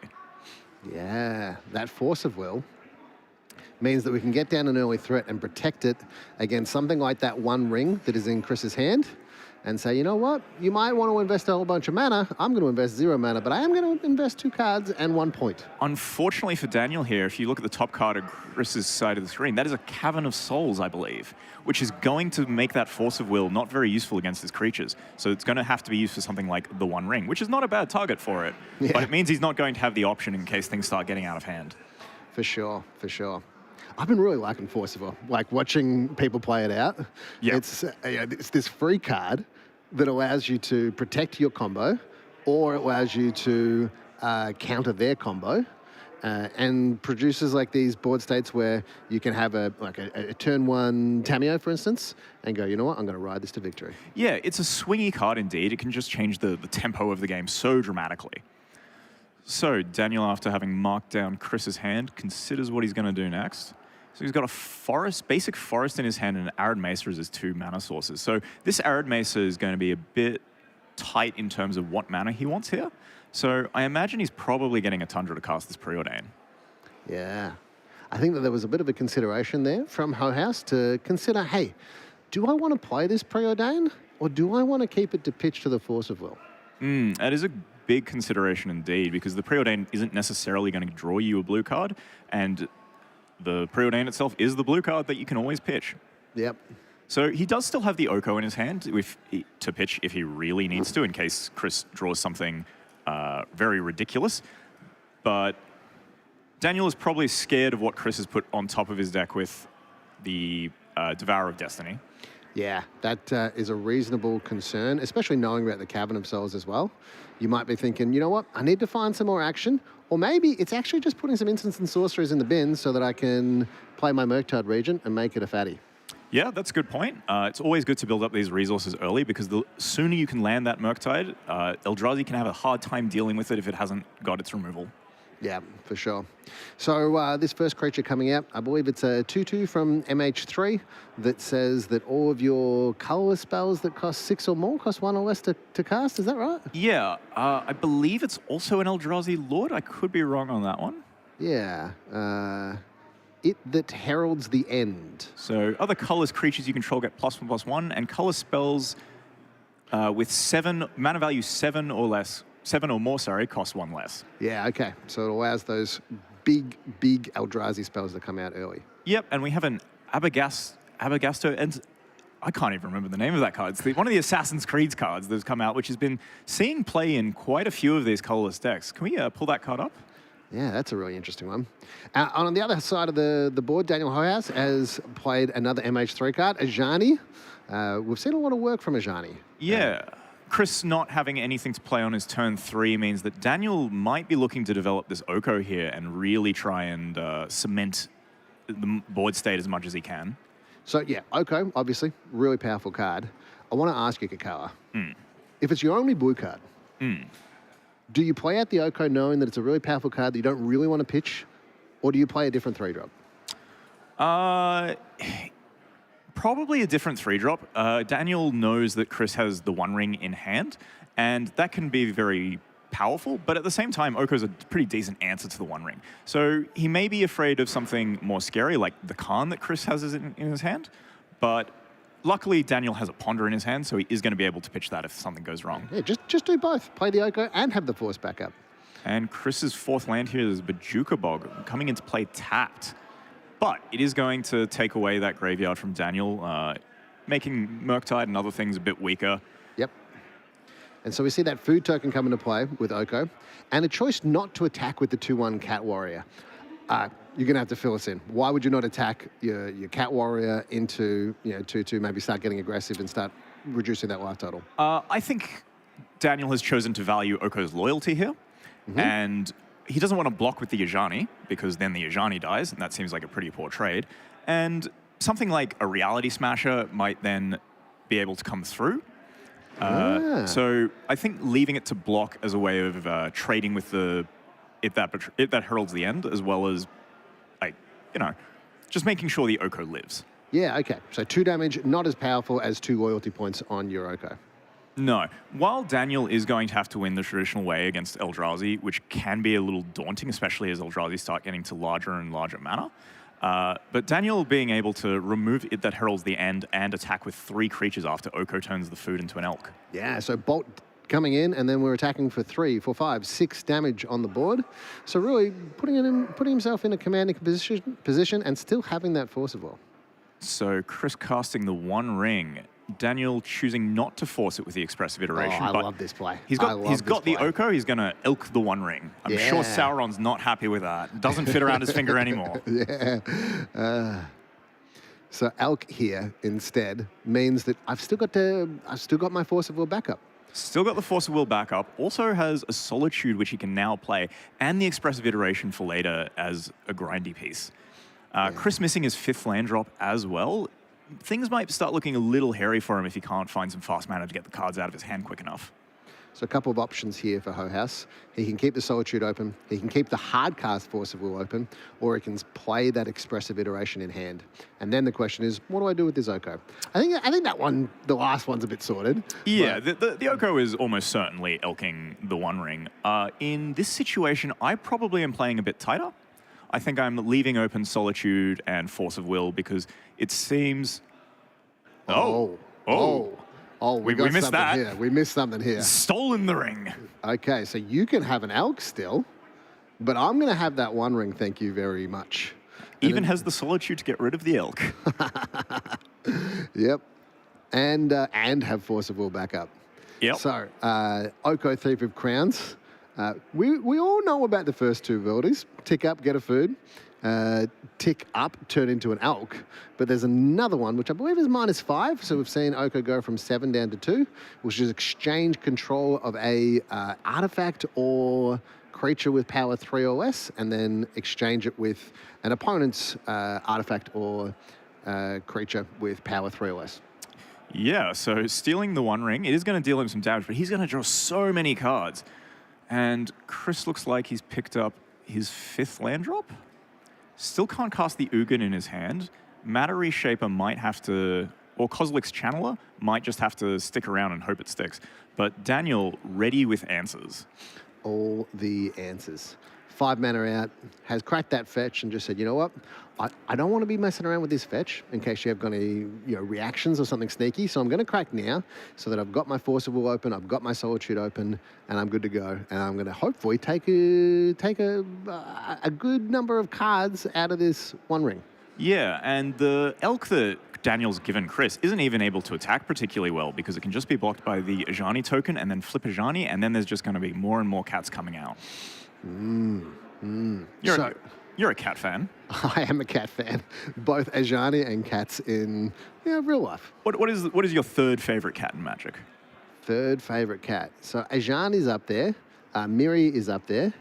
Look, I'm actually just going to say Miri's my favorite cat. Miri's your favorite cat? That's my answer for you. Yeah, Miri the Cursed or Miri of the Weatherlight? Miri of the Weatherlight. I remember a lot of Miri the Cursed. That was always a fun card to have in my high school playgroup.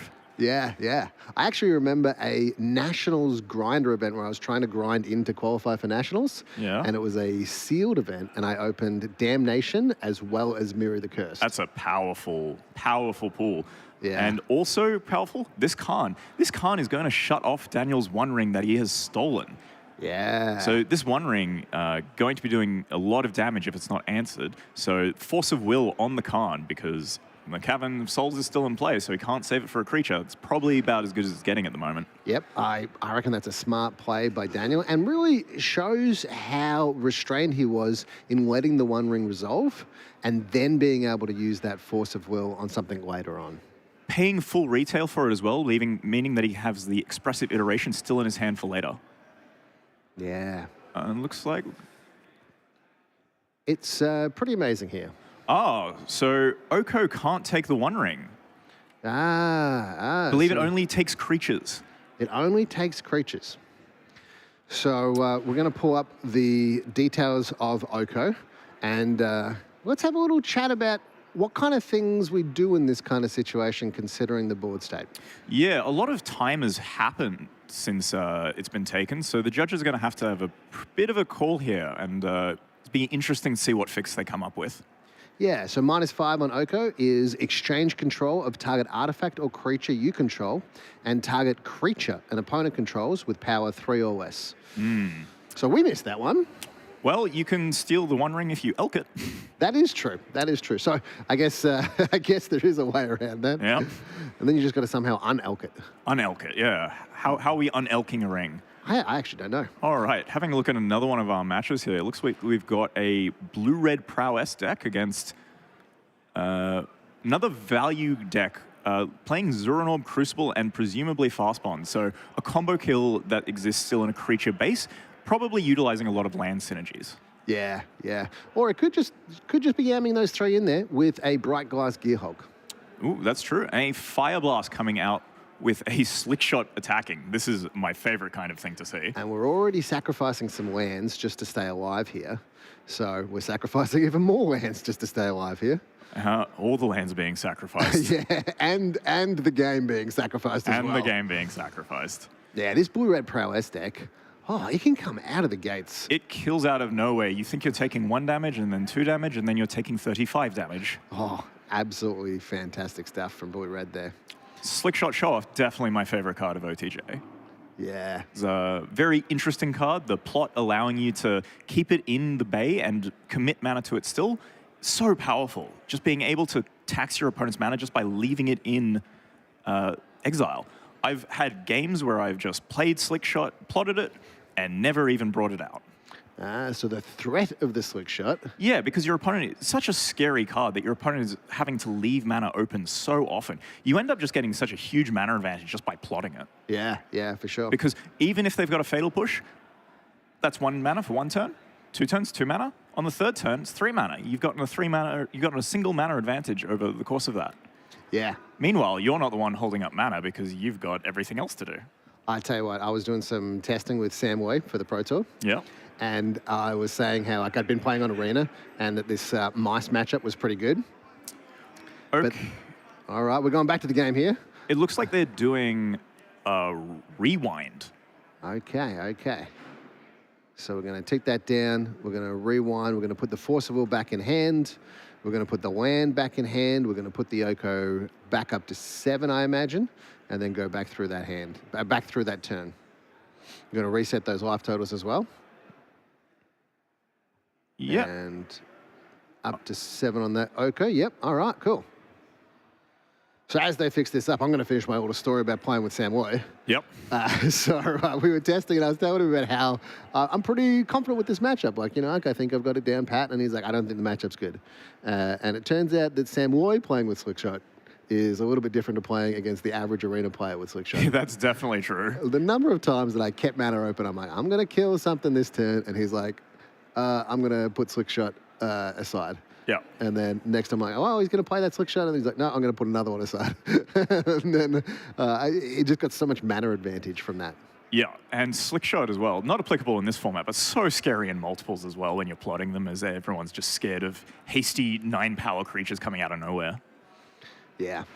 So we've got a tick up on Oko, which was our original guess. Our original guess. Yeah. I think that we instinctively knew what we would do in that position, and we missed something, and both of us actually thought, oh, we missed that. That's an excellent play. Instead, we missed something else. All right, so Oko's ticked up to turn that 1 ring into an elk, and then we've seen no attacks here. There is an advantage here for Chris. Being able to know exactly what's in, like a very relevant card in Daniel Hoyas's hand. Yeah, knowing about that Force of Will is maybe going to change Chris's line here. So he plays the land, but I guess he may not want to run the Khan out anymore. He might be thinking to himself, you know what? I've got this Cavern of Souls. I can actually resolve like a less powerful spell here. Not exactly what I want, but I can actually resolve it. Yeah, and I really like the channeler here because it means that Chris is going to be able to have more mana, allowing him guaranteed to being able to at least try and cast the Ugin in his hand. The Ugin, of course, being able to exile something when cast means even if it gets Force of Willed, it's going to be value. Yeah, for sure. And if it doesn't get countered, it's even scarier. Yeah. So I think Daniel here is probably considering solituding this. I reckon that's a pretty easy solitude here. Yeah, but at the same time, he can just elk it. Good point. But like, what else are you going to spend your mana on? Yeah, you wouldn't be otherwise. So I guess he's choosing to solitude it. Yep, solitude at end of turn. Gain some life for Chris, but also putting a solitude in play. And when Chris is probably just going to have 3/3s for the rest of this game unless he kills that Oko. Yeah. But 3/2 solitude is going to be a good little trade as well. So Oko here is probably going to just make a food, threatening the next turn to exchange the food for the One Ring Elk. Yeah. And then, so we will actually see that trade eventually. And then maybe trying to find a way to unelk it. Oh, this is big. So expressive iteration, seeing Dig Through Time, Force of Negation, and Scalding Tarn. Gets the Scalding Tarn for the turn, puts the Dig Through Time into hand, and I believe that is a fear of missing out in Daniel's hand to go along with it. So he's got some protection. He will have to pitch to the Force currently, pitching the Dig Through Time, which may not be something he wants to do. Oh, hang on, do you? Do you need to do that? Because you've got a Scalding Tarn here. You've got 3 cards in the graveyard. You crack that Scalding Tarn. That puts you to 4 cards in the side. On the expressive iteration is 5. Yep, as well. So that actually means that you can actually just hard cast that Dig Through Time and say, you know what? I'm going to find like at least 1 blue card. You'd hope so. Yeah. There's a lot of blue cards in the deck. There's a lot of cards which are many different colors. But if you're playing a Force of Will deck, chances are you're playing a lot of blue cards. So we'll see a considered block from Chris Malley here. Yeah, blocking the Solitude, because lifelink is quite powerful. I think it's worth more than the 1 toughness, especially when Chris's deck is looking to do large numbers instead. The difference between 2 and 3 toughness, not a huge lot. Yeah.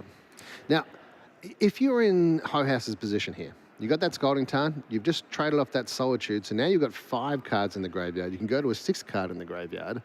You could main phase that Dig Through Time, or you could kind of keep mana open and work out what cards do I actually want with this Dig Through Time?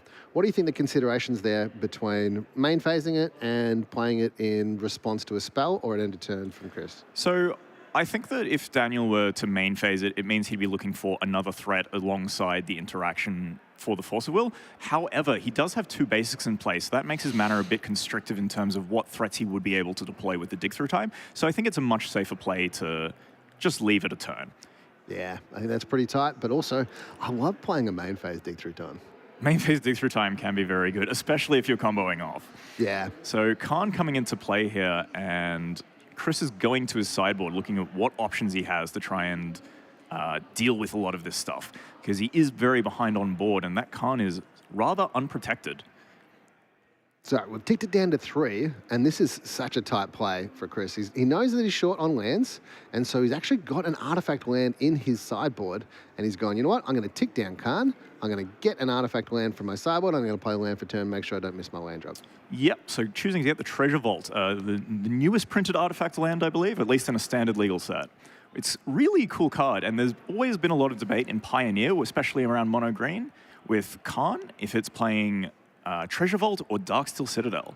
And you can probably make similar arguments in Highlander, but I think that especially game 1, where Khan is more powerful, Treasure Vault is a more powerful card than Darksteel Citadel, because your opponents often aren't playing mass artifact removal game 1. Yep. However, I believe because it is an artifact land, Oko can elk it? Ooh. Let's have a look at this Oko. I've still got it up here. Target artifact or creature loses all abilities and becomes a green elk creature with base power and toughness 3 and 3. That is a spicy play, Kakawa. I like it. I like it. Oko being a Stone Rain. Yeah, I don't think I would have seen that play. I don't think I've ever looked at my opponent's lands for a target from my own Oko in play. Yeah, it's not something that comes up often. It's the same as Urza's Saga being enchantment. There's a lot of weird interactions you can go with it. So Daniel choosing what to take with this Dig Through Time here. A lot of good options here, like Teferi, Murktide, Felia, Morlock. So I think we see a Teferi and a Subtlety as the current cards that are down. So the Subtlety is definitely down. And then we're trying to work out what the other card here is. Morlock, yeah. What's the best thing you can do with Felia on this board? Because he's heavily considering taking it. Yeah, so one of the cool things is that you can exchange your food with an opponent's card and then you can attack the failure with a failure and blink the token that you've exchanged from the Oko, and basically get rid of it. Yeah, that's pretty good. And Oko with a lot of loyalty counters here. Doesn't look like it's at threat of being removed anytime soon. So he's picked up the subtlety, has the force of will, has a fear of missing out, and a failure. So Daniel's covering a lot of fronts here, and is probably going to answer this Khan first thing, and then probably considers maybe elking the treasure vault. Yeah, if he sees it. If he sees it. I think it's a big ask. So being able to play the land here as well means that he's going to be able to leave open failure and hardcast force of will or subtlety. Yep. So let's have a look at it. Yeah, and choosing to buff up the food into an elk.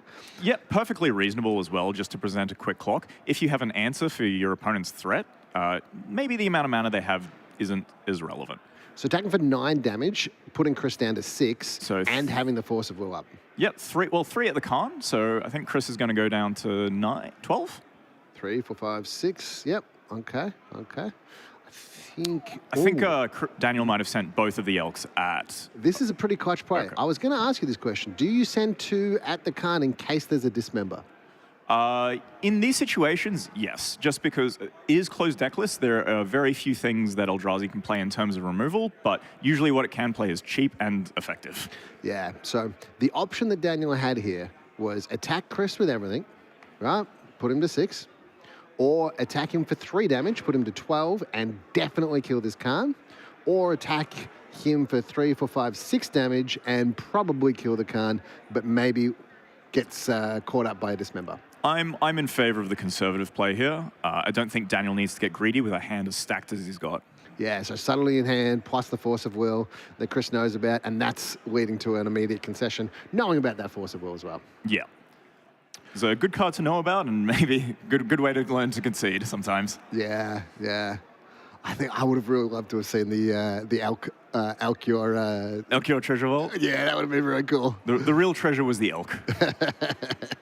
All right, so players are shuffling up for game 2. What are you sideboarding? I'm going to ask mostly from the Daniel's side. Yeah, so from Daniel's side, he's going to be thinking, all right, colorless spells, Snap going to include this consign to memory, which is pretty amazing. And then you go, I don't know really what else. Do I want a Winds of Abandon to be able to exile some more things? Do I want Stony Silence? Because there are a couple of artifacts that produce mana, but it's also not going to stop any Eldrazi. And then, other than that, I'm looking at my sideboard and going, you know what? It's kind of a bit more suited against traditional workshop artifacts rather than the Eldrazi version. Yeah. So what we've got on the screen at the moment is we've got a Ledger Shredder, and we're being attacked by 2 tokens of some description and a Dragon's Rage Channeler, which I'm going to assume is a 3/3 based on that large pile of cards in the graveyard. Yeah, this is pretty cool. That Fast Bond, unpointed card, can produce some really incredible draws, but also if you don't have the Crucible, if you don't have the lands, then it doesn't do as much. Makes sense? No, we're tapping 5 here, paying full retail for a Fury, killing this Ledger Shredder and clearing the way for these creatures to get in. Yeah. And he's taken the game. All right. And it looks like it was probably a lethal attack. Yeah. So that means those players are shuffling up for game 3. So if you are on the other side of this, you're playing Chris. You are Chris. You're playing Eldrazi. You're playing against like a 4-color soup of time walkless time walks. What are you considering to bring in? So the first thing I'm looking to bring in is any of the green cards that I have in my sideboard, like this Carpet of Flowers and maybe this Choke. Being able to attack blue mana is very powerful against these kinds of decks because they do still play a lot of blue sources. And a lot of the other sideboard cards Chris has access to, he probably wants to keep in his sideboard for Khan. Yeah, for sure. Now, we know Daniel Hohaus's list, right? And we know that there isn't a natural order there. But we also know that natural order has recently been depointed. So if you are on Chris's side, are you thinking to yourself, do I side in this Grafdigger's Cage? Do I like preemptively bring in a Grafdigger's Cage to shut down a birthing pod, shut down a natural order, and protect myself from that eventuality? Or do you go, you know what, I haven't seen it yet, so I'm not going to side it in? I think at the moment I would consider it, but I think it would be too narrow in terms of the amount of targets. Because this is a multicolored deck with a lot of colors that aren't green, it's less likely to be playing something like Green Sun Zenith. So I feel like you might just not have enough targets for this Grafdigger's Cage, to, like, especially on a speculation. Yeah, it's an interesting decision, though. It also, if a natural order happens and something like an Atraxa comes out, as the Eldrazi deck, you can still deal with it. So Chris leading us off with a fast start of Urza's Tower into a Mana Vault, which is going to have some very scary turn 2, I reckon. Yep. So both players playing a Mana Accelerator in turn 1. Difference is Chris is immediately taps for 3, whereas that Birds of Paradise does get to untap, which is definitely an upside, and taps for any mana, but doesn't have as much explosion. So Chris having access to a minimum of 4 mana here, but playing a land, weeds it to 5.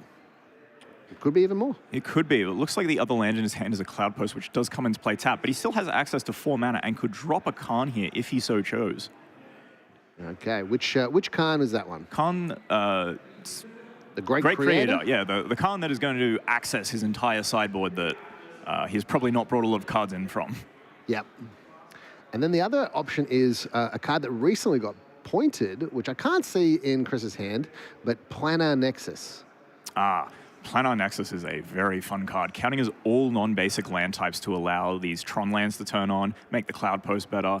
It really does everything.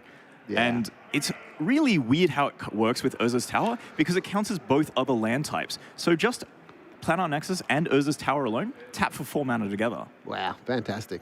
There have been decks in Legacy that were just playing 4 Urza's Tower and no other Urza lands, just because of Planar Nexus. Chris saying, you know what?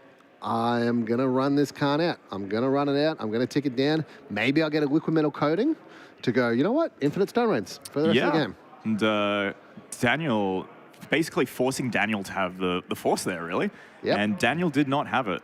So he's going to have access to 3 mana.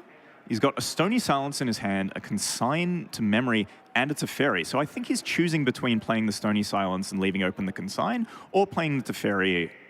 Unfortunately, playing the Teferi isn't going to do much by itself, as bouncing the Mana Vault is a bit counterproductive. Yeah, the actual opposite of what you want. So Chooses instead to go see a Preordain.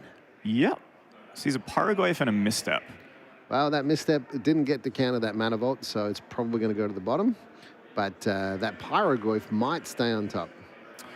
Yep. All right. Still choosing. Right. Yep. Pyrogoyf to the top, to the bottom there. Pyrogoyf on top and Mental Misstep to the bottom. We draw that card. And do we see a Consign kept up or running out the Stony Silence? I like running out the Stony Silence here, as it preemptively shuts down the liquid metal coating that Chris has already spent resources getting. Yeah. But Chris does have access to other things he could get that maybe get around the liquid metal coating. Yeah. So we can tick Khan down and we can get a couple of different things. We might get Chalice of the Void. We might get Grafdigger's Cage or Haywire Might. Trinisphere. Trinisphere, Sphere of Resistance, Thorn of Amethyst, Torpor Orb if we wanted to stop some coming to play effects. Yeah, you turn my artifacts off, I turn your creatures off. Seems fair. Yeah. And a third land for Chris in the form of Drowner of Truth, I believe it is. Yep. Coming into play tapped. Really fantastic cycle from Modern Horizons 3. Spatial Contortions on the Bird. One of Eldrazi's few removal spells. And what do you think Khan is going to do this turn? I think we're going to say, look at the sideboard, and I reckon we're going to tick it down for something, thinking to himself, you know what? It might actually die. Might die to a lightning bolt or something. Oh, I'm wrong. Tick up and say, you know what? I'm not going to die to a lightning bolt or something, Isaac, because I'm going to be on 4. So there's something would have to do 4 damage rather than 3. So Daniel has land drops 3 and 4 available to him, an Ephemerate and a Pyrogoyf. So choosing to leave open the Consign to Memory and not cast the Teferi. I think he's wanting to get some sort of immediate tempo swing out of the Teferi by bouncing something from Chris's play. That makes sense to me. And keeping up consigned to memory here. This is a card that's seen a lot of sideboard play since the increase in Eldrazi and artifacts in general. It's got a bit of splash damage against Storm as well. So if we pull up consigned to memory, a single blue, counter target triggered ability or colorless spell. Yeah. But really importantly, you've got a bit of option here to pay, replicate? Replicate, yeah. So being able to play multiple copies and target multiple things means the card fights through counter magic way more effectively. Yeah. So Daniel, with nothing happening from Chris' side of the board, goes for a Thundering Force to try and shape his hand a bit more. Chris, mind you, has gotten the Cavern of Souls, which is a little bit scary from Daniel to Daniel. We see a Brainstorm picked up along with that fetch land. And be interesting to see if Daniel decides to go for the Brainstorm and shape his hand more or develop the Goyev. Yep. All right. So we see a Brainstorm there saying, you know what, I could run out this Pyroglyph, but I still want to keep this consign open. Oh, draws Felia, Oko, and Fourth Aerolingus. Whoa. Whoa. What do you play here? This is too much. This is too much. My brain's overloading. Too many options. My opponent has 4 open mana. I think I'm leaving open Felia and Consign. And just putting a couple of cards back. Putting a couple of cards back and maybe even not shuffling. Yeah. But I don't think... I think that Teferi can be kept for a later stage, see if it's relevant. For sure. For sure. So notably, there's nothing in Chris's sideboard that he can get with this Khan that says destroy target Stony Silence. Unfortunately, the Haywire Might's ability is an activated ability, so Stony Silence does shut it off. Chris going for the Sowing Micah Spawn, which is going to let him get a land of his choosing. Planar Nexus, that's going to turn the Urza's Tower on and give him access to quite a lot more mana very quickly. So, putting a creature in play as well, annoying for this Fourth Aerolingus plan, especially one that is bigger than the Rohirrim Knights. So if you're in Daniel's position there, you know that you can't counter the Sowing Micro Spawn, but you can counter the triggered ability. What do you reckon you'd do? Well, you can do both, I believe, because it is devoid. Yes. So there's a color spell. But the Cavern of Souls. Oh, the Cavern of Souls, of course. The Cavern of Souls has made it uncounterable. Yeah. But the triggered ability isn't counterable. I don't think I counter the ability there. I think I want to save the consign for something bigger, like a Planeswalker, a One Ring, some giant non-creature that I'm going to otherwise have difficulty dealing with. Yeah, look, I think that's a pretty smart play. Pretty smart play. But also something to consider, considering just how relevant that Planar Nexus is in, it looks like it's 1, 2, 3, 4 mana just by itself. It is representing 4 mana from it just coming into play. That is true. Daniel flashing in Ophelia here. This is going to allow him to put some pressure on the Khan if he chooses by flickering the Sowing Micah Spawn, which of course is a cast trigger and not an ETB trigger. Yep, or we might see Pyrogoyf killing the Micah Spawn and then attacking. Yep. Right. So I think Daniel would have really loved to have drawn a 5th land there just so he could have left open Ephemerate or the Consign to Memory. And that's why we probably saw that shuffle at the end of turn there, knowing the top 2 cards of the library from Brainstorm. Yep. So Pyrogoyf getting rid of this Micah Spawn. And then Felia is going to blink the Goyf, which means a lot of damage is going to come back. So Felia is going to attack Khan, Goyf is going to come into play and shoot the Khan and finish it off. That's a solid play there. Nice and clean. That's a lot of damage. A lot of damage. All right. So Chris has access to a lot of mana here. And All is Dust. All is Dust. Now that is a card that kills Stony Silence. It sure does. It also kills Felia and Pyrogoyf on the way too. Yeah, for sure. So not hitting that land there, I reckon is going to be pretty darn relevant. Yep. And Chris has drawn an Ancient Tomb, giving him access to even more mana. So he's could tap 2 lands for 5 mana there. So he's got more than enough mana to cast this All is Dust. He's just thinking to himself, how dead am I to a Force of Will? Can I play around this? Can I play around Force of Negation? I saw the Force of Will last game. So let me stop. Let me just take a breath and think about exactly what I want to do here. Yeah, so the Force of Will hasn't necessarily been played earlier. It may not be in the opening hand, seeing as we did have a Mana Vault into a Khan start. And since then, a Preordain got played first then, but since then a Brainstorm has happened, allowing Daniel to shuffle his hand. So And that all dust resolves. all his dust resolves, which is going to unlock this Mana Vault as well. He may want to consider untapping it at some point because he does have so much mana. But with the Kozilek's Command in his hand, a lot of mana is really good. Yeah. Daniel's drawn a Collector Roof by the looks of it. Okay, okay. So you get rid of Stony Silence number 1. How about Stony Silence number 2? Yep. This one being a creature, slightly easier to interact with, but... So then we see a Cycle and Lorien revealed. Finding an island out of my deck. Yeah, so he's going to be able to leave open mana again, as well as potentially the Ephemerate. Yep, for sure. What are your thoughts on Lorien revealed as a card? I think it's really good. Yeah? It pitches to force and finds a land. It puts a card in your graveyard if you cycle it. It does so much, and finds Mystic Sanctuary. The amount of times I've seen people like Lorien revealed for their 5th land, which is just a Mystic Sanctuary, to put Lorien revealed back on top and just draw a bunch of cards. It's quite a few times. Yeah, yeah.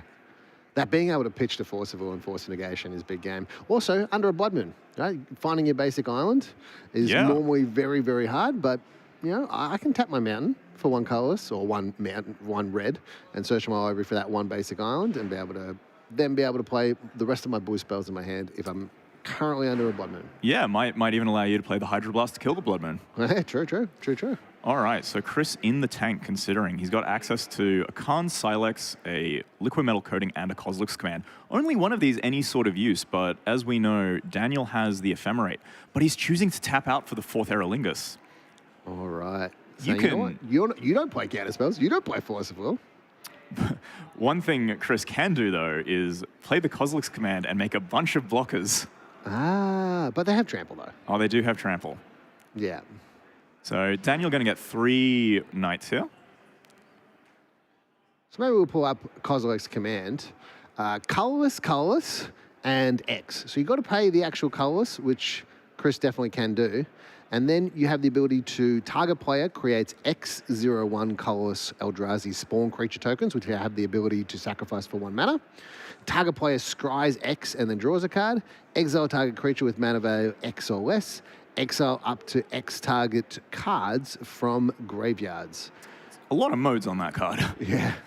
But that's what the commands do usually. So I reckon we're going to see a hell of a lot of creatures here and then a scry X and draw a card. Yep, I think Chris is going to look for a big mana play. So also opting not to use the Ancient Tomb to take damage and create more spawn or dig deeper.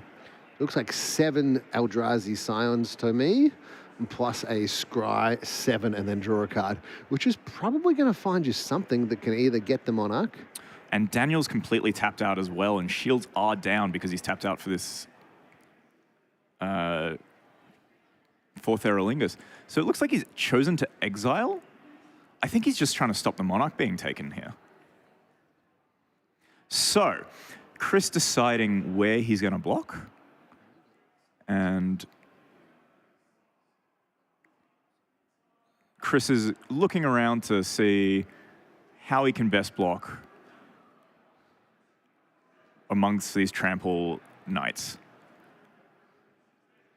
Yeah, so we've got options to either block a bunch of things and maybe try something different, or have a bunch of just Eldrazi Signs in play and take a bit of damage, but then not die so much.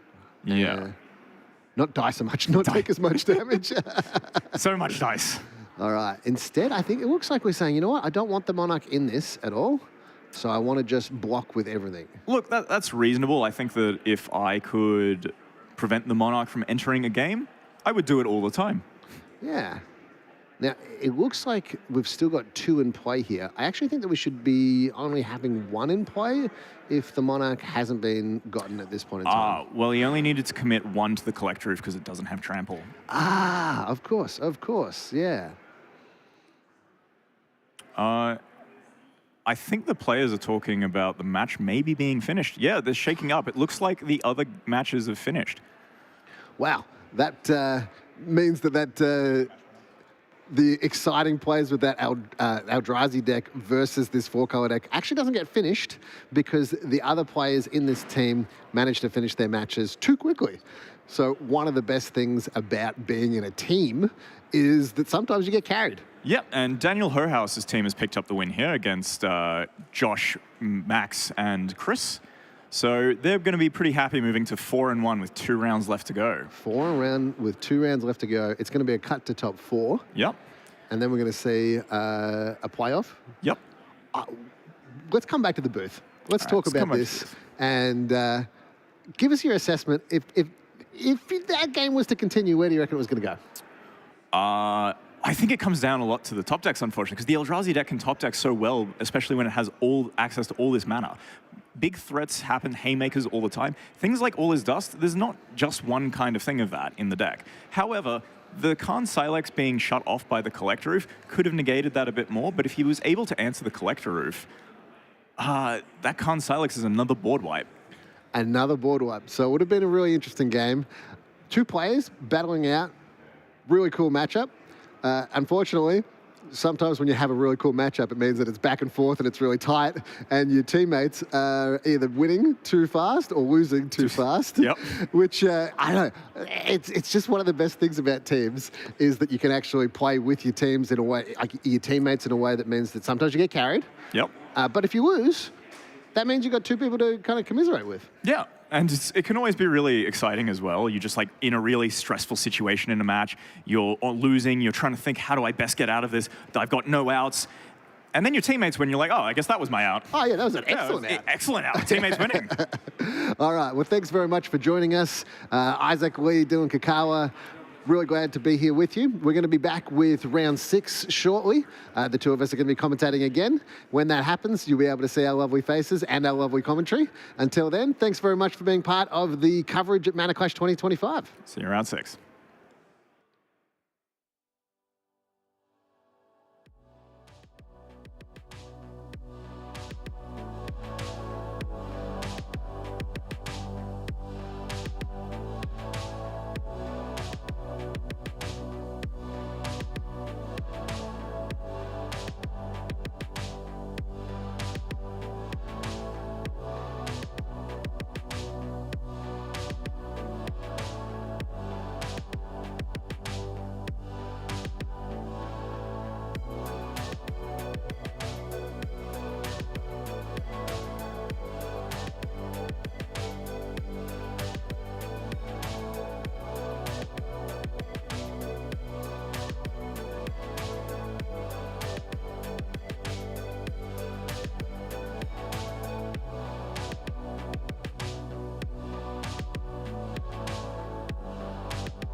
Hello and welcome back to Bazaar coverage from Mana Clash 2025. I'm Dylan Kakawa here with Isaac Lee, and we're about to cover round 6. You feeling good about this match, Isaac?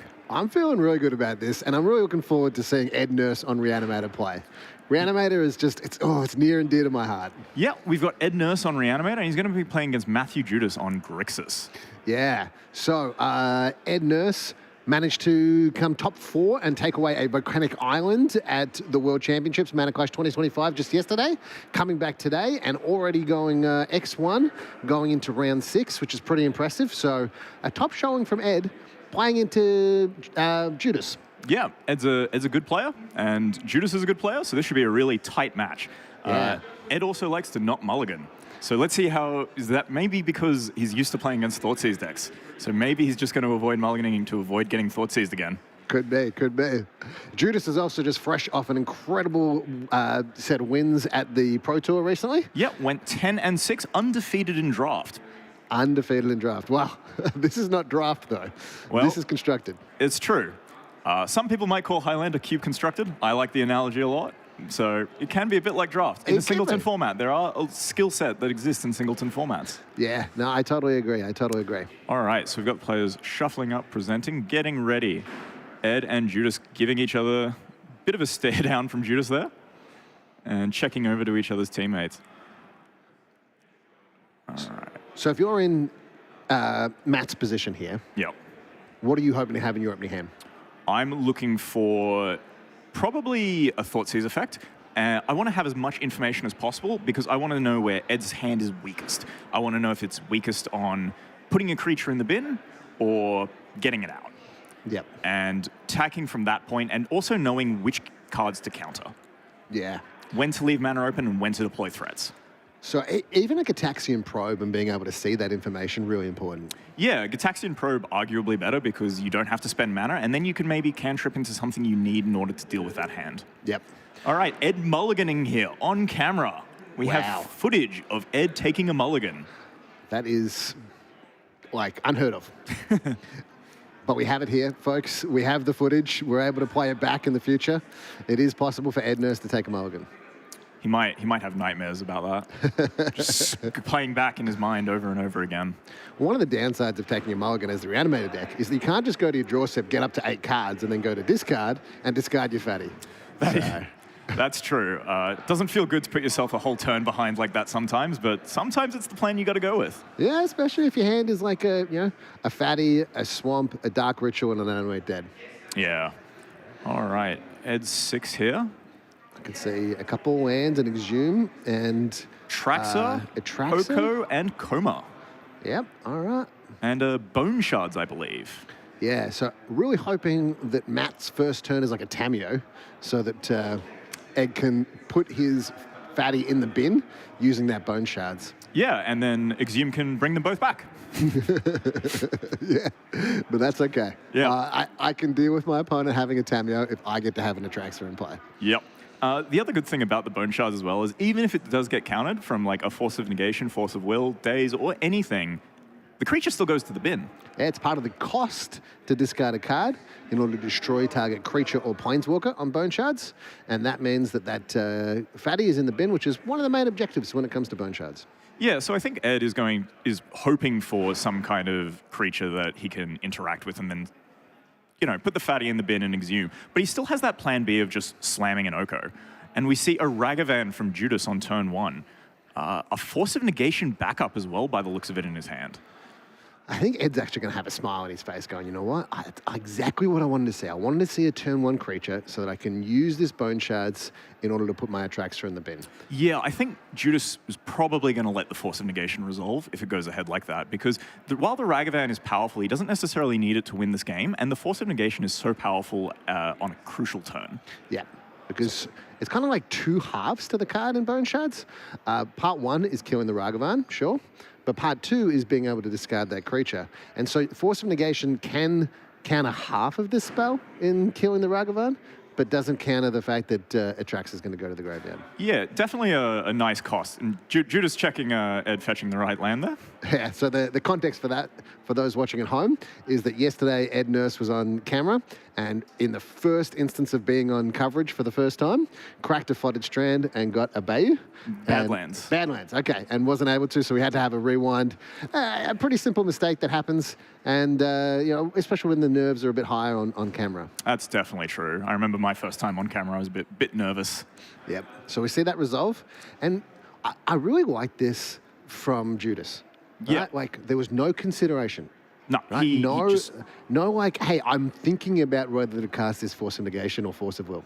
just knew exactly that he didn't care about it. Knew that the Ragavan wasn't important to winning the game in the game plan, whereas the Force of Negation can be such a crucial piece. Yeah. So having that snap decision, or maybe even thinking about it beforehand. I reckon he thought about it beforehand. Yeah, so if this gets killed by something, am I going to Force of Negation it? And he knew that the answer was no, and so gave away 0 information about his hand by not even stopping to consider that. Yep. Well, Judas also having the reanimate to bring back the Ragavan. Oh, no, buddy. Bring the Atraxa. That's, oh, my God. I forgot the Atraxa was in the bin. Yeah. Reanimate's such a powerful card here. Yeah. I tell you what, the reanimation deck is definitely winning right now. That's It's true. just not the one that we anticipated. So we're going to reveal 10 cards and get the ability to take 1 copy of each of the different types of cards that are there. So we might see 1 land, 1 instant, 1 sorcery, 1 creature. And it looks like we've got Mental Misstep, Expressive Iteration, a land, a creature. So we're gonna see We've got a few choices of creatures, actually. Deathrite, Shaman, Baragoyf, Shouldered. Sorcery choices are Preordained, Git Probe. And then there's also Cling to Dust, Mental Misstep, and Lightning Bolt. I kind of want to take this Cling to Dust, if I'm being honest. Yeah, okay. So you've got the ability to remove any cards that will go to the graveyard in the future. And There's the sorcery as well for the Expressive Iteration. So he's going with Misstep. Misstep. Yep, okay, so taking those 4, putting the rest on the bottom. Yep. What are your thoughts on Misstep here? Like taking the Misstep over the Cling to Dust? I think the Misstep is really good because it can counter something like Entomb or Worldly Tutor. Vampiric Tutor, it counters just so many more things versatile that Ed may not be able to rely on the graveyard anyway. So something like an Oath, being able to find an Oath of Druids with the Vampiric Tutor, especially if you don't have an answer for the Oath, you do want to counter the Vampiric Tutor. Yeah. And another real powerful 1-drop spell that we've actually seen already played by Judas is the actual card Reanimate. Yep. So Ed drawing his 3rd land here, giving himself the ability to drop an Oko if he so chooses, which he might have to do to just stop how scary this Atraxa is.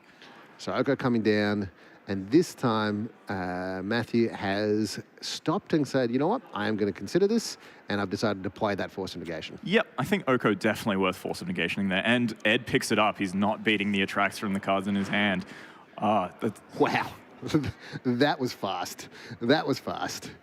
Let's have a look at these sideboards and see what kind of things we're gonna see from. Let's start from a Judas position. Yep. Looking at his sideboard, you understand how Grixis tends to sideboard. What kind of cards are you considering to bring in against the reanimation deck? Ashiok the Dreamrender is the first one. Oh. This card is very powerful, and Ed is playing a lot of tutors as well, which are going to be shut off by Ashiok.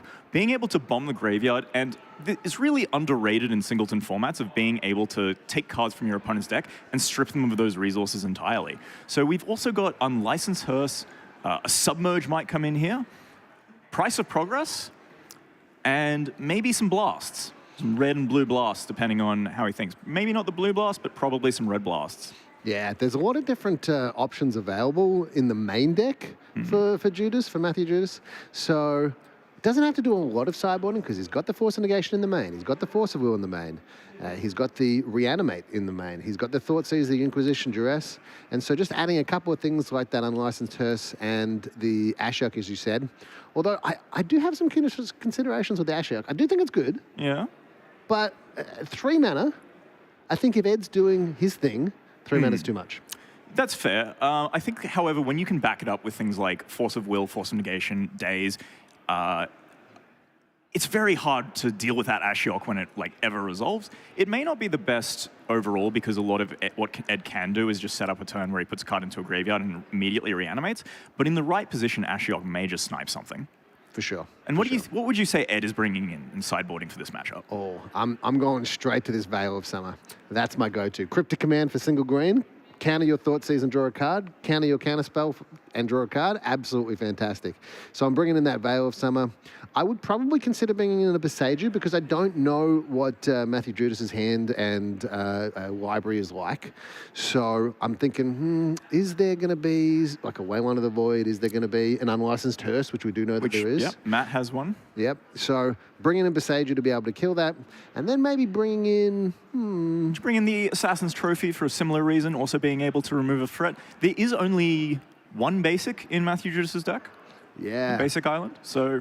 Yep, Assassin's Trophy, and then maybe that Duress as well. Being able to check Grixis' hand is often very good because you know what to play around. Yeah, yeah. Hand checking in this format is so powerful. One of the important things that we've got to be aware of as a Reanimator player is don't over-sideboard. Yeah, you've got to keep your deck still doing its thing. You don't want to have too many reactive pieces and no longer being able to do anything proactive because you will just die eventually. Yeah.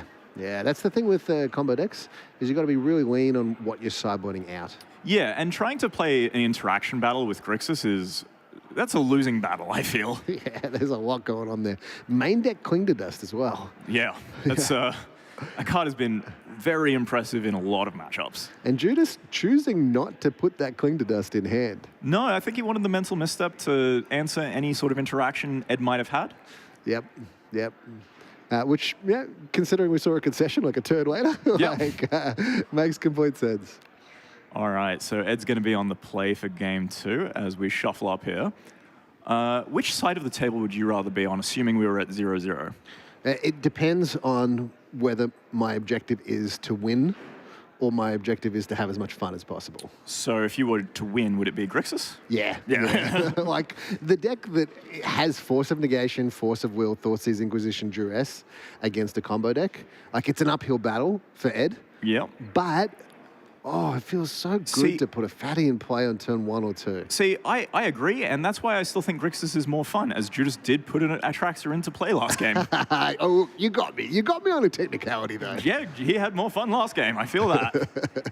So Ed, looking at his opening hand, looks like a land there as a Thoughtseize as well, but doesn't mulliganed again. Doesn't have the reanimation stuff going on. So a little bit of interaction, but as you said earlier, playing playing that interaction game against Grixis, trying to play on that level, not really what Ed is about. No, it's a bit like wrestling with a pig in the mud. The pig enjoys it. Yeah, for sure.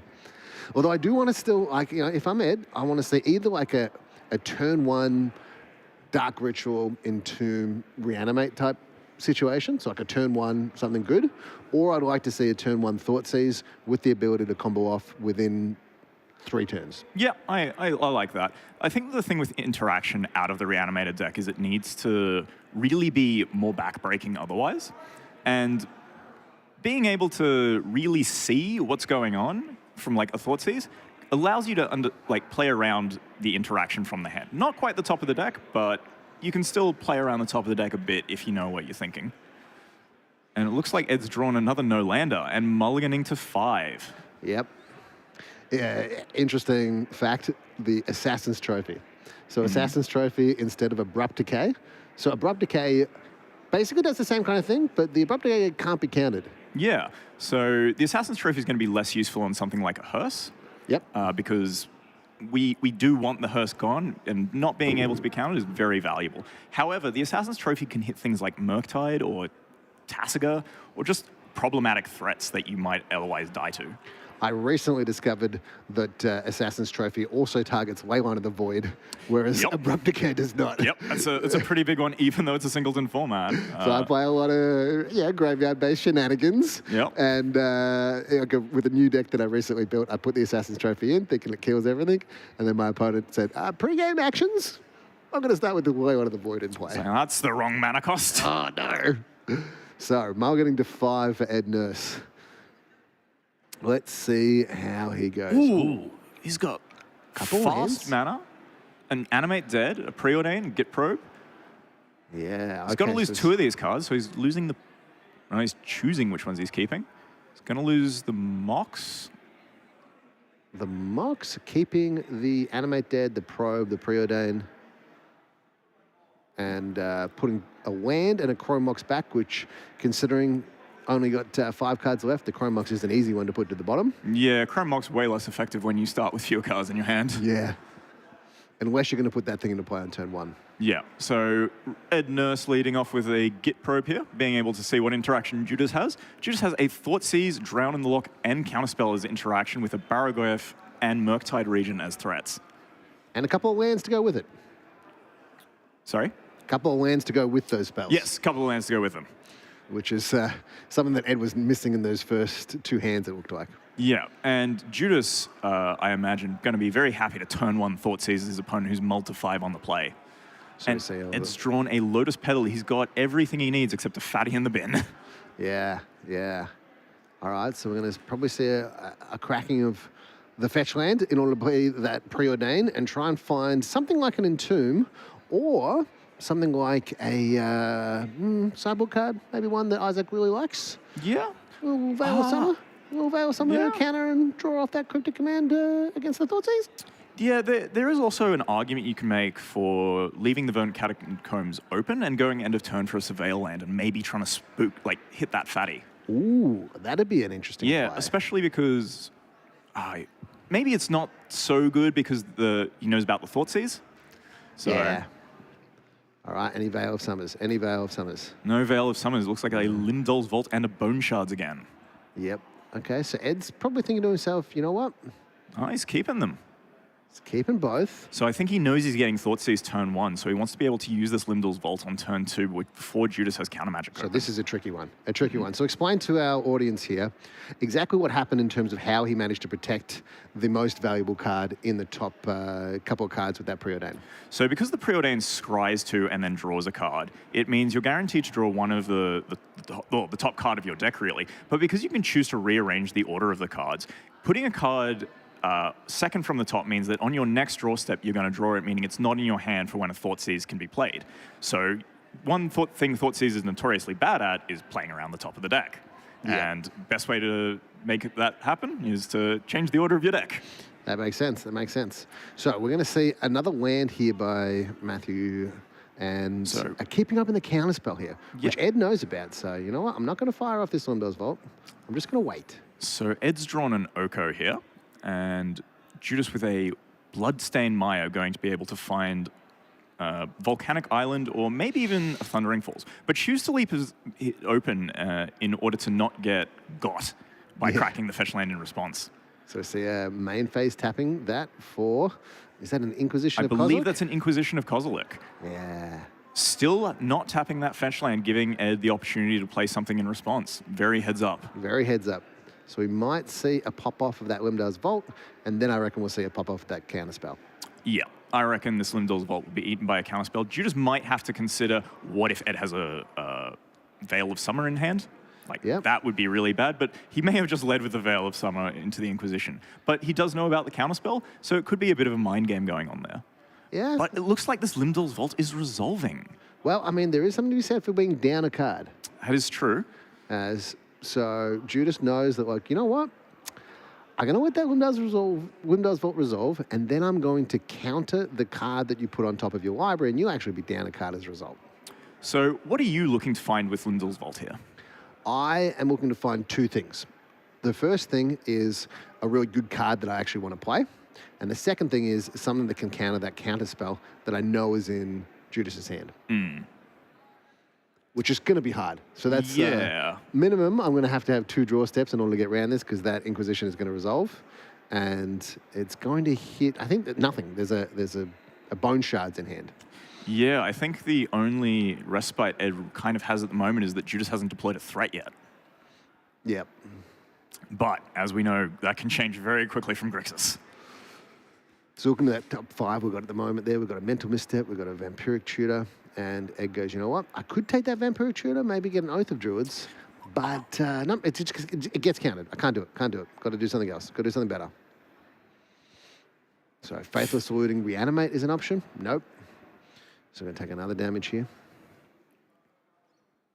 Chrome Mox, Ponder, Life, Death, Tropical Island, and Bloodstained Maya. I think that one's going as well. Limdale's Vault is a very powerful card that takes quite a while to resolve. We see here the Oath, Iona, Archon of Cruelty, Tainted Indulgence, and a Swamp. Yeah, so that could be interesting. But again, it's falling into this trap of having, yes, a relevant spell, but also it gets countered by counterspell. It does, and I wonder if Ed is trying to bait out the counterspell and try and go with an Oko plan. Yep, could be. Or the Inquisition might take the Oko. I'd forgotten that was on the stack. There's been so much Limdale's Vaulting happening. Yeah. I guess that Oko is not long for this world. I'm curious to see what Ed is looking for. So Ed had the other option in his turn of playing that Oko. Yep. And, that would actually sacrifice the Lotus Petal. And yes, it'd probably trigger the counterspell. But I think keeping the Limdale's Vault open and having options there is a pretty good play by Ed. Yeah. But right now, I'd be sitting there going, oh, I kind of wish I played that Oko. Yeah, so the Inquisition coming into play on turn 3 as well, not coming into play on turn 2. So we see Just a might have shuffle of the rest of the deck, and then Ed gets to put that 5 cards that he's chosen to keep back on top of his library in any order. So it's kind of like a Vampiric Tutor that you also get to look at the other 4 cards. Yeah, Vampiric Tutor and 4 friends. Yep. So we see Oath of Druids, Iona, and some other cards there. And Judas knows that there's going to be some good cards, at least 1 or 2. So Well, there's only 2 cards, Oko and Bone Shards. And unsurprisingly, the Oko gets taken. Judas here possibly fetching to just while he's got the opportunity, but chooses not to instead. And looks like he's going to continue to leave mana open. Because he doesn't have access to blue in response to something else. So the moment he sacks that fetch land, he loses access to double blue. yeah, but what he does gain as a result is if I draw a Brainstorm, I've still got a fetch land in play that I too. can shuffle away the bad cards. Urza's Bauble revealing the Bone Shards he already knew about. Lost the 50-50 there, but I don't think it's going to be too relevant. Tainted Indulgence. It's going to allow him to draw 2 cards and discard probably one of the fatties on top of his deck, either the Archon or the Iona. Yep. So it looks like he's gone with the Archon. And Matthew Judas missing his land drop there. Yeah, so unable to deploy a threat like a Barrogoyf or anything else. He's playing really tight around what Ed could have possibly put on top of his deck. Because that's always a scary thing when your opponent Limdale's Vault. So Judas taking this opportunity now to sack the Bloodstained Maya and get the blue source so he can't get got. So we might see a Volcanic Island here. I'd imagine so. So we got Volcanic Island in play, Underground Sea, and from a Grixis deck, we see a Bayou. Yeah, so the Bayou here is for Deathrite Shaman and Carpet of Flowers in the sideboard. Deathrite Shaman, an incredibly powerful 1-point card, fantastic use of points, giving any sort of deck the ability to have a mana dork, very powerful. Not to mention it operates as Graveyard Hate, works as a life gain engine and a clock for your opponent. It's just fighting everything on so many different fronts. There is a reason it was referred to as a 1-mana Planeswalker. So Ed drawing Oath of Druids for turn. I suspect that the draw spell Ed was hoping would get countered, and then he'd get to untap and play the Oath of Druids. But very smartly, Judas going, you know what? You can resolve that draw step, that draw cards. That is maybe what you wanted to do, but I've decided to keep my counterspell open because I don't want to tap out in my turn after you've just Limdale's Vaulted. Yeah, and I think Ed had set it up both ways, so even if it did get countered and he would have to draw 2 cards and discard 1, he would still eventually draw into the Oath and be able to land it. Ooh, and a Cling to Dusk targeting the Archon here proactively. So Judas trying to spend his mana as efficiently as possible, and I think that's so he can finally deploy a threat here, like maybe this Murktide. But he does only have 3 blue sources where he needs a 4th. Now, did we just draw another, like a Reanimate off the top? Or maybe that's a... Just after exiling Just the target? after exiling the target.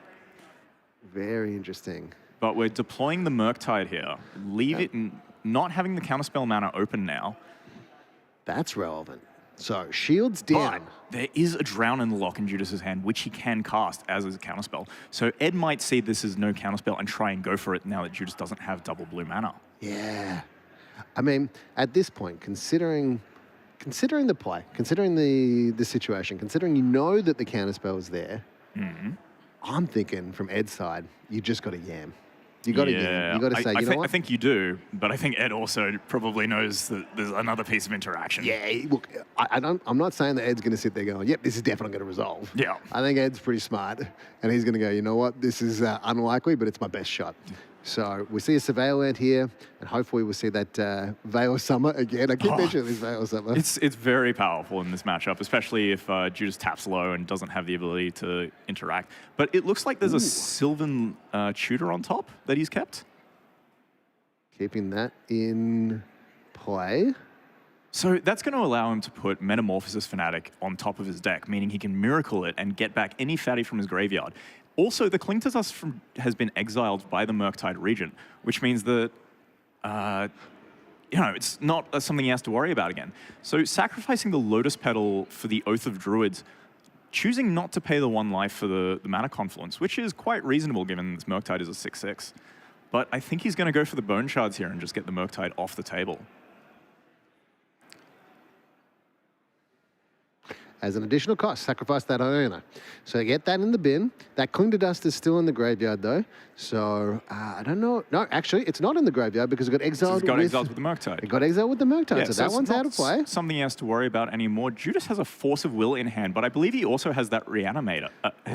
We might see this. That's a very quick tapping of that black mana Reanimate target, you think. What color do you name here, Isaac? I think it's got to be black. Got to be black? Yeah, so black is the only way that I think Ed is going to interact and kill the Iona. It also shuts down Animate Dead, Dance of the Dead, Necromancy, Reanimate, Exhume. Metamorphosis Fanatic. Metamorphosis Fanatic, The one thing it doesn't shut off, but has already been taken care of, is the Oko. Yeah. You make a good point. But I tell you what deals with the Oko, Counterspell. Yep. So Judas is about to have an Iona here with Counterspell backup. Yeah. Going to put Ed on a 2-turn clock. I feel Ed may be feeling like he was... got the decks mixed up for a second. Yeah. So who won? Well, both games have been really handled by Reanimation. So if somebody asks you who won this game, the Reanimator player won this game. Reanimator player won this game. And the match is finished by the looks of it, or? Yeah, it looks like everybody's having a bit of a laugh here, although, yeah, looks like it's, shuffling up and de-sideboarding, which means we'll just find out exactly who won and come back to the booth. I love teams. Look at these 6 players, right? Yep. They're all just laughing, having fun. So we've got game 3 happening between Stephen Hitchcock and Torin Kelderman. Right. Stephen is on Grixis. What do we have Torin on? Torin in table 7. Let's have a look here. I'm going to bring this up now for us so that we can have a look at what Torin's playing. Often plays like a mid-range pile, and that's exactly what we see here with some Jund. Got Jund good stuff. Ooh, a Minskin Boo, Timeless Hero, Grist and a Renin 6 as some Planeswalkers to start with.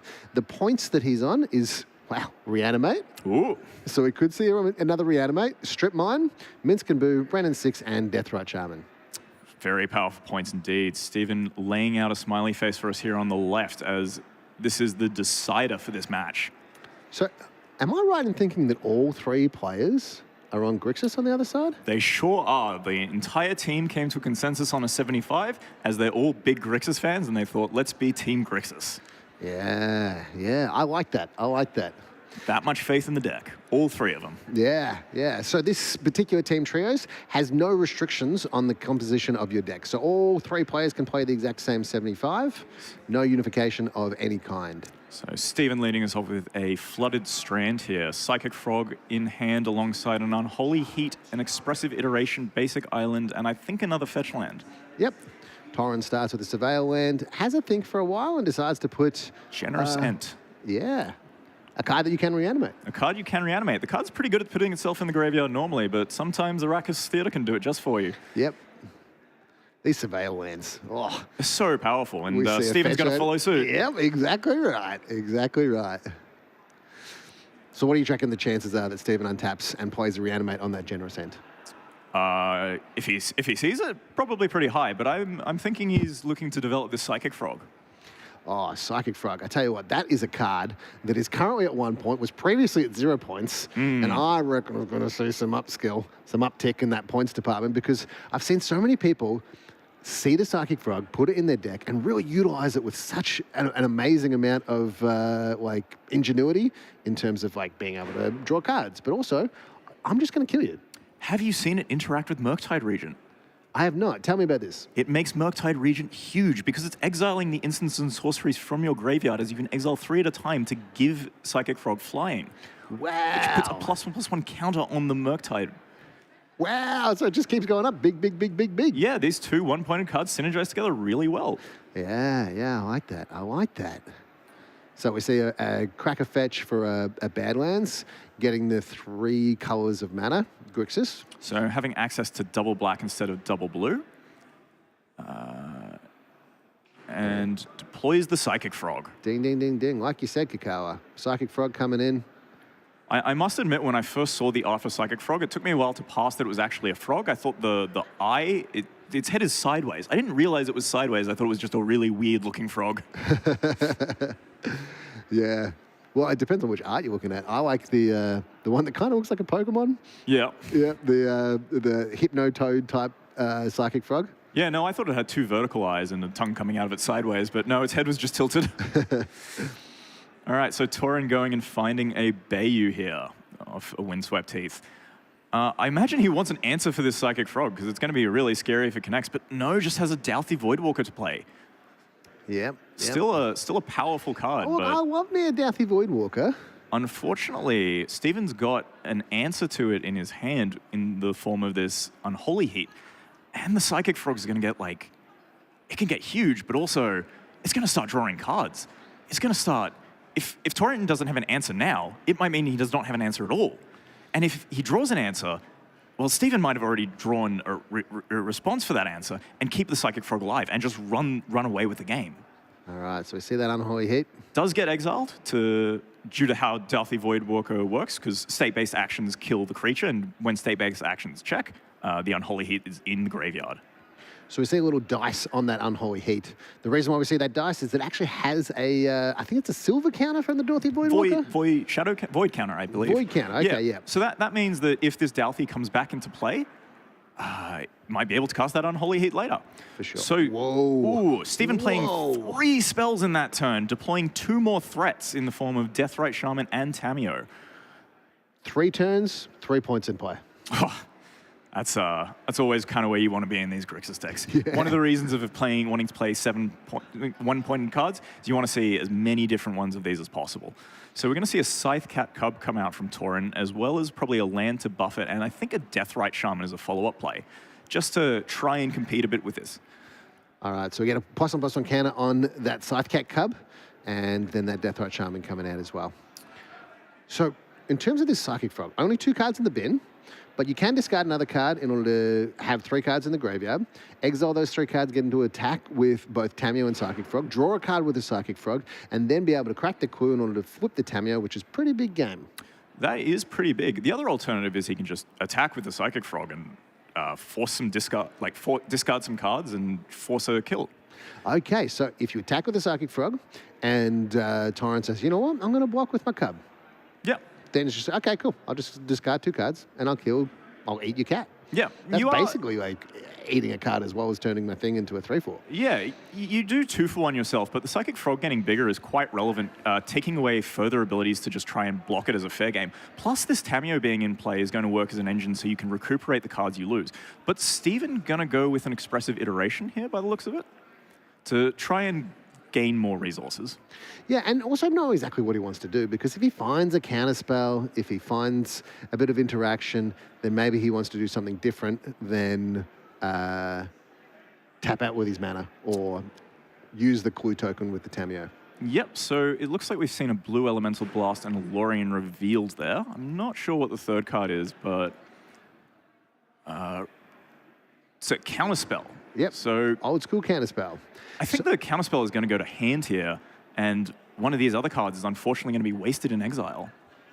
Ah. Because there are no targets for the blue Elemental Blast, and the Lorien revealed costs 5 mana, and you can't cycle it. Yep, okay, so putting the bias on the bottom and saying, you know what, bye-bye, Lorien revealed, I'm not going to cast you, so you just exile.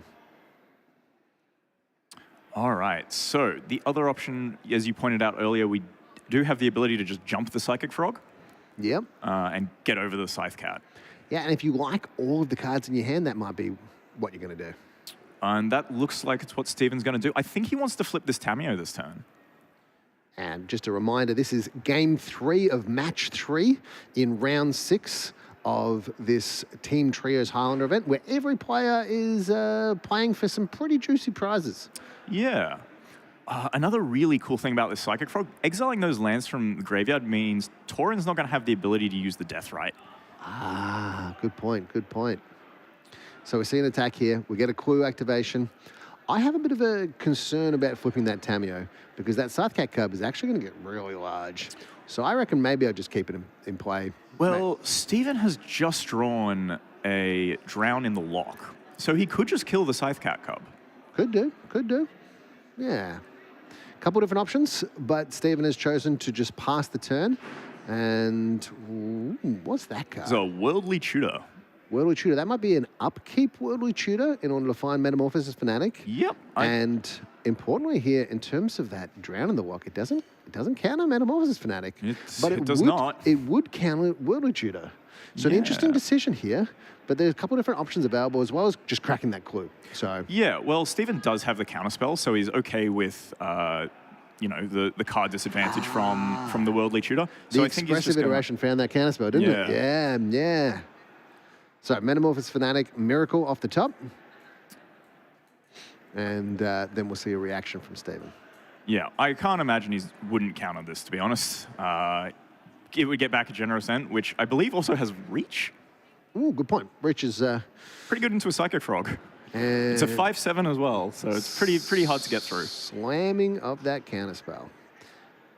Isaac, can you tell me what art that counterspell is? Can you tell me how that counterspell was released? Oh, I know it was a promo, so it wasn't just a regular release. You can't get it in any kind of pack of Magic the Gathering. No. But I couldn't tell you exactly where it's from. Are you able to tell us? I would guess that counterspell came from Josh and Pat's MTG Bazaar. Yeah, that makes sense. And is that because you personally packed that order?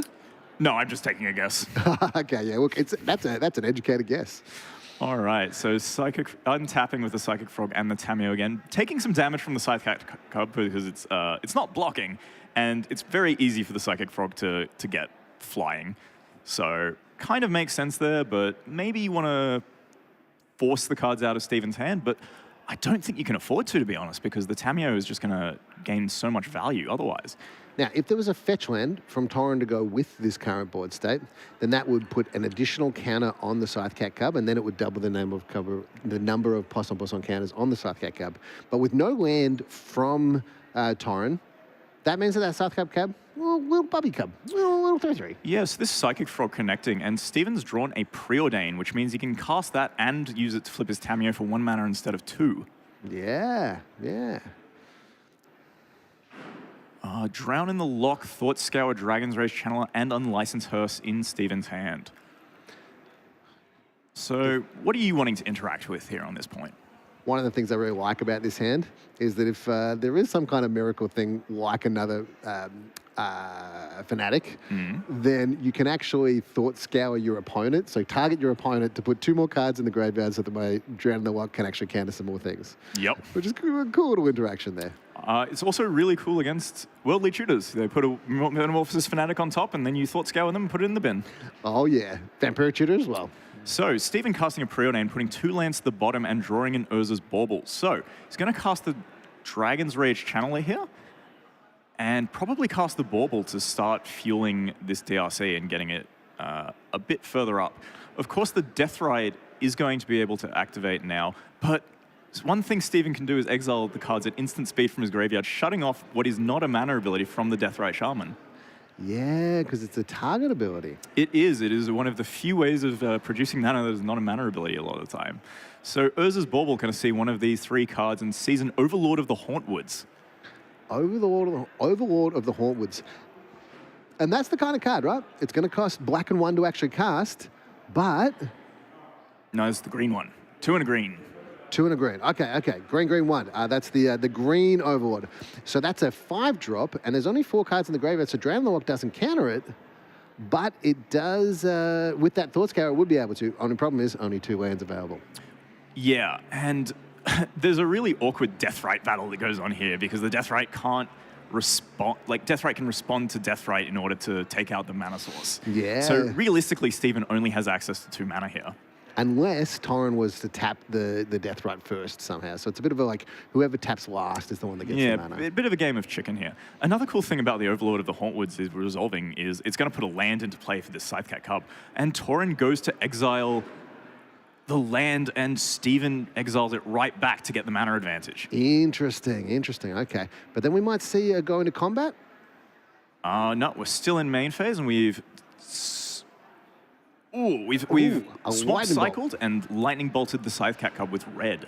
Yep. It's getting to surveil one as well. So wow, what a series of interactions here. But importantly, that puts another 2 cards in the graveyard, turning on that counterspell in the hand. So I think I spy an Endurance in Torren's hand. Ooh. So tell us about how that Endurance might be able to interact with that Drown in the Lock. So if a Drown in the Lock gets cast, you can always Endurance your own graveyard back into the library. So unless what the Drown in the Lock is targeting has a CMC of 0 or less, it's not going to do anything. Unless you can find another window, like with this Thought Scour, to put cards back into the graveyard. Yeah. Another fun thing about Endurance is it's really good against Dragon's Rage Channeler. That's a good point. It gets to block it both as a 3/3 and be able to shuffle the graveyard in to turn it into a 1/1. Oh, Endurance is a 3/4. 3/4, yes, so 3/4. It eats the Dragon's Rage Channeler for breakfast and gets rid of the Delirium that's shutting down any future ones. So, Drown in the Lock counters a spell with converter mana cost equal to or less than the number of cards in that player's graveyard. Also and this is why destroys creatures. Also destroys creatures, yep. And this is why we're talking about that interaction with Endurance. Torren deciding, you know what? I'm not gonna go for this Overlord play. Instead, I'm actually just gonna keep this hard cast open Endurance. So Stephen, end of turn, sacking one of the clues there. Torren not firing off the Endurance. I think he's in a spot where he has to try and get value out of it, which is going to be very hard with Stephen's hand. Yep. So Stephen drawing a Ragavan and a land to add to his others. Considering what he's going to do and what to play around. Looks like he's going to dash a Ragavan here. Yep. So what I'm really looking forward here to is from Torren's side, we're going to see this hard cast Endurance, and Torren's hoping that that gets countered, and so that way the shields are down in order to resolve something really incredible in order to get himself back into the game. Yeah. So Drown in the Lock going onto the Endurance. All right, step going 1. For the aggressive play and getting in for 6 points of damage. Yep. So we see a Surveil from that Dragon's Rage Channeler. But the shields are down. Only 1 treasure token, plus the Deathrite Shaman, but there's a Deathrite Shaman on the other side. So the shields aren't fully down because Stephen has the ability to play a land for turn, is going to get a treasure token off the Ragavan, and can use the Tamiyo to buy back the counterspell. Ooh. Now that would be a pretty powerful play and would certainly shut down the possibilities. Not completely all of them, but would shut down a lot of the available options to Torren to top deck something. But he's hit a Thoughtseize. That's so good here because the Deathrite is going to be able to exile the fetch land that Stephen has in his hand. So if he puts it into his graveyard, and Thoughtseize one of the threats out. Wow. And still be able to leave open counter magic if he so desires. And because Torren's Deathrite is tapped, he can't even stop the Tamiyo buying back the counterspell if he chooses. Okay, so we see that crack of the fetch land. And with the Deathrite Shaman on Torren's side being tapped, that gives Stephen the ability to use his Deathrite Shaman, as you said. And we get to do all the things. All the things. So he has sacked a Marsh Flats here, meaning he's going to have to find this underground sea. I imagine he'd really like to fund the Volcanic Island just for a second red source, but because he's had to commit mana into dashing this Ragavan, and he's going to have to continue doing that every turn if he wants to continue that way, really. Yep, that's going to go back to hand at end of turn as well. It's always fun having your own spells played against you, especially when your opponent already has those spells in their deck. 2 Thoughtseizes. So, really important sequence of plays here. So making sure not to make any errors when things are really close here. We see that Thoughtseize and an Emperor Bones to go along with that Overlord of the Hauntwoods, the green Overlord. So Stephen here has a Daze. Ooh. So taking the Bone Man. Like Stephen has a Daze. He has the ability to tick down and get the counterspell back. He also has a kitchen sink, I believe. He does have a kitchen sink. Yeah. So he is buying back the counterspell and he's considering. I tell you what, I absolutely love this play by Stephen. Okay. He's saying, I am going to work out everything that's going on, work out the best options. I'm going to maybe keep a Ragavan in play for a little bit longer than it should, maybe. Yep. And but that's all right. We'll get some judges on that one, although I don't think it's going to be too necessary. yeah. So the Misty Rainforest being sacked by Torren here, and that is going to, in a way, give Torren access to two mana, because the Deathrite Shaman is going to be able to exile land from the graveyard and also have the land from the fetch land. So unless that kind of shuts off the days here, but he still does have access to the counterspell, and Torren is effectively maybe drawn a blank and is going to have to rely on the top. So what do you think here about this situation? I think that there is one out for Torren here, one major out. What is that out? That out is that this Ragavan has previously been a missed trigger twice before in this tournament, and this is a third missed trigger, and that warning is going to turn into a game loss. Deus Ex Machina. Yeah, look, sometimes there's only one out, and it's kind of like not in the field of magic. And unfortunately, Torren has already lost the out of his teammates winning him through this match. Yep. So we're down to this. We're down to the one outer. So this is why you always hold on hope. Yep. Yeah. You never know when your opponent might misclick. Yep. I could misclick, could say the wrong thing, do the wrong thing, or miss the wrong trigger in this case. So Yep. We'll get the judges involved, and we'll work out exactly what's going to happen, and then we're going to see the resolution of the rest of this game, which I think is somewhat predicted, but there's still this one. It's still no about it. Like, what is going to happen here? What are we going to do? So, what other things could Torren potentially draw? What possible things, like, he's got some high value cards because it is a Jund deck, and Jund deck is full of good cards, like Pyrogoyf, Metamorphosis Fanatic has gone. Overlord of the Balemark's a really good grindy card, but he's so far behind on board for a lot of these things.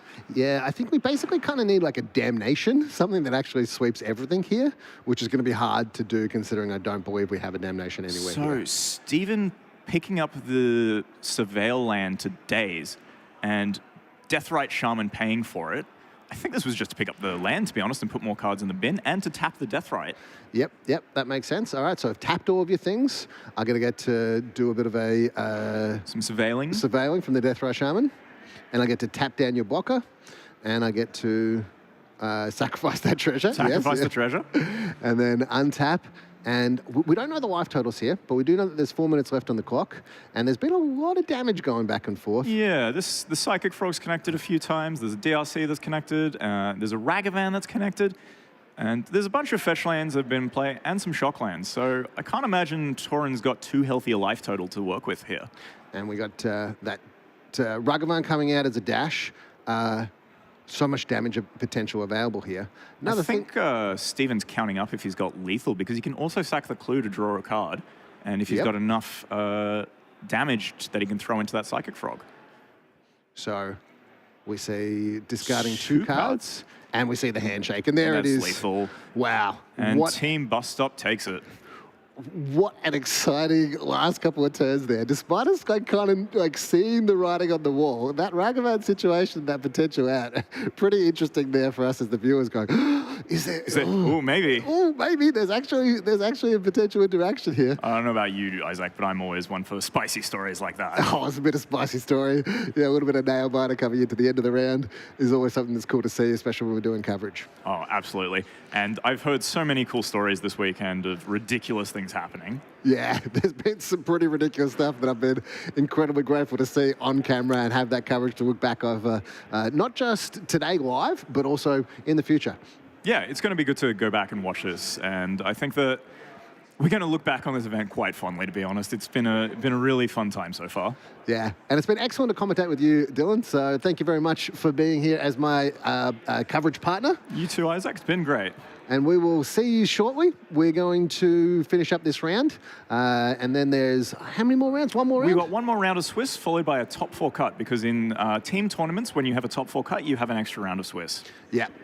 So Swiss +1, cut to top 4, and then we're going to be seeing you all later on coverage. I'm not sure if it's going to be us or someone else, but either way, have a good time. Thanks very much for us. This is MTG Bazaar coverage at Mana Clash 2025, and we'll see you soon. See you soon.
We welcome you back to the final round of the Swiss here at Josh and Pat's MTG Bazaar Mana Clash. My name's Alec. I'm here with Volty. Volty, say hello. Good to finally be on camera. Yeah. I've had a couple of opportunities today where it could have gone that way. Unfortunately, several things occurred. And due to the nature of teams, I mean, quite a lot of games go longer, people communicating back and forth. So none of the cool pre-prepared segments managed to make it to air. But at the same time, I had plenty of airtime yesterday and excited to bring round 7. Yeah. I hear we have a good matchup. This is going to be the last round of Swiss. We have 4 to 5 teams. Coming into... Oh, it's us again.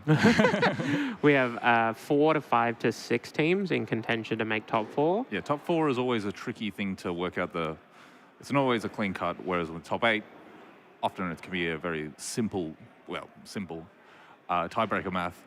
As we're cutting down to it now. All right, so it looks like we have a bus stop team on the left, which means we'll have JLS. And on the right hand, we have a Melbourne team here, Nathan Smale, aka Psychic Frog Enjoyer, for anyone who knows that name from Discord. These teams are at 5 and 1. This is going to be a clean win and in for the winning team. I don't know if the losing team will be sweating breakers. I think that's probably... Yeah. So, yeah, a loss is like potentially still alive, but dead inside. But if they are in the top 8, they'll be playing it a bit more upset than they would if they would have won. Yeah. I think given how many unintentional draws there are that did win out, I think this is probably going to be a win and in and a lose and out. And our first casualty of the matchup is this poor sleeve. JLS having a little trouble fitting it in. That's a trick I've not... Oh, an inner sleeve swapping. That's a... I haven't seen... We're working... Here we go. As we... This is it. And, a technique I haven't seen before, using another card to sleeve up a card. But hey, if it looks stupid but it works, then it's not stupid. That's a Pro Tour difference right there. Yeah. And then you've always got to rip up the sleeve once it's broken.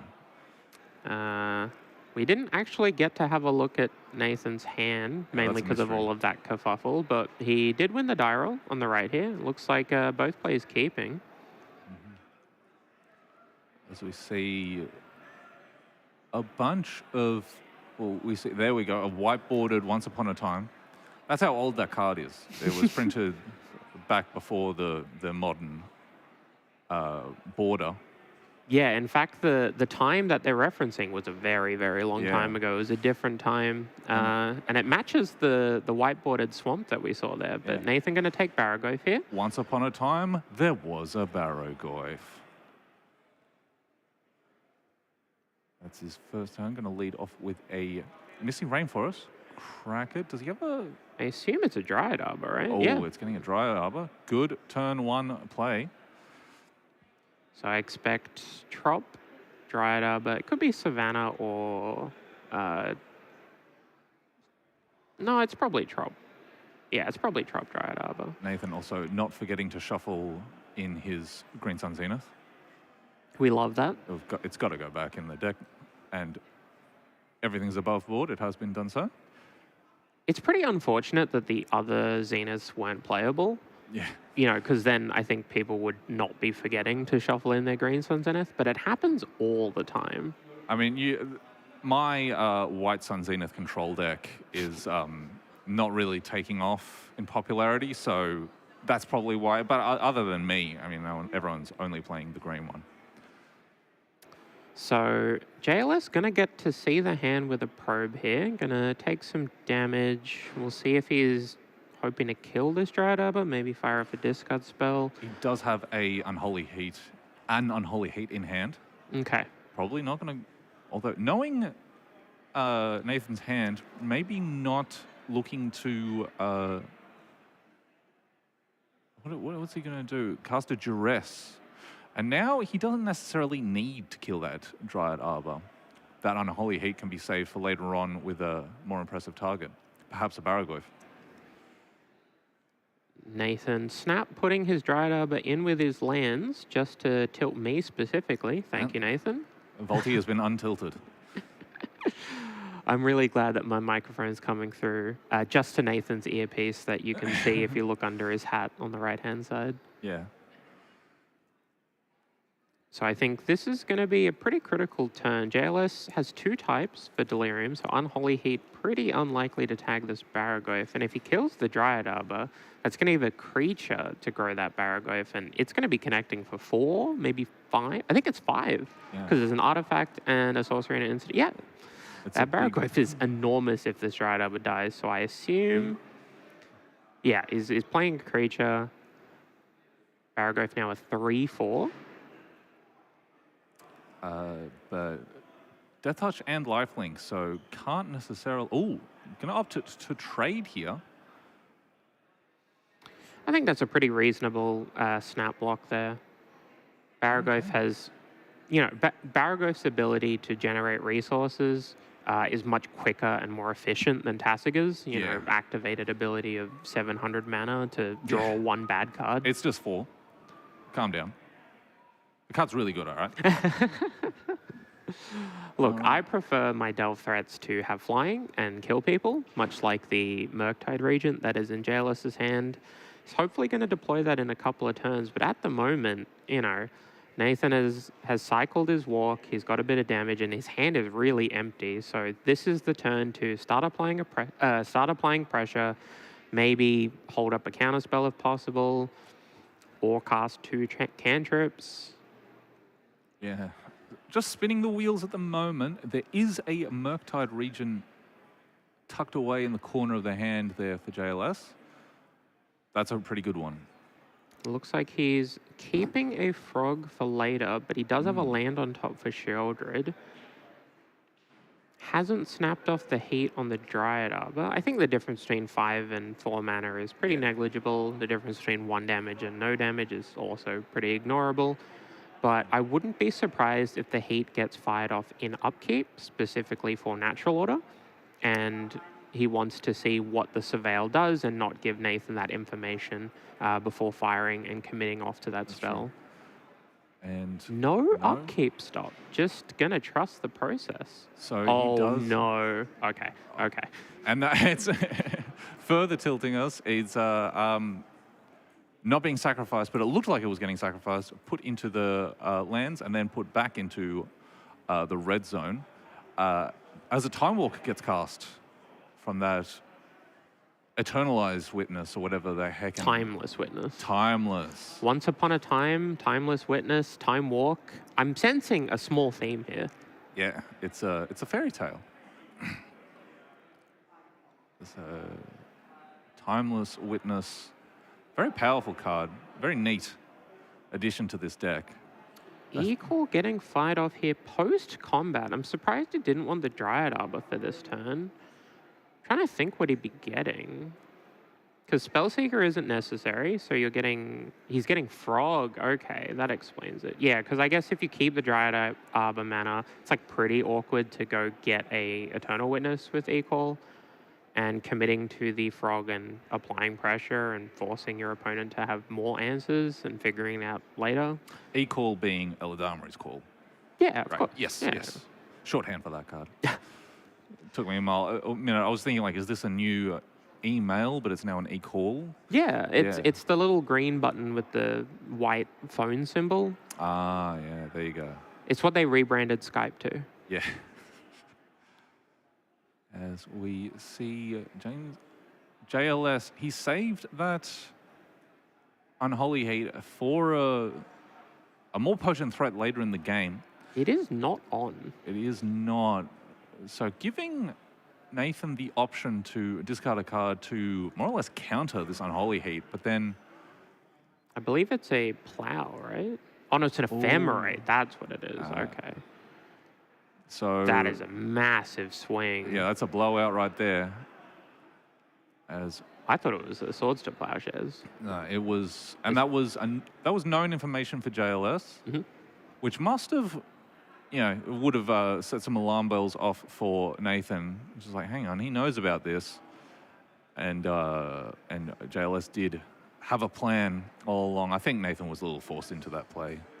He's so low on resources, and it's, it would be in line with JLS's brand to fire it off anyway without it. Yeah, yeah. Maybe just use his mana. And also, one for oneing. It's still 1-for-1 regardless, but then gets to untap and slam a Sheoldred. That's how you play cards, by the way. You slam them. Yeah, absolutely. I'm not particularly a fan of the overuse of the saying slam for every card. Like when it's every card, at some point we're just playing cards. Why does everything have to be a slam? I think Sheoldred warrants that label. Yeah, Sheoldred warrants a slam. That's a big slam. Yeah, I mean, Sheoldred is the owlbear from the top rope for the 2.5 people that will understand that reference. Yeah, but when it's... but when you're, play a slam an island and then slam a preordain, it's just like, calm down. Let's pump the brakes a little bit. I think Brainstorm and Recall are probably the only cards that can be considered slams in terms of one. Oh, okay. As this Deadpool, really good card, don't you think, Violet? I am fairly confident. Now, this is a hot take that Alec is setting me up here for. Yep. I believe in 3 to 6 months, we're going to see Deadpool moved exclusively to the sideboard. And in 1 to 2 years, it'll be removed from some of those sideboards. I am of the opinion that everyone else is wrong, and I cannot wait to rub it in all of your collective faces. I, however, have a different opinion. I think this card is like Bitcoin in 2010. And in 10 years' time, you're going to be sitting on a monster. The only problem with Deadpool is how insufferable Deadpool enjoyers now are going to become. Diamond hand holders of this card are going to be sitting richer than rich. They're going to be pooing money from all their Deadpools that they've collected. I think this card's great. I think it's very interesting that Nathan would play out the Underground Sea. Now, I don't disagree with having the 7th mana and being able to block with the Timeless Witness and Eternalize with it. I am curious why he would play the land out and reveal that information here. There's no escape cards, there's no mana sinks. Is there a Colligan's Command perhaps he's playing around? But I mean, yeah, maybe. I don't know. I mean, we've got a Murktide coming down. JLS has successfully turned the corner. And oh, it's only an 7/7 though, not the full 8/8. It could probably get bigger though. That means Nathan wins this game, right? That looked like a preordain that was going to get slammed. Yeah, slam a white bordered preordain. Take some more damage from Sheoldred. Yeah. Continue losing. E-Witness, that's a good start. Yeah, that's one you slam. Top, bottom. I think the other one was a Verdant. Definitely not a slam. And slams the Eternal Witness. So this will get Ephemerate. Ephemerate. I mean, if JLS is stone cold, Nathan has 2 draws to pull this off. Yeah, he has to find a way to not die to his own draw step. I mean, it's as simple as hitting a Swords to Plowshares. Yeah, but easier said than done. Yeah. Oh, just draw your 1 of Swords to Plowshare. Easy peasy. Drown in the Lock notably will not count as a removal spell he can draw because of that Psychic Frog. Yeah. And also because JLS has 1 card in graveyard, but mainly the Frog. So it's interesting. There might come a time, like his last turn, he might get a Birthing Pod back. And I wonder if there are any 5 drops. Does this deck play Swords to Plowshare? It does sometimes. It does sometimes play a Solitude. It definitely plays Swords to Plowshare. Sorry, Solitude. I misspoke. But a Solitude could be fetched by cracking the or tapping the Birthing Pod to crack the Timeless Witness. That would be an out. I think the 5-drop they usually play is Overlord of the Baelmerk. I do believe they played that. It's whether or not they also play... There is a Metamorphosis at 6 and a Traxxer at 7. There is no Solitude in the main deck. So that's not an out. He could get Sheoldred off the E-Witness, and that would offset the other Sheoldred. Yeah. That is probably the line he's going to take if he plans on taking infinite turns, which would require him to buy back the E-Call or the... I mean, He could equal for the Shieldred, and that is cheaper than the pod line. Yeah. Especially considering he is on 4 life and Birthing Pod will be 6 mana for this play. So Yeah, can't afford much life paid for the Birthing Pod. I think there's a line here. Yeah, so have another turn. So he's going to go to 2. Also, the Ophelia giving another blink, so that could be another trigger. Draw a card, lose some life. Now the question is, does he have it all figured out? So he has 7 mana total. Also, does Ophelia, when does End step.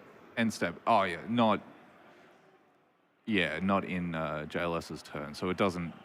Ophelia doesn't answer the. No. Sure. The Strand will put him to 1, so now he has 8 mana total. Equal is going to cost 2, Ephemerate going to cost 1, Shieldred is going to cost 4, Walk is going to cost 2. I think he's 1 short, if I'm not mistaken. Yeah, Nathan working it out now. Yeah, he potentially is just short. Very interesting here, because just curious to know what outs he could have. This Shieldred just being a pretty powerful lock piece. Now, this is an interesting heads-up play. Nathan opting to rewind his Tundra that he's fetching with Flooded Strands, specifically so he can look through his deck and figure out what outs he has. Yeah. Very heads-up play.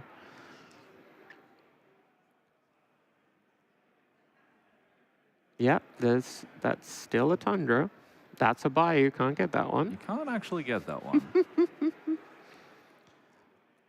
This is unfortunately going to cause a second headache when he does get the Bayou and realizes that he can't get it, and he has miscounted his black mana for the 3rd time. Oh, GRV watch, here we go. 3, 2, Oh, 1. JLS letting him know. What? He's not actually getting it. Oh, No, he was. He thought that JLS I was thought pointing at something else. yeah. Or, This yeah. is, yeah, so now you're actually priced into taking that Tundra. Can't get the swamp. Can't get the forest. I would feel uncomfortable in JLS's seat with how long this fetch, quote unquote fetch, has taken, but that's just me. Yeah. All right. We've found the Tundra. That part. We have still not finished resolving this Flooded Strand, and we are at 3 minutes and counting. You know, as a thought. But no, we are committing to the Tundra. We are shuffling and presenting. I still maintain that Nathan is short a mana here for the expected line. There is possibly another line that could be involved here, but I don't know what it is, and I don't know if it matters. Yeah, so this. So he's gonna flicker the E-Witness and Ephemerate the Timeless for a turn, and use the E-Witness to get the E-Call to play. Oh, I think he's thinking about E-Call to get Bone Man, to use Bone Man in upkeep before the Shieldred trigger to make a copy of what's in his graveyard. Yeah, this is too complicated. I don't think he has this. I think he thinks he has this, but I'm fairly confident he doesn't. I'm looking forward to being wrong. Yeah, this is. It'd be a first. It's always tough late in the day as well. We've been playing a bunch of Magic for 2 days. You want to be sure that you're not just dead. And you don't want to. You're playing with teammates. You don't want to scoop a game that you might actually have locked up. So, all brain power. His brain is a supercomputer, overclocked right now. He's working it out. He's using so much brain power, his hat fell off. Did you notice that? I missed that. Yeah. Man, that's a lot of brain power. That's max speed. And now the Eladari's call. Also, The way he's tapping his mana suggests he's getting bones. Especially because I think he brought it forward at some point.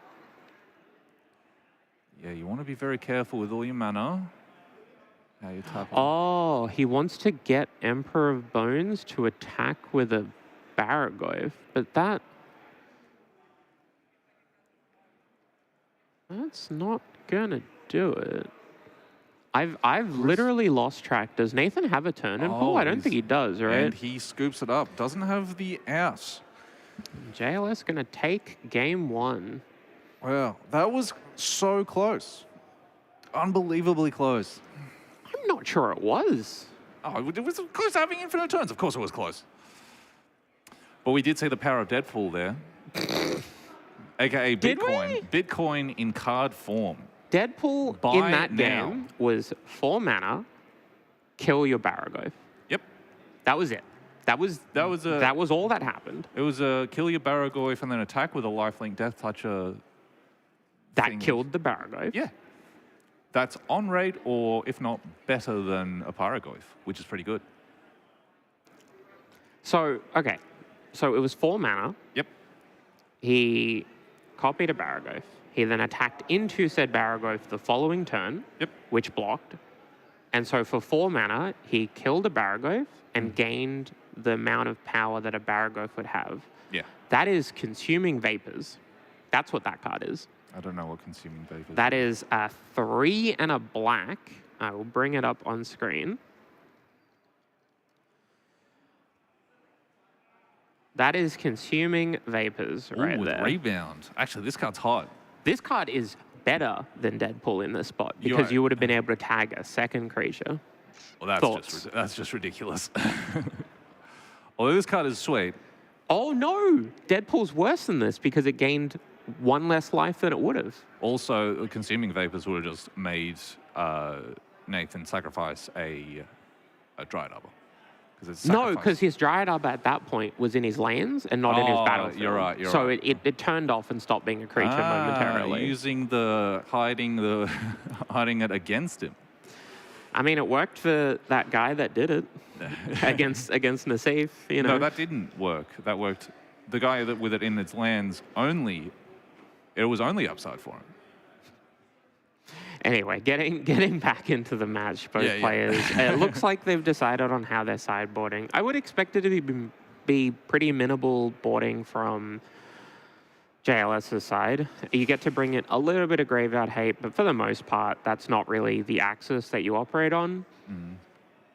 From Nathan's side, I would expect, a carpet of flowers, maybe a couple of blue elemental blasts, maybe a deluge variant, for example, if he wants to operate on that axis. But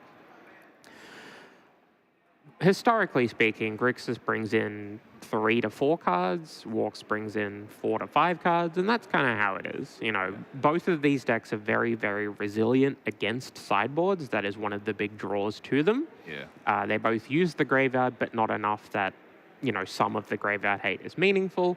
They both use creatures, but they also can win without said creatures. They both interact on the stack, but not enough that, having a full group of counterspells is going to be meaningful. Critically, JLS brought in Price of Progress. Yeah. Wow. I think it's because JLS doesn't want to play much more Magic. But if he draws with Price of Progress, Then he's going to have to play more Magic. Well, he can cast it whenever he wants. So if it were to draw, he can decide not to cast it, which is that's the move. If you think you're going to draw with a Price of Progress, please don't cast it. So you're saying JLS is bringing in a card specifically so that in the middle of a game, he can mulligan a card? Yeah, that's what I'm saying. Okay. Just clarifying. Yeah. So We're all clear here. So JLS has taken out one of his 60 main deck playable best cards for your main deck. This is what I'm registering for a green 3. Yeah, I reckon. Or that's a skill diff. That's the bus stop difference right there. Yeah, like a adult play fighting with a kid with a hand behind his back. I mean, Or it it could would just- be a flex for the last round of Yeah. Swiss when you're playing teams and you have 2 people on your back to go, you know what? I'm going to side in 15 cards. Some of them are Uno cards. Miss Mavis is in there. And we're just gonna beat you anyway. I think turn 1 this game, James Larson wants to guard Nathan and say that that Nathan is the princess. Exactly 3 people understood that reference. Which is, in fairness, half a person more than my BG3 reference earlier. All right, and we're going to see Nathan take a quick mulligan.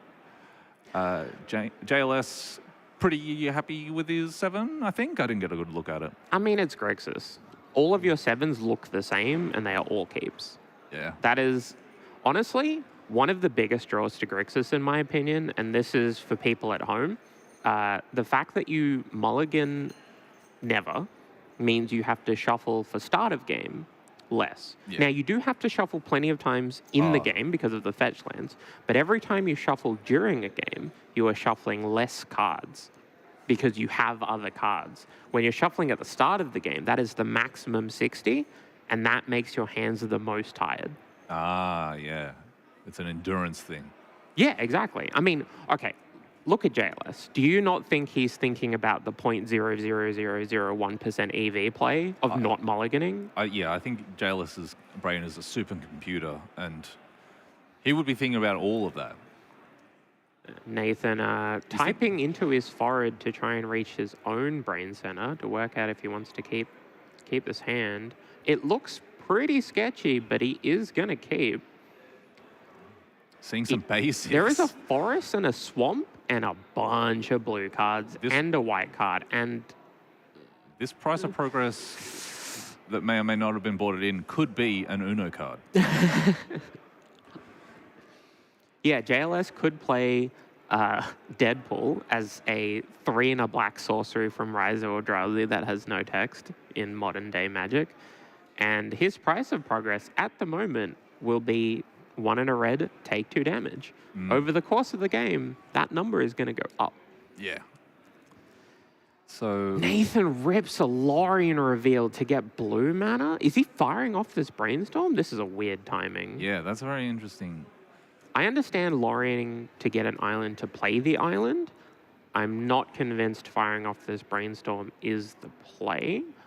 It does get to protect you to an extent from days, because if he does days, at the very least, you're not getting 2-drop next turn, but there's nothing he can draw into that he'd be able to cast here, right? I don't think so. I don't believe the Walks deck is playing any baubles. Oh, no, that's why he's brainstorming now. See, because he brainstorms, he gets to pick up his hand, because now it's unknown information, which means he gets to flick his cards. Yeah, that's it. Yeah. We figured it out That's heads up. for sure. JLS has the opportunity now to look at both players' top of the library with Mishra's Bauble in hand and a Surveil land just happening right now. So I see an Ashok, a Reanimate, a Thoughtseize, a Shieldred, and a Push. Ooh, And he's going to make a Barrowglyph. That's pretty good. Your Barrowglyph, sucker. So now the pressure's on Nathan to both draw Deadpool and a red source and a black source. Yeah, that would be pretty It's good. doable. It's pretty good here. He only has to cheat 3 times for that line. Baleful Strix.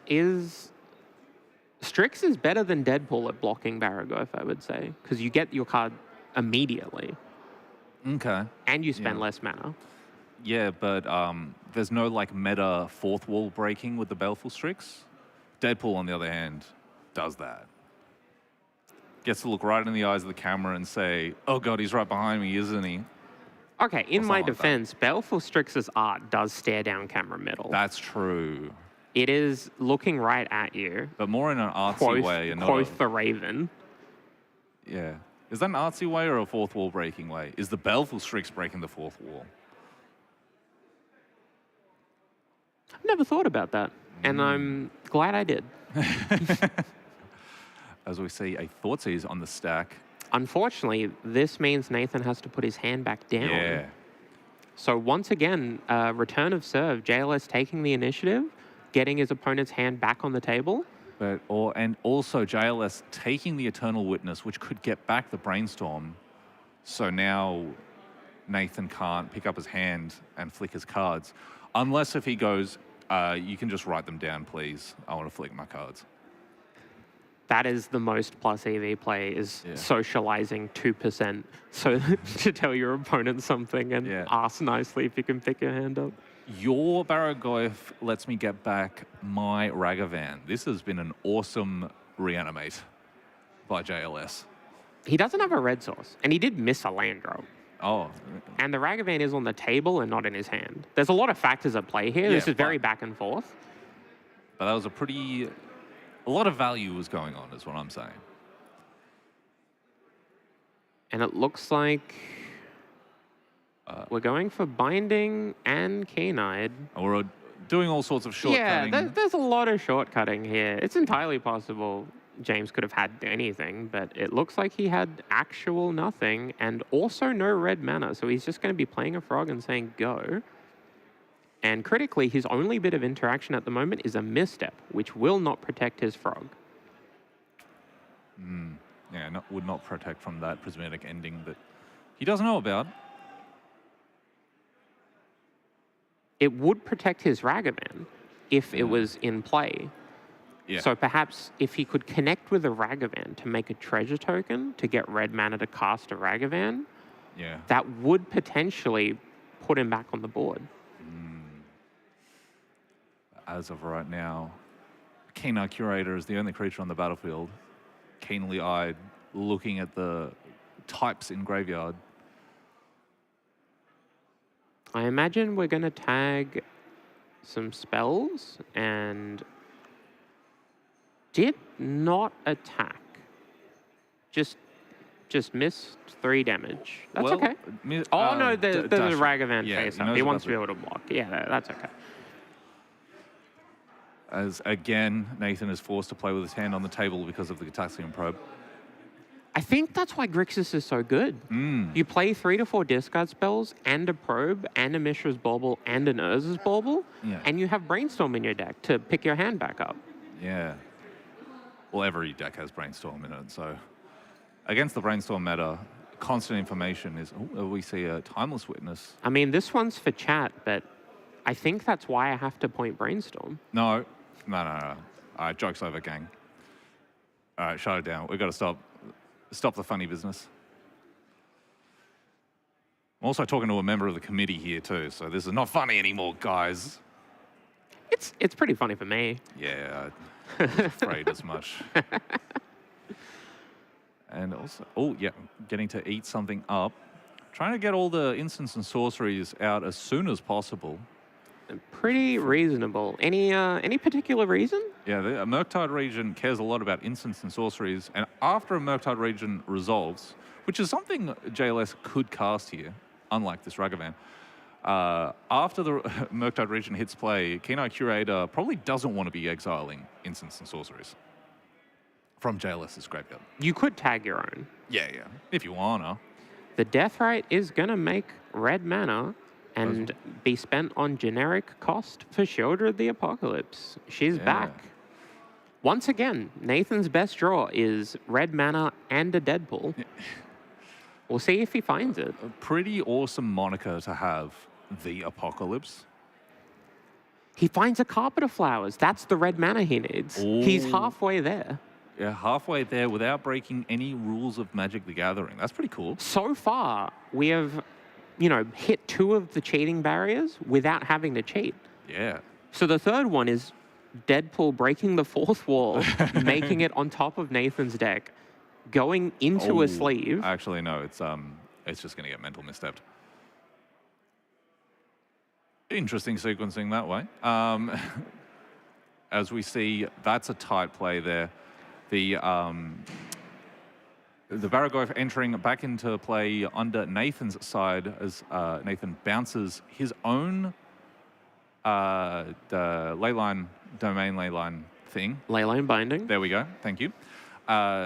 Means he gets his Baragoyf back, means he's got a Leyline Binding in hand, and all of a sudden, The sports state looks a lot better for Nathan. In saying that, for that line, he did have to take a bunch of damage because of the Shieldred. Yeah, true. He is going to be taking some amount of damage moving forward as well. He does have the Teferi emblem to protect him. I say emblem, but, you know. He does have a Baraglyph to start cracking in, which is nice. 3 cards off the top from JLS, none of which are red sources. That's fine. He just cast a red spell. How many true. more red spells could he have? I mean, the deck is called Grixis, but only because Deathrite can make red mana. Yeah. As we shuffle up the known cards. Are they known cards? I believe there is one unknown and one known card. Ah, okay. Gets the known card. Oh, yeah, that's a... Yeah, that is unfortunate for James, not being able to get Nathan's last card in hand back on the table. Yeah, it's brutal. He doesn't have great flick equity at the moment. He does only have one unknown. But when he draws this card, he will have a good 30 to 40 seconds where he can flick 2 cards. And that might get him back in the game. Yeah. As we see just that, as he flicks around a Green Sun Zenith and a Shieldred. 2 very powerful cards. Oh, he drew a Shieldred. That's a good one. Yeah. So Binding going to tag the Baraglyph, which implies that he's going to be cracking in with his. But he is eschewing casting Shieldred this turn. That's true. And then could...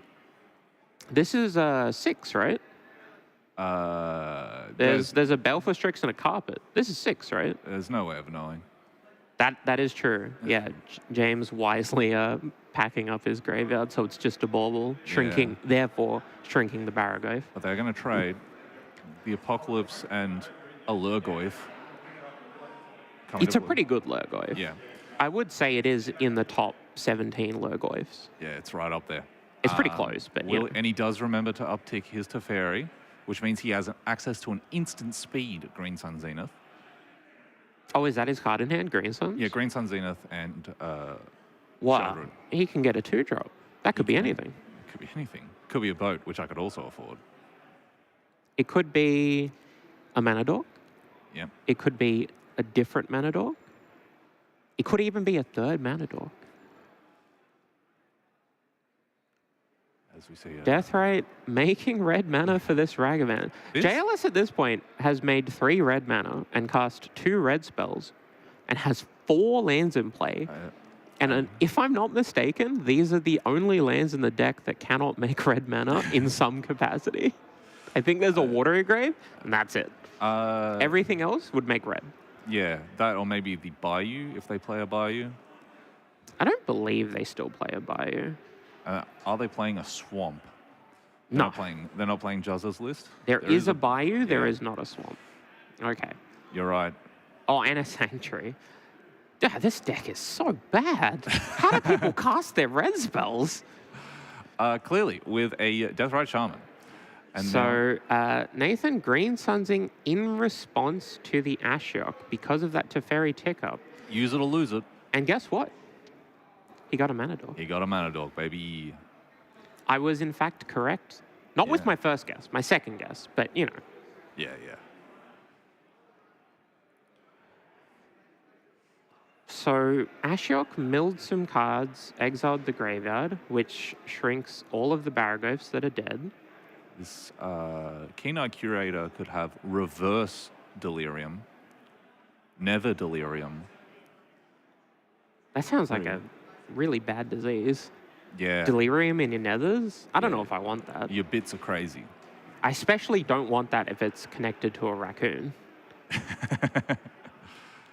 And we're going to see a Shieldred. Now, what was yours is now mine, because I've got some of them as well.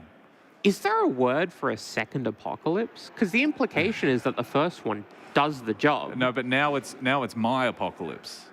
As we see Nathan take that one. Is that down. an Evanescence song? That sounds familiar. That does sound.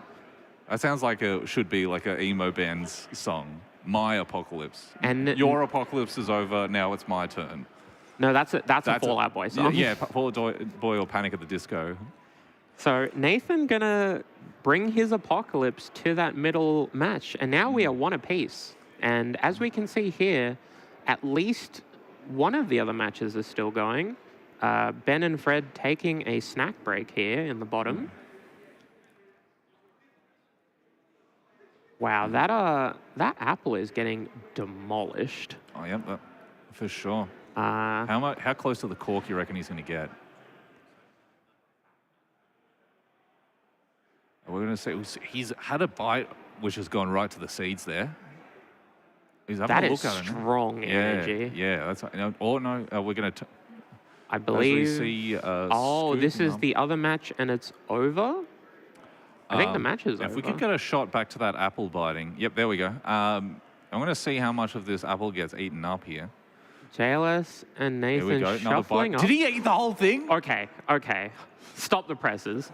Oh, Where is the core of that apple? he just ate it up. That's the third apocalypse we've seen. Man, That is the darkest day that That's- could have happened that's all crazy. weekend. That's powerful.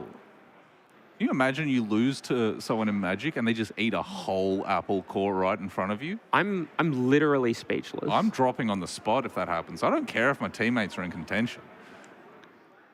That's incredible. We're getting confirmation from our producer now that the core got eaten. Aiden. That's how distraught you are. That is how shaken we all are to the core, pun intended. That's So crazy. we've got you know what? I'm gonna have to give it a go. No, you don't. No, this is a don't knock it till you try it. I want to knock it, and I want not to try it. Yeah.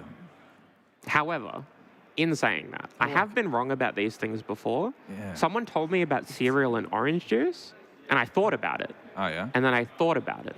And it's been 17 years, and not a day has gone by where I haven't thought about it. Wow.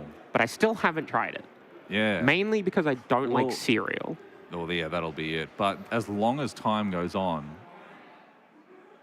eventually that will be a path you must cross. Cereal and orange juice don't run parallel to you in this lifetime. They're on a different path. You two potentially could meet. As we see Teferi hit the board turn 2 off a Ignoble Hierarch. JLS's first play was a mental misstep on that Ignoble Hierarch, which then got misstepped back. As we get back to the match at hand, and not talking about eating apple cores, which if you think about it, it's just more apple with some pips. I ain't afraid of no pip. Okay, but a chip packet is more chips. Yeah, well, but it's not made out of the same ingredients as the chips, whereas the apple core is still the same ingredient. Okay. If you were eating only the chip and then throwing out the bit that you were holding on to, I do that. whoa, okay. All right, that's a different kettle of fish. I don't like fish. Oh, yeah. Is that a problem? I do like kettles. Yeah. Well, just eat them then. As we see a connive trigger happen off a massacre. This In Ledger fact, I Shredder- do like kettles the chips. Oh, they're great. They should sponsor the next one. Yeah, and speaking of how we're massacring this bit, there is a massacre on the stack about to tag this hierarch. Yeah, imagine a massacre going on and this book nerd connives because of it. That's messed up. I mean, speaking of meat, that shredder is shredded. Yeah. And, Teferi's abs very skillfully covered by a dye at the moment. Yeah. A brainstorm getting put on the stack. Back to shuffle equity. Nathan's loving life this round. He gets to shuffle and flick around his cards to his heart's content. As soon as the Thoughtseize gets put on the stack, though, shaken. Oh, yeah. Ooh, is the... Yeah, couple of He's interesting... keeping a Once Upon a Time in his hand. It's still hey, I still say it's still a fine card. Even if it, messes with the narrative to halfway through the story, interrupt a story with, because it is an interrupt a story with Once Upon a Time. I think that was season 4 of Game of Thrones. Yeah. Actually, once upon a time, somewhere in the middle of the story, is that sort of like a Christopher Nolan thing? Yeah, Yeah. I watched Tenet backwards and it didn't make sense. Yeah. I watched it forwards and it didn't make sense. But it was really cool. What we though. should have done is watched it together. Yeah. And then met in the middle. Yeah. And then swapped. Yeah. And halfway through, we got cross-eyed, which is just like a side effect of watching that movie. And then... So Overlord gonna trigger the Shredder, and then gonna trigger itself, Yeah. and get back a Hierarch. Overlord so scary that a Ledger Shredder connives. As we see... What does it really mean to connive? That's a very good question. Because I'm sure that word means something. Yeah. I just don't know what that is. Siri, what does connive mean?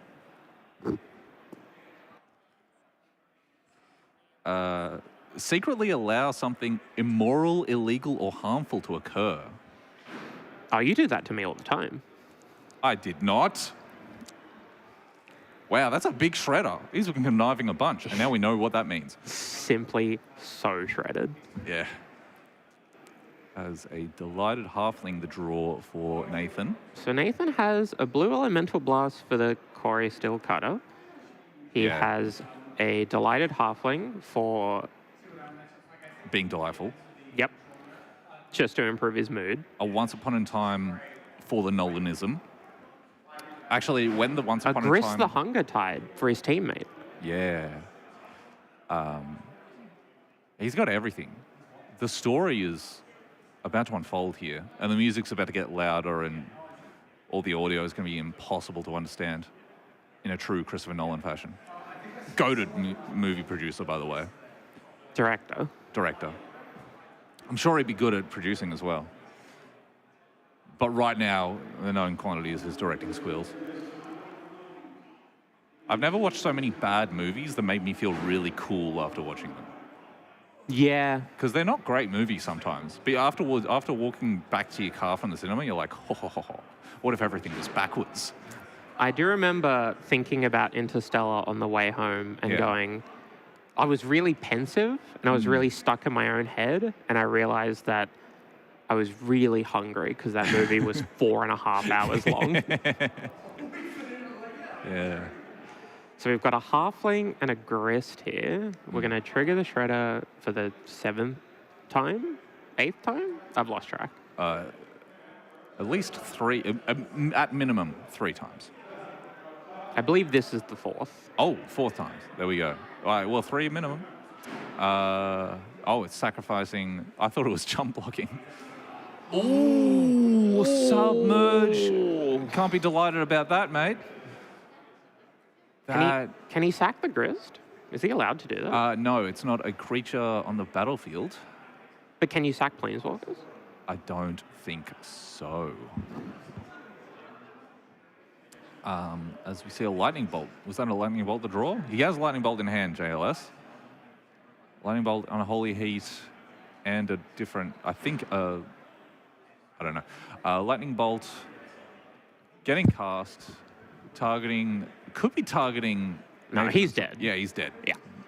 As we see JLS wrap it up, a flurry of spells to finish off that one there. And a flurry of triggers for the Quarry Steel Cutter. Bunch of triggers. Which I really hope is what that mechanic is called. Well, that didn't make sense. Flurry? It's called flurry, right? Yeah. Not McFlurry. Don't be confused. Look, we need to stop talking about food. Yeah. For many reasons. Well, we're talking about ice cream when it's cold is, that's fine, right? And is that all? That's it. We're done there. So that means that Team Tram Stop, I believe, takes it down. Sorry. Again, I caught waving to someone as they're walking past off camera. So yeah, that we saw pretty tight match there. Some tight play from JLS. I mean, Nathan played very well as well. Yeah. He just kind of got stuck on dying to a shredder and couldn't deal with it. Yeah. He had a blue blast. He had a grist. Yeah. He had a couple of other potential removal spells, and none of them mattered. Yeah. He was able to assemble the infinite time walks in game one. Unfortunately, too many draw steps with Sheldred in play meant he couldn't actually win that one. So, yeah, just actually quite just like barely squeaking through GLS was there. Super sweet magic. Yeah, I mean, if you take infinite turns, you do draw infinite cards. Yeah. And sometimes that's not a good thing. Yeah. But game 2 was pretty convincing, I would say, in Nathan's favor. And then game 3, honestly, was kind of anemic. You know, there was just a couple of spells cast, and all of James's ones mattered. Yeah. And some, if not none of them, from Nathan's side mattered. Yeah. He kind of just kept playing cards until he was dead. Yeah. Which does sometimes happen, but I think it's a very important factor here is that New Age Grixis, modern day Grixis, does have the ability to just kill you. Yeah. Because back in the day, and you know, I'm saying back in the day, it was 3 months ago, you would play against Grixis, they would kill you with creatures, and if they didn't have creatures, but you were on a low life total, you were probably fine. Yeah. Because they had a lightning bolt. And then a year ago, they started having Sheldred as 2 points of burn. And that was it. Yeah. But And- now they have Deadpool, which shoots them for 3 a turn, or you shoot yourself for 3 a turn. Adding up to a lot of reach for this Grixis. I'm telling you, Deadpool, great card. Buy now. I mean, it's shooting me for 1d6 psychic damage, that's for sure. As long as it doesn't get any emergency points, that card's going to go up and up and up in value. This is financial advice. Mortgage your house. This is if not you have financial If you have a advice. house, take out a loan, buy Deadpools. It's gonna. You're throwing away money by not doing this. I wish I could be taken out alone in this segment. But yeah, I think with Corey Steel Cutter, with having more haste creatures, with the price of progress that people are playing, Yeah, that one ends games too. having the ability to simply reduce your opponent's life total from a number that is more than 0 to a number that is ideally less than 0, but it can be 0, Yeah. doing that is pretty good. Like, it does, in fact, have a correlation with match points. Yeah. I don't understand the physics behind that. Yeah, It's it's- something that I'll have to look into. Yeah, I'm not seeing the connection. Yeah. Maybe Bill Nye would know. Yeah. Or Neil deGrasse Tyson. We might have to call them up. Yep. Alrighty. That'll do from us here in the booth. That's it from the Swiss. And when we come back to you, we'll have the top 4. Right now, we only know of Team Tramstop. But who else is there? Well, we're excited to find out. But that's it from us. We'll see you all next time. See ya.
and welcome back to the MTG Bazaar coverage of Mana Clash 2 Team Trios Championship? Championship with a T? Championship. TTT? Yes. Okay, there we go. I'm Sam Lloyd. This is Russell Cutting. Welcome with us to the top 4 of this illustrious event that we have here at Coburg in Melbourne, Australia. What we're about to launch into is a great match between one James Larson Scott and one Kyle Gibson. Absolutely. This is 7 Point Highlander after dark. Things are moody. Things are sweaty. Things are sexy. Things are sexy and sweaty right here, and we're going to sex it off with a Surveil trigger from a DRC and a... What bauble is that? That would be Urza's Bauble. Urza's Bauble. A DRC from JLS. We've got acronyms going out the wazoo. A randomly determined card. This is a Prismatic Vista Yeehaw. So JLS now aware that Kyle indeed kept land. Yes, extremely important bit of information. Their opponent may be able to, in fact, play the game. Yeah, so we have Kyle Gibson on 8-point blue-black versus JLS on, I believe it is Grixis control here. And the information wars continue with a Gitaxian probe from Kyle Gibson, giving us a Thoughtseize, a Ponder, Mental Misstep, and a Cutler Lands. We've seen Gitaxian Probe put in a lot of work in these matchups over the weekend. Mostly for us, yes. Mostly for us. It helps us put it all on the table, but we have seen a lot of lines predicted or, solidified by the hand knowledge. Yes, I mean, obviously information is power, and knowing what your opponent has to play around, what their plan may be, in order to stymie, stifle, or stodgify it. Oh. That's a new adjective or verb. New to you? Or is it new to the world? New to the English language. Oh, I see. Yeah. There we go. So, back to the game, in fact. We have the Mr. Rainforest we know about being cracked. We may see a combination of Thoughtseize and Ponder, or just one or the other. Yeah, so the Thoughtseize here going to, offer the information back as well, but we're also going to get a surveil off this Dragon's Rage channeler, I imagine. So, Kyle just working out whether they want to respond to the Thoughtseize, the DRC trigger, or any combination above. Yeah, exactly. So we have the surveil resolving now by the looks of it. JLS, stoic as ever, keeping it on top. And we see the Prismatic Vista cracked before the Thoughtseize resolved. So we may see a piece of interaction come out from Kyle. Huge edges gained between waiting for the resolution of that surveil or not. That additional information, whether that card was kept on top or put in the graveyard, could be game-changing. Look, we have 2 of Australia's best Magic players here. Kyle Gibson, one of the people who has won a GP in this field, which is fantastic. He was first in Brisbane, and I believe it was 2018. And then JLS, one of our Pro Tour regulars as well. Brainstorm being swiftly mental misstepped, and the hand is open. We have a Dreams of Steel and Oil. We have a Drown in the Lock, a Mental Note, a Motite Region, a Baragoyf, and I'm just... I think that's an Inquisition of Kozilek, is that last card. Right, another fancy boy. A fancy boy indeed. Interestingly enough, no second land. So this Mental Note looking a lot better than it usually would as a Thoughtseize target. Yes, and in fact that Urza's Bauble hit the only land. It hit the only land. It did hit indeed the only land. Almost really useful information. But, almost. Borderline. Yeah, I would definitely see the Mental Note going here. Or maybe... Yeah, we'll see. We'll see how this goes if JLS wants to play the long game. It seems like he does. So, feeling that Kyle is a lucky person. Well, the Mental Note is no guarantee of a land. That is true. That is true. So, discarding it is actually just more fuel for the fire for the Murktide Regent should Kyle draw that second blue. But making him risk it for the biscuit, and certainly threatening. I'm not quite sure if that DRC is quite... We've got a land and artifact. Land, artifact, instant sorcery. Yeah, so already a 3/3 on turn 2, just how we like it. An aggressive attacker there. And, actually a decent clock. Yeah, and if Kyle has not drawn a land, we'll probably see a Mental Note fired off in order to try to find one. But milling 2 and drawing 1 is not the same as scrying 2 and drawing 1. That's absolutely true. Mental Note, one of the weaker versions of the cantrips that get played in a Highlander, but a unique effect, very much like Thought Scour, except you don't get to choose. It has to be you. Natty Swamp. I told you he was lucky. Better lucky than good, as I always say. Yeah, good thing for Kyle that he is Both. Both. Yes, well, that helps even more. This turns on Dreams of Steel and Oil, Drown the Lock, and Inquisition of Kozilek. Okay, so we see an Inquisition come from Kyle. Right. Taking JLS's last spell. And here's that mental note as well, just to keep the action going. Milled a couple of cards and drew an So it looks unknown. like a Abhorrent Oculus, a mental misstep, Yep. and has drawn a unknown to us, but we will find it out soon enough for you guys.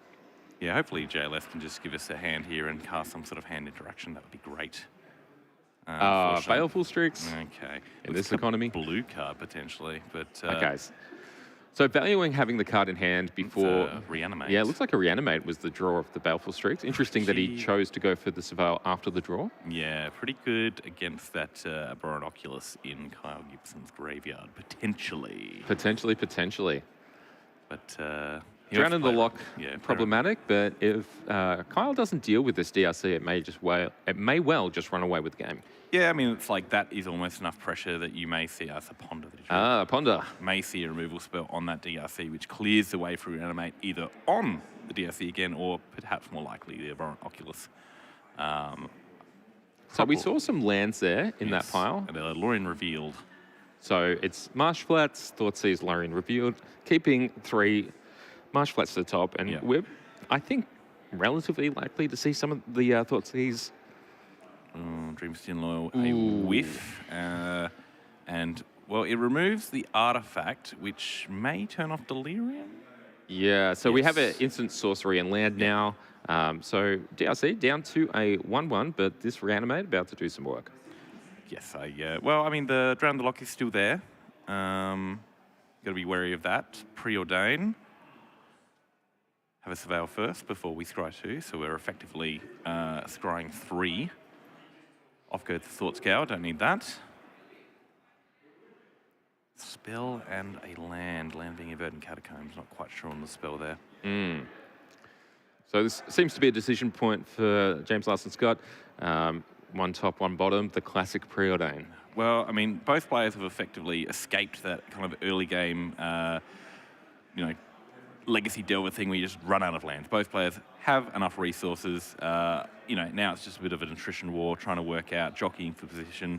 5-5 here, should it happen, is going to be now the kind of main decision point of the game. Yeah, that secret information off that Reanimate as the one unknown in Jealous's hand on Kyle's turn really ended up mattering. Yep. So now we've got, I believe it's still a 1-1, yep. Yeah, it's still a 1-1, so just attack for 2 there. Down to 9, and fetching down to 8 as well. Yeah, and we will see a Manifest Dread before Kyle can really react. Yeah. So it won't have the mana to Drown and Lock, Straight for away. example. Yeah, right now. yeah. We'll see the Surveil, though. Yeah, Undercity Sewers. Luckily, should the game continue to go and the Abhorrent Oculus is dealt with, that'll go back into Kyle's graveyard, not giving the 4th card type, and a Barragoy for turn later should Kyle still be in the position, might help stabilise the board and keep the game going. Relatively important Manifest Dread here because it can put another card into the bin. Oh, that is true. That could be the key to unlocking DRC's delirious behaviour. Indeed.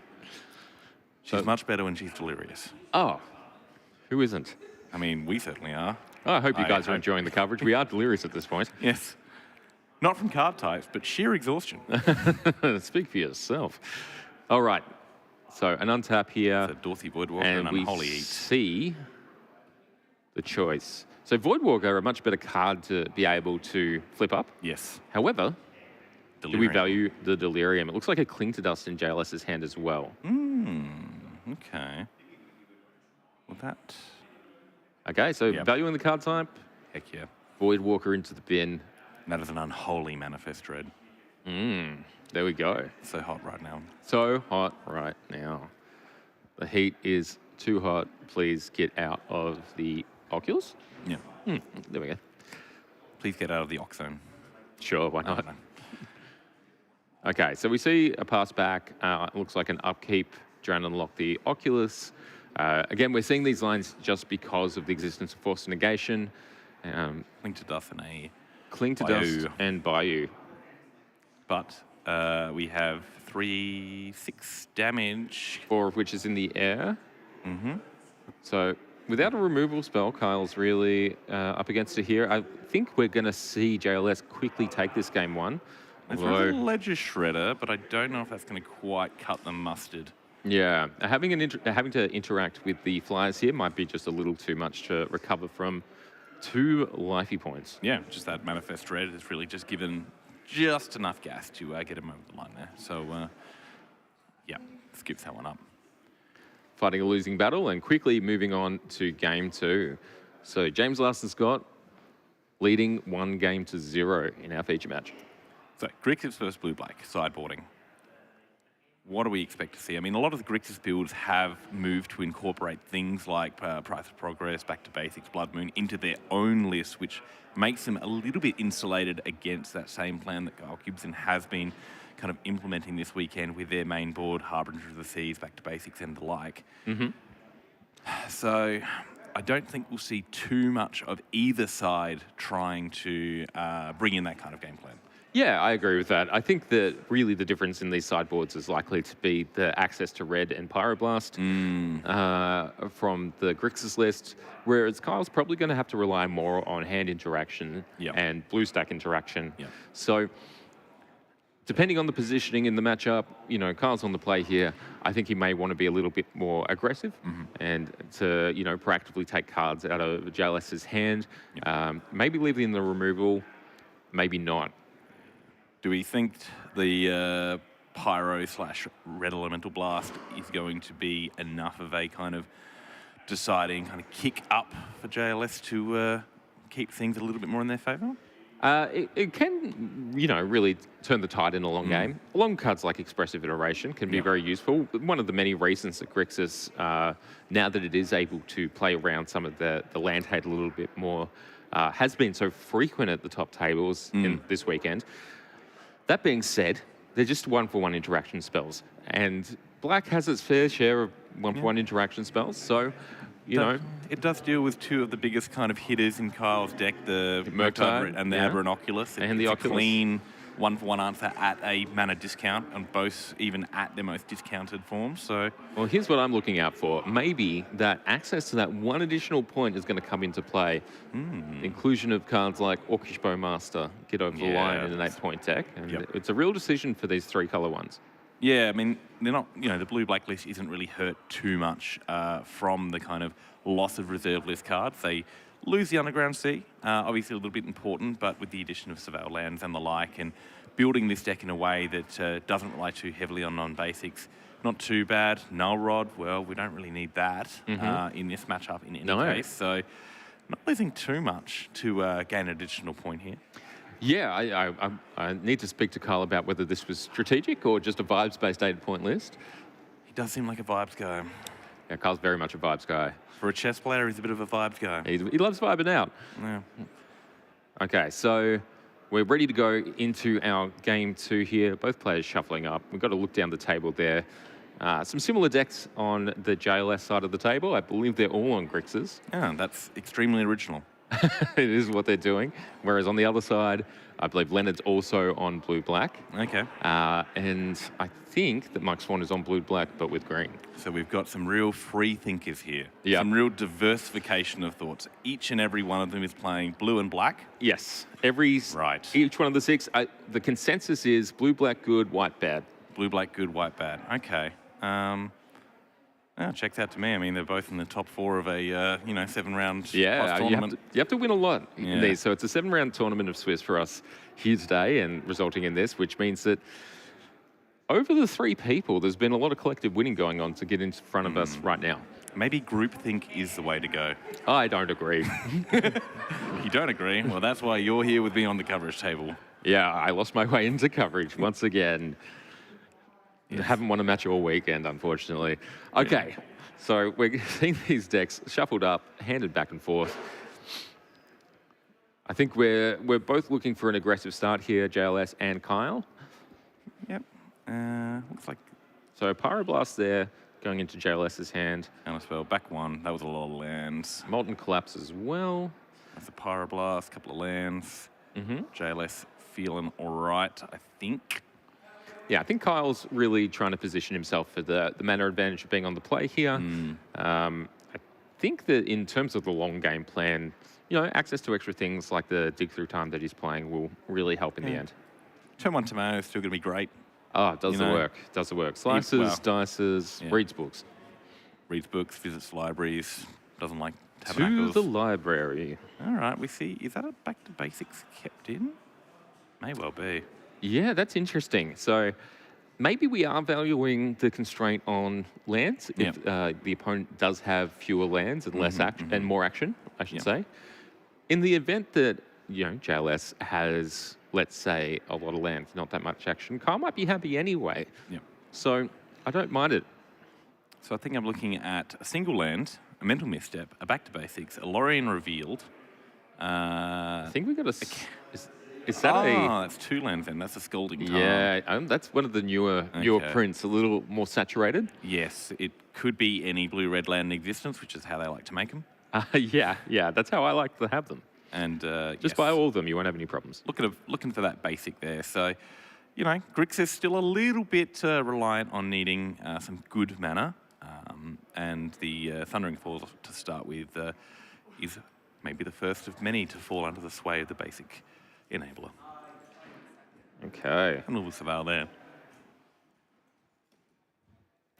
there. We have a little look at Kyle's deck here, and what we can tell you is that he's also playing a Kaito. Kaito. Yeah. Kaito is very good. So it can get into play, ignoring the stack. Still can get Pyroblasted, unfortunately, but so can everything these days. Yeah, that's true. That is true. But only on one of the turns, because it does have Hexproof. Yeah. Sometimes. Sometimes Hexproof. Okay, so we see Lorien revealed for a Island Search there. Yep, probably just getting another... yes, I would imagine getting another basic if they're looking for the back to basics plan on turn 3. Yeah, so it looks like another basic island. We've also got the fetch in hand for the Marsh Flats, so we'll see which one they lead with this turn. I imagine it will be the Snow-Covered Island. Yeah. We've got the Mental Misstep in hand. I feel like it should be the Marsh Flats, otherwise you might be telegraphing a little bit too hard. And, you can still be presenting, just holding up this fetch for a Savale land, nothing to see here. But, could just go runner if they're looking to cast a couple of blue spells at once. It's interesting. We'll see if JLS can sniff that out if we go for that. Great commentary there by the lovely Russell Cutting. Sometimes, very rarely, like a stopped clock, I am right. Duress in hand, though, from JLS, so I would not be surprised to see that. They may be met with the mental misstep, and then we got a war. Yeah, we're starting to get past, turns 1 and 2. No one's really deployed a threat yet, so this is probably going to be somewhat of a longer one. Now, only has the mental misstep to protect it. They're just going to work out if it's worth it. I mean, there's 2 non-basics there. Okay, so we're going for it, and we're paying the life, representing a card that he doesn't have, which is, another counterspell. a very high-level play right here. Yep, JLS eats that. They're holding up their Pyroblast. Pyroblast, an excellent answer to things including back to basics, but not just basics. Not including, That might be a Spell Pierce as that last card. So not cracking the fetch. Okay, so we have a... Might see a Harbinger here. Because Harbinger, and back to basics. That is a really good draw. It is interesting. We might see him try and force it through. I imagine the Pyroblast will be coming for either of those. Yeah, I mean, that's quite fine, though, because you just have the backup one to hopefully absolutely. So you got continue 2 pressure turns next in a turn. row developing. The only issue is you're kind of blinking first, so if JLS is able to kind of deploy a decent-sized threat after that, they may be able to kind of ride that to victory. But, if their lands are then tapped for all time, and that's the only threat they have, and then Kyle can answer it. Yeah, he does have a Dismember. That was the draw. Which one? Dismember. Oh. I hate that joke. Why do we perpetuate terrible tradition? I have no idea, but That what is I can tell you is that Back to Basics has come into play. And has not come to play. Been met with the Pyroblast. So, I guess hoping that the Harbinger is the way to go. I guess cutting them off the other colours and it being a aggressive threat in its own right. What I be can enough. tell you about Kyle's playstyle, having played with him a few times, Yes. is that he is the sort of person to go for something if he thinks the chances are good. Okay. So in this case, it seems like he's Make felt him have like the equity is good enough, so we're going to go for it here. Psychic Frog is a particularly problematic permanent, though. Yeah, particularly with 4 lands, so even the Harbinger at this point is not really going to present much of an issue because he can just get that frog out of reach and then take it all the way. Yeah, so the Dismembered playing a role in the decisions for Kyle this turn, by the look of it. So going with the Harbinger, well, I guess we're hoping that, well, they are potentially hoping that JLS tries to answer with that Drown the Lock, putting them down to 3 cards in hand, and then dismembering in response so the frog cannot grow out of range. And well, it seems like JLS only has the 1 mana right now, so... We can't do that. Yeah, so I think the Undercity Sewers as a way of finding an eventual answer might be the move here. I think Kyle has certainly smelled out something that we may have missed, which is that this Grixis list doesn't have a whole lot of basics. Yeah, and I guess that all said, you can... Oh, no, you can't. Yes, you can hold the Dismember now until the first discard. That might not be enough. I think you can start 4... can't discard 4 off right now. So JLS plays Island. Okay. Ledger Shredder. So Let we're the seeing record a show. counterspell in hand here as well. So if we go for it here, unfortunately, that Spell Pierce is not going to be available. They are paying The full odds. iron price, indeed. met with a Meeting a counterspell. counterspell. And However, that is yeah. the second spell. Okay, so I believe we may have missed a Ledger Shredder trigger here, but these things do happen. Ledger Shredder, one of the cards that is the toughest to remember all the triggers for sure. Particularly because it happens every turn all the time from both players. It does, it does. Up to 4 times in a turn cycle. Up to 4. Wow. It's more than We 2. should play that card. We're not allowed. We're stuck here again. Those bird advisors, always out of reach. Okay, so just passing with the mana open here. Deathrite Shaman, one of the cards we can see in JLS's hand. Can't be played, but doesn't really matter because that frog is doing the work. Absolutely. Discarding the frog, up to a 4/5 now. Yeah, JLS really interested in getting this one done and over with. Certainly doing that. So 5 live. We've seen JLS do this a lot this weekend, which is close it at speed, unlike anyone else. I mean, what is he going to do? He's just stuck on 4 islands. Yep. And that is that's a handshake. it. That's it. So all blanks from Kyle there. JLS wins the middle seat 2-0 quite quickly. Quick and to the pointless. Quick and to the pointless. Great song. Okay. So as we look down the table, both other matches still in action. We have Leonard versus Ben Tudman at the end, and we have Mike Swan versus Chia at the front. Some very nice people here, great members of the community here in Melbourne. Love to see them find some success in the top 4 of our Team Trios tournament. Looks like we are over to, I can only imagine, Tudman. Yeah. So with we have a Eldrazi list. Yeah, so we have Ben Tudman on the right of your screen, and that means that we have Leonard on the left, and as you see, his gigantic hands come over the table. We, Meaty mitts. yeah, don't get grabbed. That's all I can say. Elephant grass. Now that is a banger. That is an absolute banger. Cumulative upkeep. Black creatures cannot attack you. Other That's- creatures are under a ghostly prison-like effect. It is expensive, but it looks like it's doing a lot of work right here. Facing down an Orcish Bowmaster, an Orc Army token, and a Murktide Regent with the whole 5 counters on it. That's a big boy. It is a large one, a large lad indeed. Harbinger of the Tide, threatening to remove Ben's kind of mana advantage via the things like Ivug, and I believe he has Plan Access in hand as well, which would turn that Urza's Mine into a... Oh no, it's a Talongate. I apologise, they have similar art. So thinking about that... So the Eye of Ugin will only go down by 1 mana instead of the normal 2. Yeah. Because it reduces cost but doesn't produce mana itself. Yes. So we have the Soul Ring along with the other lands. If this resolves, Ben will still have 7 mana, which is quite a lot. That being said, doing things at the same time as paying a cumulative upkeep, getting a lot harder here. Yes, and the problem with the Eldrazi deck, as beautiful as it is, as innocent as it is, it can't deal with flyers very well. It cannot deal Particularly with big flyers ones. very well. Yeah.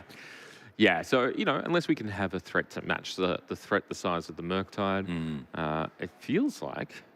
I can't imagine those are 2 construct tokens, which are only 3/3s at the moment. Yeah, there's something written on one of them, maybe a construct, maybe not. So we'll find out. Flashing in the Talon Gates of Matter to phase out, chill out that Murktide for a turn. It's certainly an interesting card. Yeah, I like it. So this is in response to the Harbinger. Otherwise, it would just be a island that it can be flashed in. So that'll just disappear for a turn cycle. We'll see that come back, well, at the start of Ben Tubman's turn. I think. Leonard's turn. Leonard's turn, yeah. Controls upkeep. God, phasing, why? I thought we were rid of you. No, phasing's back in Pog form. It's almost as bad as banding. No, it's not. That Talon Gates of Matter. The original prison of Nicobolus. The first time. There we go. First of many. We got to start building the third one. Yes, he's escaped the second one, and he's out in the world again. Perhaps the Talon Gates of Matter 2 need to be printed in the next Modern Horizons. Well, this is a card that can keep looping back into the hand, providing there's enough mana on the go. That's an Ugin the Ineffable. He can't be effed. And also Emrakul, the Promised End, as the last card. Do you promise? I do not promise. Okay. I am fickle. Well, if we see Ben Tubman take control of Leonard's hand here, that would be a very fun thing to see on coverage. So the first step of that is resolving this Ugin the Ineffable, which also reduces the cost of colourless spells. By 2. By 2. And Blowing up the Harbinger. see the Harbinger go bye-bye. The Harbinger has 1 or more colours, and thus It is gone. It does leave the Ugin a little bit, well, it seems like Ben Tubman is not at all interested in defending the Ugin, probably relying on it to be a card type in their graveyard. At the moment with the enchantment land, an artifact, and I believe, I can't quite work out the last card there. Yeah, with Maybe a the creature. Elephant Grouse in play, I think the Murktide being the larger threat here anyway, no real reason to try and block out the Orcs. Yeah. Hercule's Recall hits Leonard's Grip. I know It's that one not from my that- collection. It's okay. It'll remove the 2 constructs. It reduces Ben Tubman's kind of mana output by 1 next turn if you have to recast the Soul Ring and not just getting 2 for free. Yep. But looks like some of that mana is going into allowing the Murktide attack to kill the Ugin. So Ugin down. Bowmaster's still back. That Elephant Grass has done some work. It has done some work, but it is going up in price steadily. And now it is gone. Yeah, it's too expensive to maintain grass of this stature, and that is an Emrakul. The Oh Promised my End. God, here it is. Bang, bang, bang, bang, bang, and a handshake. We see the concession. That's enough, apparently. The Murktide would be eaten by the Emrakul. All of Leonard's stuff would be used in the worst possible ways. In the worst possible ways. And I believe in that case, the constructs were enough to take it out after, adding 13 power to the board. It's okay. Yeah, it's all right. Trampling power. Yeah, we don't hate it. Flampling. Flampling? Yeah, flying a trample. All right, looks like we are maintaining this little state here. We just de-sideboarding. We're seeing into Ben's phone. Private life. Things such as messages to the wife, updates on the kids. Yeah, nothing too incriminating. Our final match, which may or may not actually need to happen, but we'd love for them to, play it enjoy out. themselves while they're here. Why not? Particularly if we're waiting for our other semi-finals. That more magic yeah, doesn't. why not? More magic guys. doesn't hurt. More magic, guys. I know Mike Swan is a big advocate for, jamming, having some fun, playing some cards. So, And this is the third match. We see a Murktide Regent. That is extremely yeah, large. yeah. This card is a great use of a point. So a very, very efficient point there with the Murktide. Against Emperor of Bones. I think they're just working out whether they keep mucking about or whether this game will be preemptively finished in the interest of coverage. But stay with us until then. We'll keep yapping. Here we see a Reanimate as well. And that is targeting probably... Probably the Troll out of the other graveyard.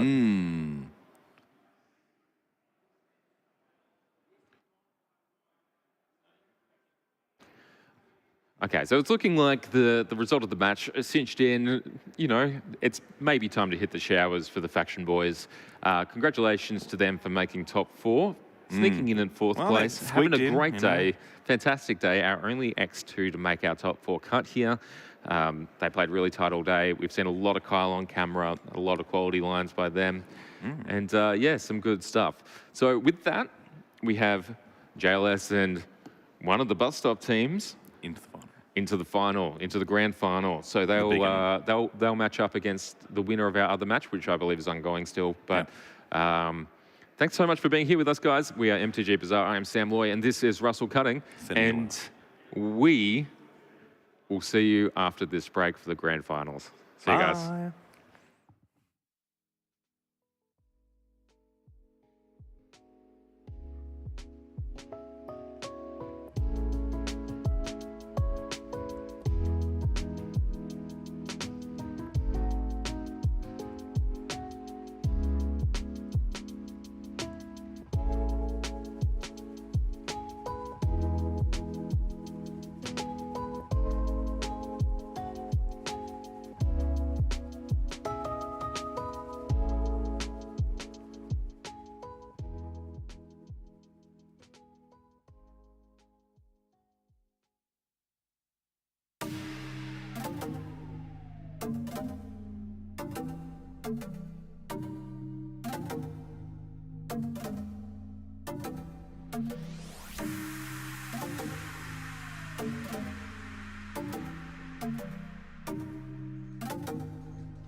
Hello and welcome back to the grand finals of the Team Trio Tournament. Team Trio Tournament, TTT. Pretty easy. TTT. At the Mana Clash number 2, we are brought to you once again by MTG Bazaar, Patrick Hawkins, what a legend.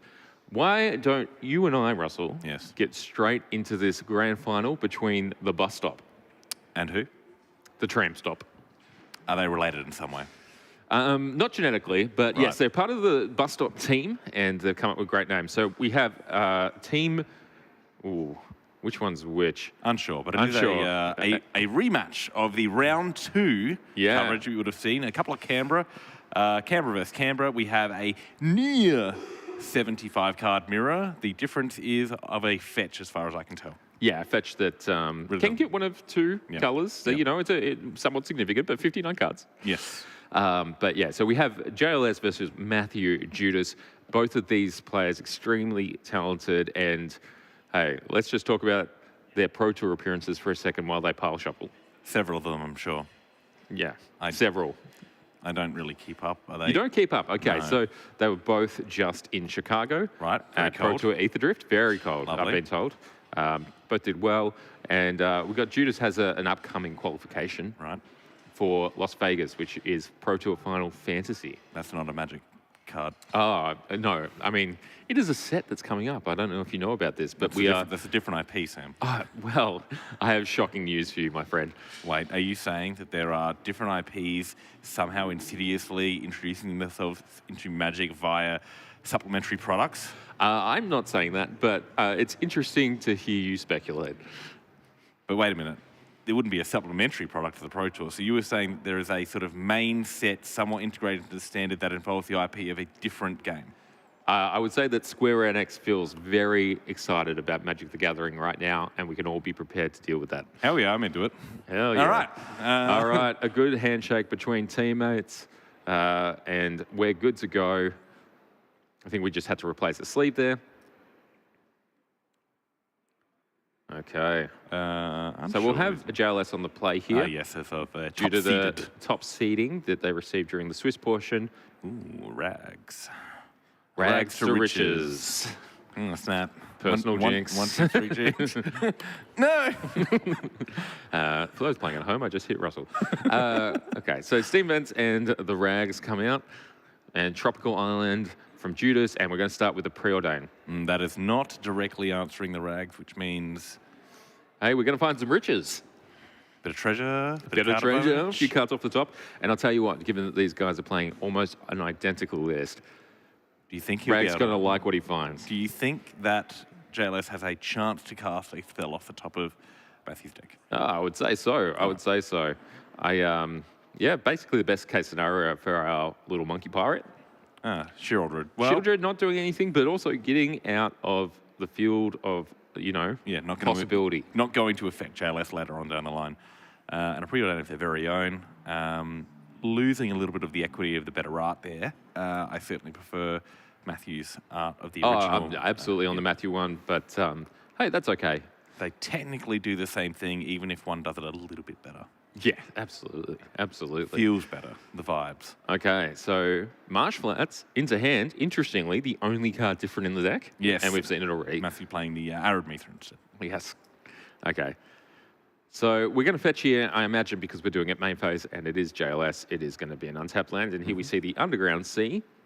And I think we saw a Duress in hand, so that might be raiding Matthew's grip in a second. Well, I mean, it's certainly one of the better kind of lines of the matchup. It's interesting that something like Duress, which tends to kind of flip between sideboard and mainboard, seeing itself in these kind of 75. They're definitely valuing 7-point Highlanders potentially a little bit more kind of spell-centric compared to creature-centric at the moment to justify a card that otherwise could be quite dead. And here we have a Tomeo, a Drown in the Lock, a couple of lands there. I think we've got an Inquisition and a Corey Steelcutter as well. So Corey Steelcutter, one of the new cards we've seen introduced to the format by the release of Tarkir Dragonstorm. For those watching, if you have not yet followed MTG Bazaar coverage both on YouTube and Twitch, do so, and maybe you can own a Corey Steelcutter of your own by winning a box. Giving away a box just for following this channel? Not only are we giving away a box, we're giving away one for each channel. So, My God. you know, go follow both and give yourself a chance to win. Twice the follows, twice the fun. Twice the fun and twice the postage I'll have to do on Wednesday. Yeah, well, you know, we suffer for those that support us. Steam Event's coming into play, presumably paying the 2 life to get rid of the monkey with a little bit of a lightning bolt.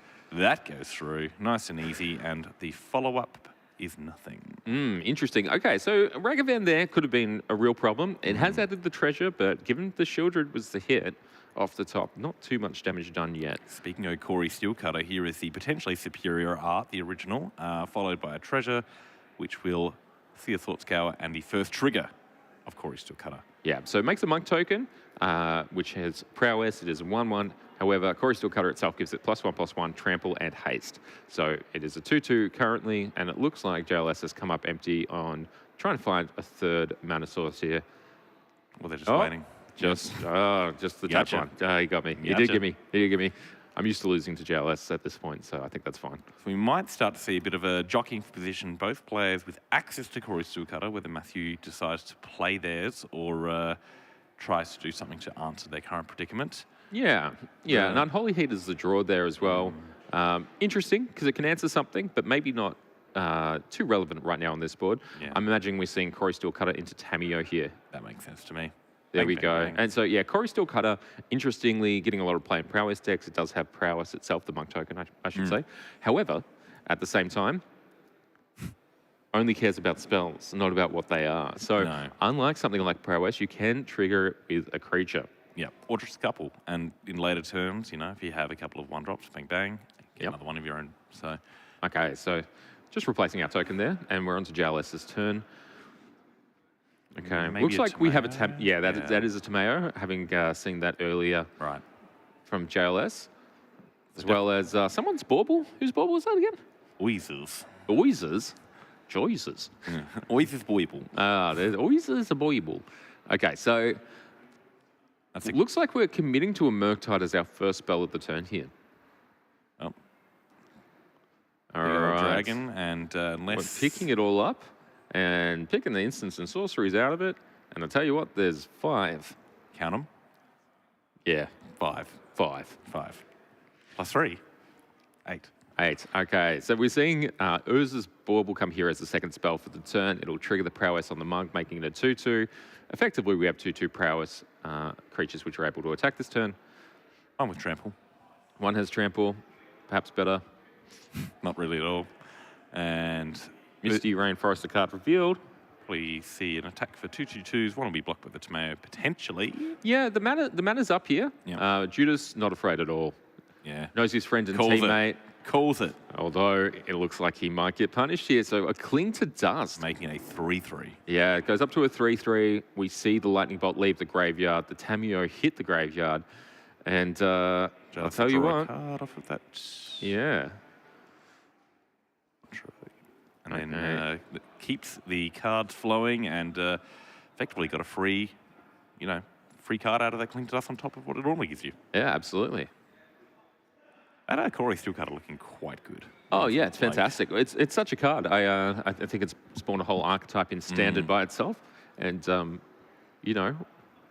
formats like Highlander love cards like this. It can add to your threat base while just being of quality. So, okay, second main, we see the Tameo coming out of JLS's hand. Interesting that they played that out instead of holding it potentially for another 2-spell turn next round go. But they It seems like we're valuing the potential of draw, the clues yeah. a little bit more here. Maybe the Murktide and the Prowess creatures are threatening enough. Yeah. Dismember drawn. We've got an Unholy Heat. We've got a Dismember. The Unholy Heat at the moment does not have Delirium. Yeah, so we're 2 card types off. The Lightning Bolt taken by JLS last turn, the only instant in the graveyard previously. So, It's like an expressive iteration maybe is about to start things off. oh, there we go. And we've got a nice foil promo one. Oop. No doubt one at the RC. 1, 2, 3. 1 into hand, 1 into exile, 1 on the bottom. We've got a land, 2 lands, and a DRC there by the look of things. Expressive iteration, truly the fuck, marry, kill of the MTG world. Okay, so it seems like we have a bio hitting the bottom of the library, a Water Grave into exile, and it might be the Badlands into hand here. The triple No, Badlands at the bottom. Badlands to the bottom. It is in the name. It is the Badlands.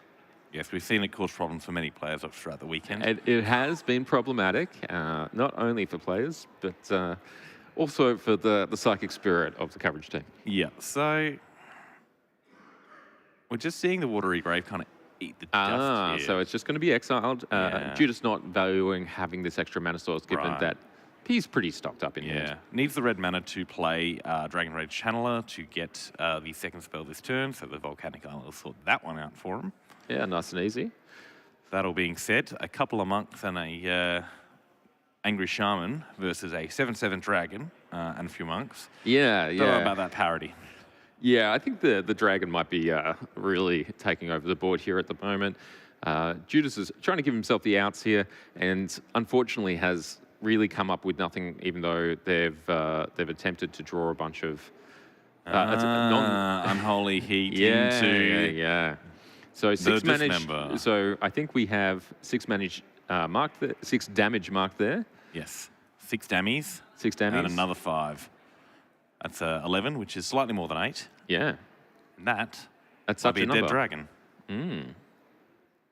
Down he goes. The dragon is felled. We've had 3 separate prowess triggers and 1 on the other. So that is a 4/4 and a 3/3. There we go. 7 damage. And definitely swinging the tempo back to keep things at parity, though. Matthew's on 6, so it won't take too much for... It will not take too much, but You know, I think Judas at this point has decided that the one card in group from JLS has to be a land anyway. that looks like a Baleful Strix drawn off the top. Okay, so that is a spell. I think Judas trying to find his outs through pressure rather than Well, at least the... waiting for more draw steps to happen. Yeah, at least the Strix won't trigger prowess. It's the second card for Tameo. It is potentially going to draw another card that can be played to give it another token. However, Okay, it looks like a Deadpool, which is not castable this turn. so we don't get the second spell and we don't get any prowess triggers. So And it does seem that Judas's bet has paid off in some ways. So the Tameo will still be attacking here, making a clue, and can flip itself. So still a positive turn for JLS, but Judas has opened a crack in the window here. Yeah, he's holding 1 monk back, his JLS, as well as the Baleful Strix, and we'll draw that third card for the turn, flip it over, which will shrink the board a little bit, forcing Matthew to have a number of spells. Yeah, so JLS just on 7 life here. The -1, -0 ability from Tameo ticking up. Quite Relevant to the survival rate here as well. But hey, if Judas can find some source of cards with which to trigger these prowess and maybe make another prowess monk, then I think we might be in the money here. Well, the clue Ooh, and a Watery has Grave. given us a Brainstorm, Yeah. which is a second spell. Yeah, okay, so we are Another making a blocker. monk this turn, so an additional blocker. So valuing the blocker over the life points here, I think a great play here. Yeah. I mean, with that -1, -0, like, it impacts really the go wide plan that Corey Steelcutter is giving Matthew, access to. So the more monks that are made is a problem, but only 1 can be made, and that itself will be shrunk down by 1. Okay, so it looks like a Thoughtseize and potentially a Doughty Voidwalker going on top. It could have been the Deadpool as well. JLS And has a bunch of pops it up. spells, but See you later. yeah, Judas gave himself the window, just, came up empty. A lot of lands drawn there, a bit blank. Yeah, I So- mean, no one was really falling too hard behind, Yeah, both no. executing their plan. It's just JLS got ahead a little bit, and then I'll tell you what, I really love Judas's play there. I think that the finding the line of, hey, I need to draw stuff anyway, you need to have nothing on the right turn, Yeah. found himself a crack in the window with which he could win that game. Yeah. He didn't end up winning it, of course.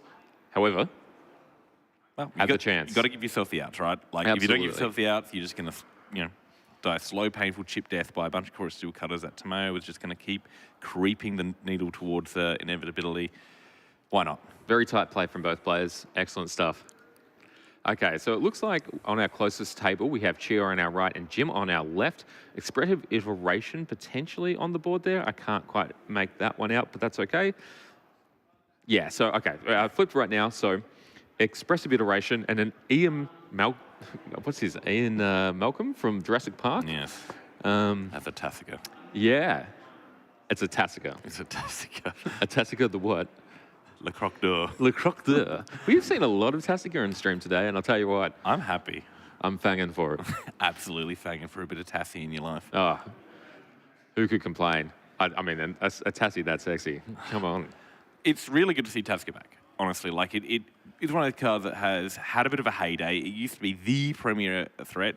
It seemed past tense to have been outmoded by a bunch of things, and just creeping back into the metagame, particularly this weekend, particularly by these bus stop guys. Rob Lark also elected to play it. Yeah, He's fantastic. just finding that extra delve threat, that extra body coming down early with that just a bit of card advantage attached to it.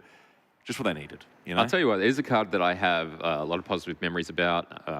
Back in the day, played a little bit of Pro Tour action at Fate Reforged, the set that was printed in, and it was the talk of the town. So it looks like our main match is still shuffling. I mean, looking at their sideboard, it's probably exactly the same. Both of them getting access to a couple of blasts each. We won't see something like Submerge. Unlicensed Hearths may see a little bit of play to manage each other's graveyard, and also a carpet of flowers to, bolster themselves in the mana advantage. So. Yeah, so we've got Ben Tudman here on the right in the meantime, playing off against Stephen, I believe, Yes. is playing here as well. So not the only one of these which is not a pseudo mirror. Yeah, where amazing. Ben The Tudman has hero. brought his own deck, which the hero being Eldrazi was not on my bingo sheet. It's the hero we need, the hero we deserve, and The hero we should that is worship. not drawing a fourth land, unfortunately. So, Look, although it seems we may have that's a found one tower. in hand, so a that's tower. good. it's not going to do a lot. It needs a Plan Onyx to really take off, and they're just kind of counting. Ben's kind of shrugging and shaking and hemming and hawing and not looking too happy, so they may see a bit of a scoop up there. But back to our main match. Look at those meaty mitts from Matthew.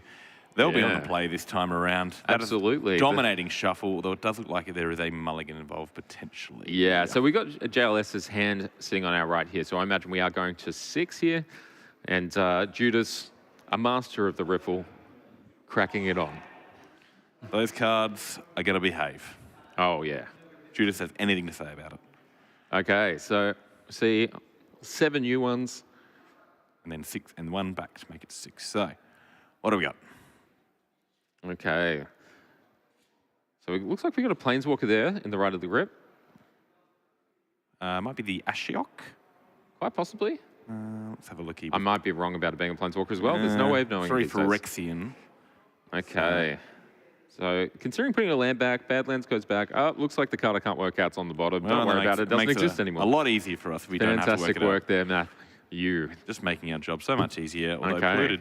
Polluted Delta crack? Yes, Polluted Yep. Delta. Expedition. Expedition foil. Very glary. Very bling. Maybe they're all foils. One could but hope. Okay. Let's see. We are probably looking either for blue, red, or blue, black. Oh no, I'm wrong about everything once more.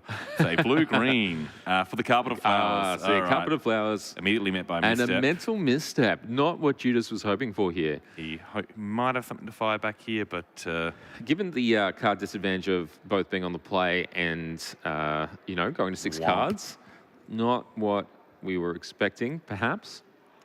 let's see what JLS can do back. We've got Spell Pierce, we've got Preordain, we've got a Corey Steelcutter, Dorothy Voidwalker, and a couple of lands. Yeah, so I think we might be off to the Underground Sea off of a Water Grave is fine Yeah. here. So setting ourselves up to do Corey Steelcutter or Douthie Voidwalker next turn, depending on JLS's mood.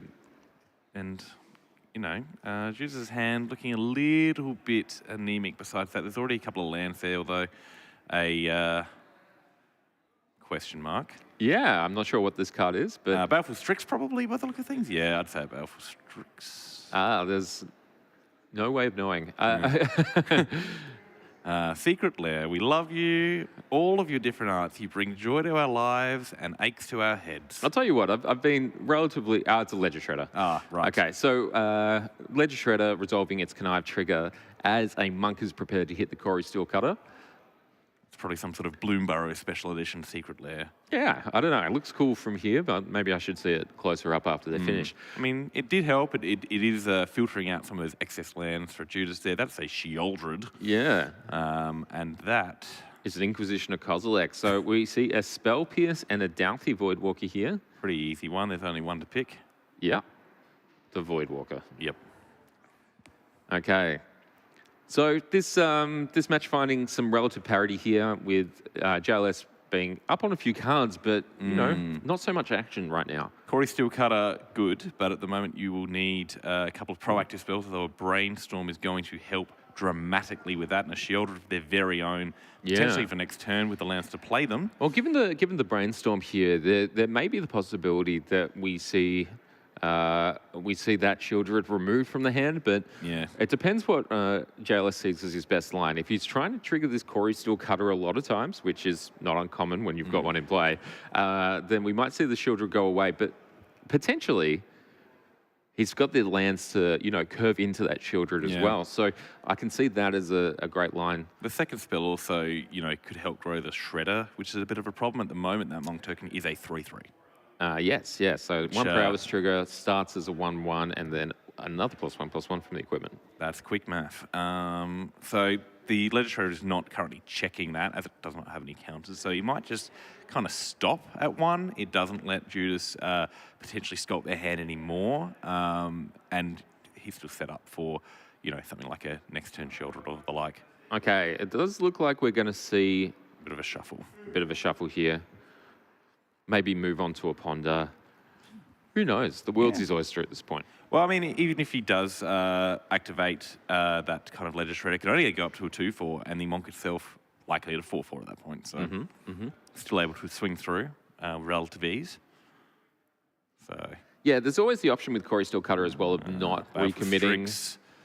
So that we don't see the prowess trigger, but we do see the Shredder trigger. Yeah, so one of the things that we can do with the Corey Steelcutter is that there's a May to equip it to the new Monk. Yes. So if, but looks like the Legislator Connive has ended up with a counter on it. So we're just going to re-equip here and move on with our game. Yeah, choosing to keep those Monks. I mean, they are really handy to have around on these sort of burst turns. If you just play even like 2 spells, they're looking, you know, quite threatening, you know, once they're out on the board. They'd be looking at a 3/3 to 4/4 if you kept the Corey Steelcutter on it. Judas looking for a land. They potentially are able to be the first to engage in shieldring. Yeah, the apocalypsing is beginning, and it's beginning on Judas's side. Yes, I mean, maybe after which Apocalypse will become at parity. That can be a bit of a problem. Then you've got 2 sides attempting to call the Apocalypse at the same time. It's a bit of a mess, isn't it? Although, that being said, if you can establish a Legislator plus a Shieldred, the Apocalypse, and, you know, be left relatively alone about it, you've got a way of conniving your way through the game. Yep. And I do like conniving, plotting, scheming, causing apocalypse. It's all in my wheelhouse. Really, Absolutely is. We do have one planner and one schemer on this team, and I'm not the schemer. That is quite you. And here comes the Shieldred. An excellent print there. Very cool art. I like that one. Yeah, it's a nice one. It's a nice one. Some cream down the sides there to really highlight. If Commander wasn't a thing, I could afford one. I cannot. You know, you gotta stack that cash like Judas has at the Pro Tour. Well, I could never. Yeah. Same here, buddy. Same here. So, first Shieldred down. First Shieldred down. We'll see if JLS replies in kind.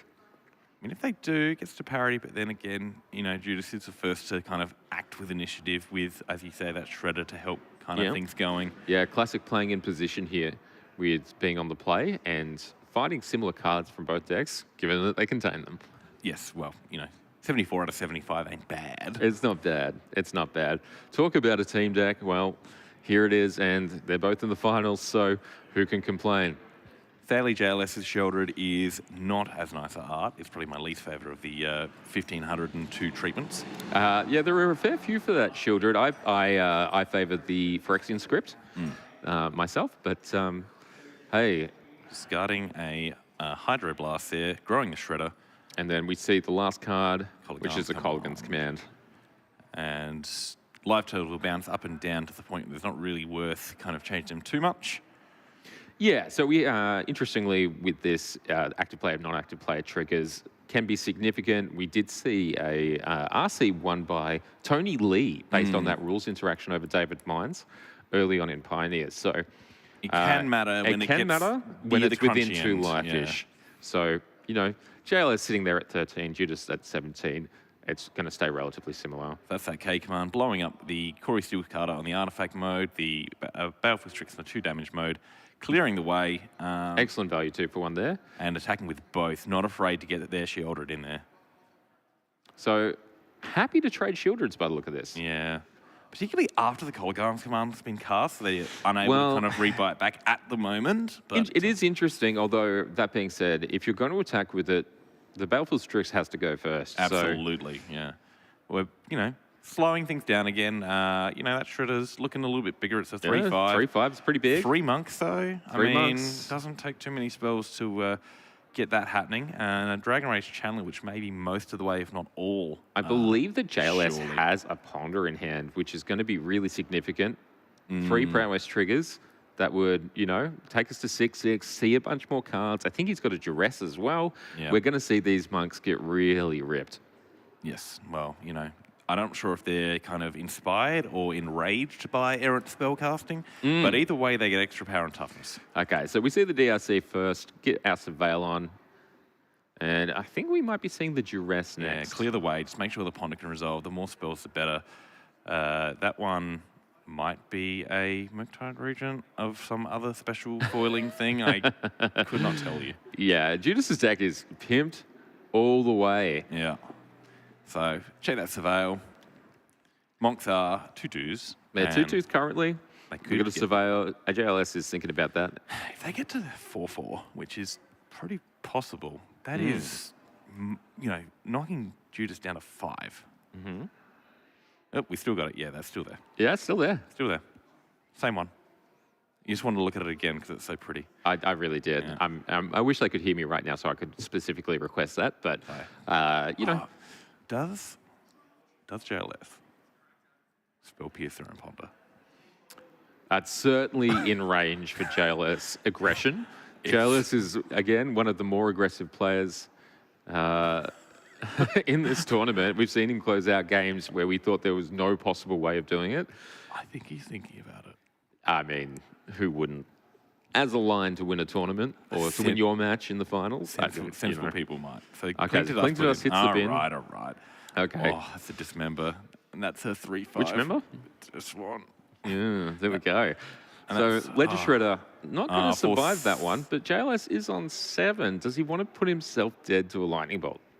Yes.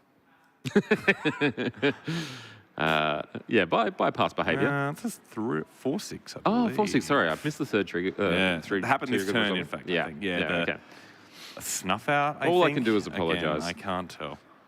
Okay, so just an attack for 9 and then a Deathrite Shaman. So that life total quickly going all the way down to 8. Some Yep. non-direct damage coming from that Deathrite Shaman potentially next turn as well. It's really evening up in terms of how we can seem to do it. I imagine they left the Dismember on top of the library, in case, well, we see a Murktide here. I can but imagine if that's what that is. Yeah. Yep, Murktide. Very pretty 8/8. 8/8 and a 4/6. Yes, that's how math works. Absolutely. So Dragon Rage Channeler may experience its downside of having to attack this turn. She must. There was certainly a delirious amount of card types in the bin. So She's just stumbling forward, ever forward, towards inevitable victory. Now, that being said, if JLS can get 2 instants or sorceries off this turn. Molten Collapse. Okay, Molten Collapse. This is starting to look like JLS may have lethal, and you can normally tell because his hands start moving rather quickly. He's an excitable young fellow. Okay, take 6 down to 2 and then drains the Bang, Deathrite Shaman. and that And there is we all. go, JLS winning our feature table. Fantastic play from the 2 teammates there. And just the dominance of JLS level aggression. 74 card mirror 74 card mirror. against a multiple Pro Tour competitor. Yep. No worries. Yep, no problem. No problem. Easy. All I can determine from that result is that if you have the choice of playing an Arid Mace or a Marsh Flats, play the Marsh Flats. To you, it was one of the most significant matches of your life. To me, it was just Sunday. Ah, indeed, indeed. So we see some shuffling on the closest table. Okay, so I think we're going to go to the far match here, and we're going to see Ben Tudman versus Stephen here. On the bottom table, do we have any results on that one? The bottom table, I think we have Jim winning that one 1-0, is my understanding. One back, not a whole match back, but at least a game. Okay, carpet of flowers here. Back to my love, my beautiful ramp deck. And it's spending it all on Once Upon a Time here. Tell me a story, Ben. Oh. Tell me about the Eldrazi. I'll tell you who I think tells a good story. Ben. He's got some kids, you know. You got some kids? Yeah, he's got kids, so he can, maybe tell a good bedtime story. What sort of father would play Eldrazi, I ask you? Well, the one that won't play Grixis. A good one. They're a hero. He's trying to get home in time for bed. Well, we'll do our best here. Psychic Frog in the way, another giant Murktide. We're seeing a lot of them over the course of this top 4 and now top 2. Reality Smasher, Smash Realities. Smashing Reality, taking names, blowing kisses to the crowd. A lot of hate pieces here and a bit of a stumble there, revealing a Bazooka Bog, but we are going to select the Urza's Saga from the very powerful Once Upon a Time, which can search for any creature or land in the top 5 cards. The rest Once Upon a Time, it was also banned in Standard, I recall. So for what possible reason could it possibly be banned in Standard? There's no way of knowing. Maybe just because it's way too free. almost every format. Yeah, it's banned in Modern. Yep. It's banned in Pioneer. Yep. It's banned in my heart, I have So to say. if you like highly banned, highly powerful cards and are looking for formats to play them in, maybe you should try a 7-point Australian Highlander. Yeah. I mean, especially if you own a lot of that particular set. Yeah. Eldraine, a lot of banned cards. A lot of banned cards, and they're banned in a lot of formats. And a lot of them in good and Highlander. Hey, just pay a point, and you're back in the game. So I'm not sure if we've seen a land played by Tutton this turn. The City of Traders there may be affecting the decisions. He has taken the Urza Saga off the Once Upon a Time. I mean, you're getting the 2 mana back off of the Carpet of Flowers, so you can just move on with your life a little bit. And the Urza Saga is helping to get something like a Soul Ring or a Mana Crypt to really bump into that extremely powerful Ugin of the Storms that is currently laid bare on the table. You are correct, I suppose. Yes, adding the 2, getting that. Okay, valuing the Urza Saga and its many chapters. 3 of them, to be exact. That's a lot to me. 2 mana tapped. I don't know if we'll use the Warping Well just to make a discard on the Frog. Didn't seem like a high-value play, which we didn't see. Again, all of this possibility from Ben and a couple of flyers. Shutting it down. Might just slam the door in his face. Yeah, so Murktide Regent, really, I think it's a 9-power threat here, if I understand. And it looks like we're getting a rules clarification as well, but that might be okay. Yep. Looks like it's 9. That looks like a 6 with the Haruruya symbol. Yep, the symbol there. Non-sponsored symbol. I was going to say, don't. Hey, they're nice people in Japan. Yeah, that's fine. Price of Progress looking pretty saucy there. It would only deal 6 to the left, but it would deal 4 to the right. And if we're in a racing mode, which I can but imagine we are, Colligan's Command. So one of the interesting interactions here is the Psychic Frog can gain a bunch of counters. Yes. And then it can exile them to gain flying. Yes. And exiling them when the instants and sorceries will grow this Murktide region. So this matchup could end pronto. Okay, so we see 2 counters put on the Psychic Frog. Or at least next to. Yeah. Murktide region templated in the best possible way, where it's not whenever 1 or more instant or sorceries leave your graveyard. It is each instance. So 3 of them, Counterspell, Colligan's Command, Expressive Iteration in the graveyard currently. Here we see the Murktide region is actually a 4/4, not an 9/9 like we thought. So the pip on the 1 is a crime. I'm personally very against it. I can say that. But this Murktide region might just get there anyway. May well do. But for any dice producers out there, do not put your pip on the 1. It leads to extremely confusing dice rolls. It does. Yeah. I mean, if we can all agree to a standard here, I think we'd all be the better for it. Yeah. But, okay, so we see again the 3+1/+1 counters there. And now looking at 7 plus 3, that's 10. I can count. So an attack for 10 in the air here. Let's see if Ben Tudman has an interactive piece or if we go straight to damage. Okay, so we're not even at damage yet. We're going to actually keep going. 12. Is this 13? Lucky-ish. And that's lethal as well. And there we have it for the Team Trios tournament. We have Bus Stop taking it over Bus Stop. Doesn't even need the Price of Progress. Doesn't Progress even is need halted. So congratulations there, guys. Fantastic work. It does seem like Jim just wants to keep playing. Oh, no, we got this last table to go. So we have 1-1 in terms of matches. So a win to Steven and a win to JLS. It's all on Teammates, Jim. not right now. It's all on Jim. Big Jim, as we call him. Well, I called him Little Jim once, and then he picked me up and spun me above his head. Yes. So I never did it again. I just call him Papa Jim. Oh, Daddy Jim. Yeah. Yeah. He is the beating heart and soul of the team. He gives nice hugs and always has a smile on his face. Oh, lovely, lovely I guy. would hate to bet against him. Yeah, and We'll know, see how he's going. the lovely sponsor of this event, this coverage, Pat, has been going to the gym a lot, and I don't know which one he means because I know which one I would go to. Either way, he's coming back sweaty. Ah, who wouldn't? That is another large Murktide. It's got Weird. Yeah, I mean they're big. They're big. +2/+2. Yeah, so we see a range of cards here on the right. I wonder if we're seeing a hand interaction, or are we seeing something else?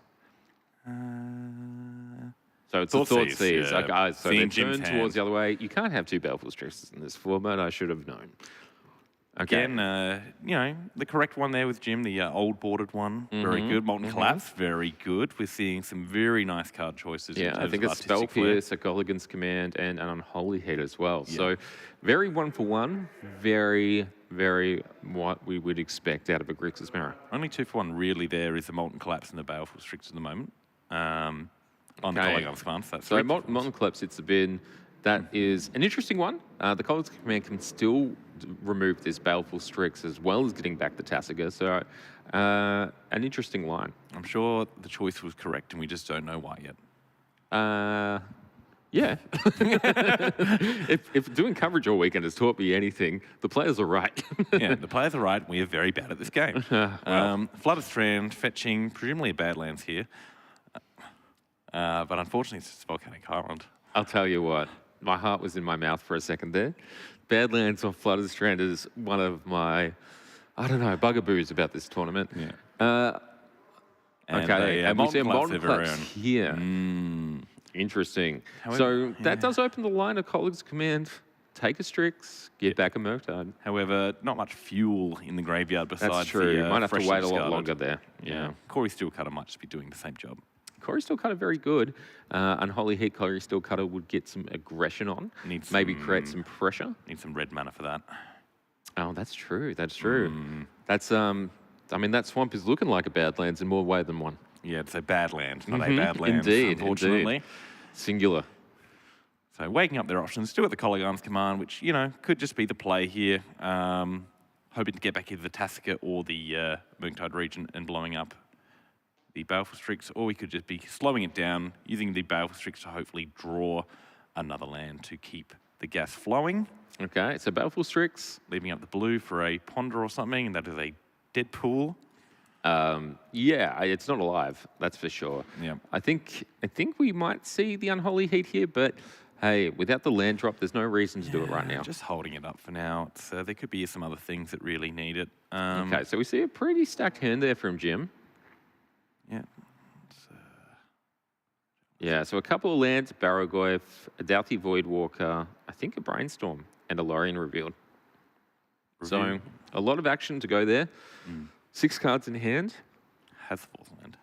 Yeah, has the land drops to make, and that can be one of the things in these blue mirrors, is making your land drops on time and consistently can put you in a place where you can leverage your mana advantage into a board state advantage. Yeah, you go from single spell to double spell with interaction and so on and so forth. Will make it quite easy. And then you're off and away. Yeah. Okay, so it is a tropical island here, 3 and for a Barrogoyf. That creature, sorcery, land, and Life and maybe death. an instant. Both feed the Barrogoyf. Barrogoyf is happy to eat it all. They got no eyes to see, but they got a nose to smell and teeth to eat with. That is very, very true.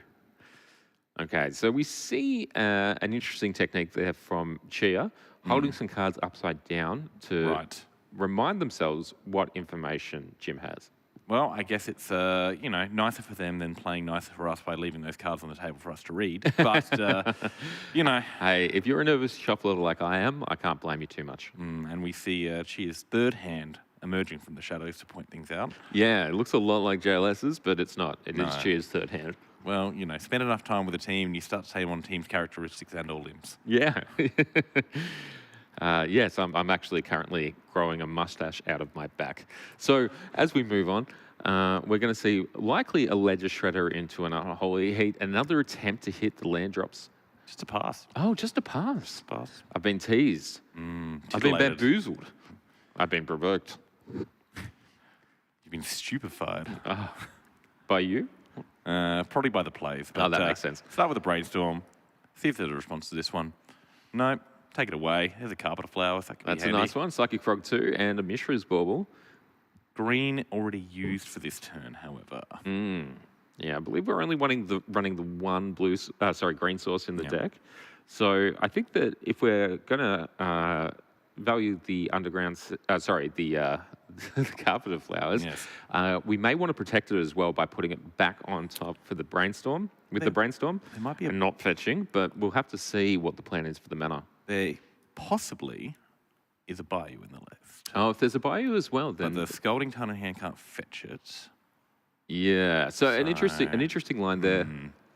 It looks as if we're gonna keep it in hand, keep the Scalding Tarn, and maybe present a different sort of stack threat this turn before moving on to it next turn. Yes. I mean, the 2 mana it will give is obviously super handy, but that can be gotten at any time. All right.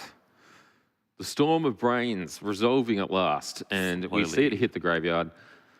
Petering out finally. Petering out, yeah. The weather's fine again. The weather is fine. So is Jim's brain. It's scalding. It is tarning all over the place. All right. So, is this Barragoy frisky? So, let's have a think about. Okay, so we have Cheer playing open as well. Again, into the red. Not so bad on your turn to find a way to, make your decisions in a timely manner. But hey, we sure appreciate all the people playing open at this tournament today. It's a very friendly atmosphere at a 7-point Highlander tournament, particularly in teams. Yes. And we love the good sportsmanship from our wonderful community. It's just refreshing. My brain has enough trouble keeping track of my own card, let alone my opponent. So that's very true. Jim's just working out if that. Yeah, he's going to get frisky. Into the red. Into the red, into Quick the flick death off. touch. All Jim will get gone. some life off this one, hopefully recorded. On Yeah. that one. So recover a bit of lifelink here, and then let's see a Psychic Frog. Yeah, there they are. Frogginson. Frogging up. So we're going to have to deal with that Balfour Strix at some point. Jim really seems to be positioning himself in a way where this matchup to him is more about cards than it is about threats. Yeah, well, the Unholy Heat has got to be on at this point. Artifact creature. Oh, no, it's not. It's 3 creatures, an artifact and a sorcery. Yeah, so 3 types. The Colligan's Command, if that were to be cast, would turn it on, though. Okay, so that is potential we'll see here. Colligan's Command. To return one of the creatures, probably not the Strix. Yeah, so we're seeing the Strix targeted with the destroy target artifact mode, I imagine, and the Murktide come back. Cling the to Cling to Dust. Dust to gain 3 life and remove the Murktide as a target. Still will A great resolve deal. some of the effect. Yeah, And still give a us 2 the for 1, force. just a different kind. I'm sure they would have preferred the Murktide, though. Oh, 100%. It's a huge threat in this matchup, as we've seen all day. So Have the mental misstep up, hey? yeah, I think that's an interesting interaction. So whether or not we're going to be worried about the carpet of flowers here for that mental misstep as a potentially game-winning, not a threat, but a mana engine. Resource. Yeah. That's the resource that they're choked on at the moment. Head to Jim. Yeah, so Delirious Unholy Heat 6 dammies. and a Connive. So Barraglyph to Cheer's hand now. Gory Steelcutter, Deadpool, Mental Misstep, and Barragoyf, the options. So either way, we're going to see. So the mental misstep going away. Oh, That's is that the spell That's pierce, the yeah. spell pierce, not the mental misstep. So I holding the apologise. mental misstep I still apologise. very good. Okay. Still holding that. Unsure if... And by the look of that as well, he's filtered through all the information available to his opponent. Right. So while developing this Ledger Shredder, catching up on the board, it seems that Chia has managed to find a way to both have threats in hand, but also make them ones that Jim isn't certain on how to play around. Absolutely. And, while they are choked on mana, they are up a little bit on cardboard here. Okay, so the Voidwalker off the top of the library, clearly in this position, Jim has decided that, cracking the Scalding Tarn, not for him. No, I might hold him to that for now. Yeah, getting that Voidwalker, probably better than a random card. Right. Are we going to argue over this? So, Carpet of Flowers, would your add- priority. 2 mana at the moment. Yeah, only 2 first mana, one. but it is the first 2. Okay. That Having a one's little gonna go discussion. Chair asking for Jim's board state and exactly how many resources he has access to. 3 untap land to fetch, and we will be in the Okay, second as main it phase. yeah, it seems to have resolved. And hey, let's call it 2 blue in pool. I'm not entirely certain. It might be 2 black given the Voidwalker, but 2 mana. okay. And we're going to fetch, and it looks like a Mystic Sanctuary coming to the top of the options. Whiteboarded. Fantastic one. I wonder where they picked it up and what sort of booster it was and whether it was the second one. One of the 23 mystery booster drafts potentially happened over the weekend here. Oh, fantastic stuff. There's some really cool prints in that. And yeah, I think I saw a lot of people having a lot of fun. Yeah. I managed to get one in on Friday. It was a delight. Yeah, good stuff. Good stuff. Okay, so Mystic Sanctuary threatening to hit the battlefield. Yep. There it is. We've got a trigger. Maybe. Yes. Okay, yeah, the shuffle's on. Yep. Jim playing very deliberately. Doesn't want to let his team down, even though he's playing against it.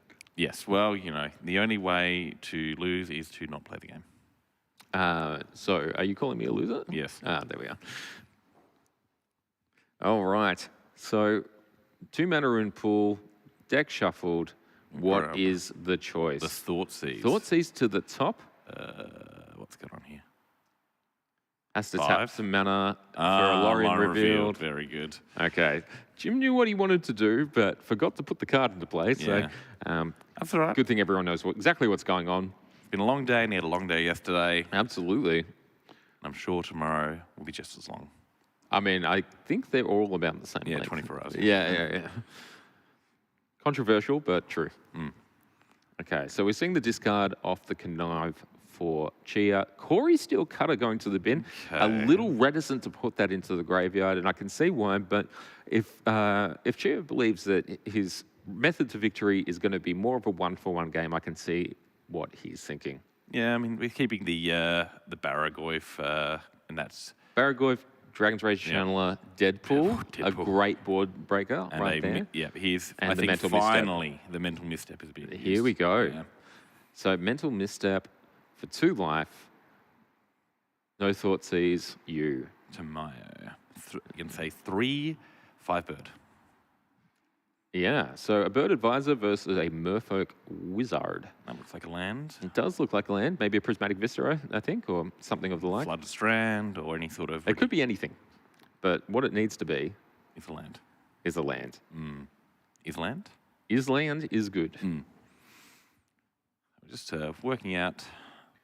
Yeah, it's interesting to think about whether or not Chair wants to go for the Deadpool this turn. Might be conferring with people as to what it even does. I think there's some possibility that Jim has this information already. Gotcha. So, are we playing the land this turn? Are we committing more to the board? Are we sitting back and letting the magic gods sort it out?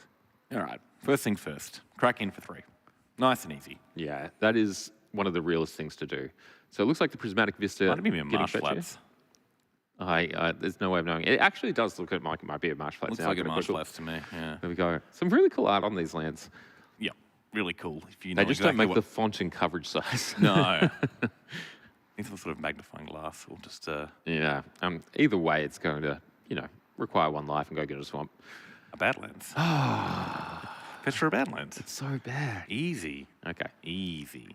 Well, it wasn't a flooded strand, so this time. At least not that we know of. Yeah, not that we know of. So, Maybe a Deadpool Merfolk all Wizard. right. Yep.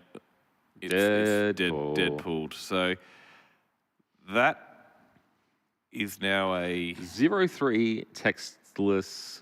It Oh, has it's not text. Yeah, sorry, negative text. Bad text. It at the beginning of the upkeep, they take some damage. Yep. I believe it's 3. And then you can sacrifice this permanent, and each opponent draws 2 cards. 2 cards. So it's somewhat of a stab wound. Yes. You should. Bit of a stab wound, an ultimate stab wound. And that is a Tomeo-y Deadpool, which is now I believe, a 5/3 with make a clue whenever it attacks. And flying as well. Flying. And a flip ability. That can't trigger, but still. You can try Yeah. and fail. It can try. It is allowed to try. Okay. Pretty good answer. Yeah, yeah. honestly. An interesting line there, a play that I wasn't 100% certain that she would take, but one that seems that it's going to be a way to catch up on the cards. It's a dragon, It's going to be you a know. way to, really potentially pull away with this game. Pool away, huh? There we go. And, it makes a lot of sense given the early decisions we saw by Chair to, create more of a one-for-one game state. Yeah. Getting rid of the Psychic Frog, keeping the board nice and clean, getting rid of the Baleful Strix, and, what is left for Jim as a way to counter these, flying beaters are Ledger Shredder of their own, Murktide Regent of their own. Not too much else, really. I think we can see a Doughty Voidwalker, and it looks like it could be a Submerge, but I It's a can't be certain. counterspell, I It's believe. a counterspell. There we are. I believe. Okay, Voidwalker hits the board. Yeah, it's that counterspell from that really nice art I quite like. They kind of judge rewards or something. Yeah, excellent gorgeous. stuff. Yeah, that is a nice one, that one. Ledger Shredder also getting triggered here. Once again, Yeah, the Bird Advisor, easily perturbed. And we see the Connive trigger result in just a Trop Island, I a think. trop, so no Yeah. extra counter. Yep, that's fine. But that's okay. I think the filtering's worth something here. And paying life for the steam vents. Yep. So that all happened before the Dorothy Voidwalker came in. So that is one of the last cards to hit Cheer's graveyard. Yeah. Proper. Yeah, exactly. Okay, off Bit of a the top. shuffle. Quite possibly another Funland of some excellent printing. Yeah, so We'll get in first. we've got a 3/5 flyer, a 5/3 flyer that, does Tamio things like make clues. Yep. So let's start here. 8 dummies. 8 dummies. It's not like either of them can block the Voidwalker anyway. And hey, let's close this game out. Yeah, and look, it's 8. I mean, the Deadpooled Tameo has already bolted him once. There's another 8. It's 11. Another bolt coming. 14. That's pretty quick and to the point. Yeah. We've got to stack that damage like we like to stack our bills. We have no bills. Ah, Oh, wait. Well, we have the, I the think bad I've got some, bills. coming on I think Tuesday. All right, so what are we going to do in the second main? Well, we could double spell with the Baragoyf. Okay, so Misty Rainforest hitting the battlefield. That was our mystery card. Mystery card. And the Baragoyf. Or we can save that last mana to potentially crack the clue and draw a card in Jim's cycle. Yeah, it's interesting to see whether or not we value the Connive trigger here. A random card will result in either a trigger or not. Right. So the Deadpool has been sacrificed, aka the prior Tameo, and the card has been drawn. Yeah. Okay, as we've seen, a Shieldred has hit Cheer's hand, and hey, we're gonna spend some Carpet of Flowers mana and some regular mana to cling to dust, draw some extra cards, get our way back to parity. That all said, I think this board state is quite favourable for Cheer. Yeah, no, he's really found his way into a significant advantage, Pack and that Jim one up. has packed it up. I don't know if that's game 2. I believe that was game 3 there. Let us go straight back to the other shot, if we can, please. That was game 2. We Game have 2. a full game to treat ourselves with once more. Okay, all right. So these two titans coming back to it Of for industry. game 3. Oh, wow. Is that a card? Kind of industry, Yeah, I know you like New that one. Capenna, yeah. New Capenna. Okay, so we're looking back at the sideboard. So maybe changing our positioning slightly based on play draw. Jim will be on the play for game 3. And then, I don't know, we'll see if we can get a result in our TTT. Are they also on the 75, 74-ish mirror, do you think? I believe so. I Right. believe they were calling it a team deck prior to the event. And So probably not too many changes between play draw. I No. think it's just what is best is what makes sense. yeah, I saw some massacres getting getting touched there just in case, you know, perhaps you fall behind a little bit to a Corey Steel Cutter. Yeah. Things like that. But nothing 4 mana too infest significant. is probably not exactly what you want. No. Toxic Deluge? Question mark. Looks like it's in the board for now. Mm-hmm. Hearth is in the board still. Although, are they all the way back to the board where they're working things out? I'm not sure. Well, we're seeing piles of plenty. Kaito, interesting. So Kaito, not a card getting played in the other decks, so maybe that is the 75th card being played mostly just by Chia here. And Jim's ready, shuffling up, and we are reconstructing Chia's deck one pile at a time. Okay. So it looks like Day's out, Prop out, and then we're going to look at, I guess, and so we're getting the Red Blast out as well, very interestingly. Okay. So it does seem like these that Chia is positioning himself to take more of a card advantage, resource advantage approach rather than relying on things like a Red Blast to trade nickel and dime, trade 1 for 1. It's a little bit situational. Yeah, it's interesting because it worked out well for him last game to do that. But, you know, whether or not it works for you for one game, maybe it's not exactly how you position yourself overall. Yeah. Well, you just, you've played them, your opponent expects them in the future, and you're just getting that little bit of mind games there where your opponent is expecting to have those blasts and, or at least playing around them slightly, giving you the time that you would get off them anyway. Yeah. So Kaito would have been from the board. I'm not exactly sure if it's made its way to the main deck. It is, that uncounterable or pseudo-uncounterable Additional threat. threat. Yeah. Consigned to memory aside, etc. But I don't think that's a card we'll really see coming in from either side. Okay, we're getting a little flicker through the sideboard there, but I think I saw it in the main. I think I would bring it in either way. Generate some advantage. It does seem about drawing cards, recurring threats, and disrupting your opponent's hand. Relatively hard to deal with as well for the most part. Okay, so we have the Magic the Gathering app right there to help us with the life totals. Thank you very much to our brilliant coverage team for assisting us in whatever ways they can over the day. It hasn't even crashed yet. That has got to be a new record. I'll tell you what, they're probably not logged into a tournament. Oh, yeah, that's true. All right, she's having a look. Jim's having a look. There's a Psychic Frog over there. There's some lands.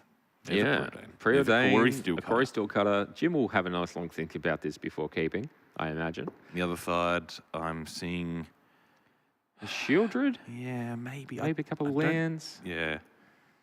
Okay, so it's keep both sides. Bloodstone Mire gets cracked. Badlands comes straight out of the deck. No miscracking here. No misfetching. We're all good. Jim's ready to go. He's motivated. His hand's aggressive, and so is he. And a Ragavan. That's an extremely good curve. Great way to start.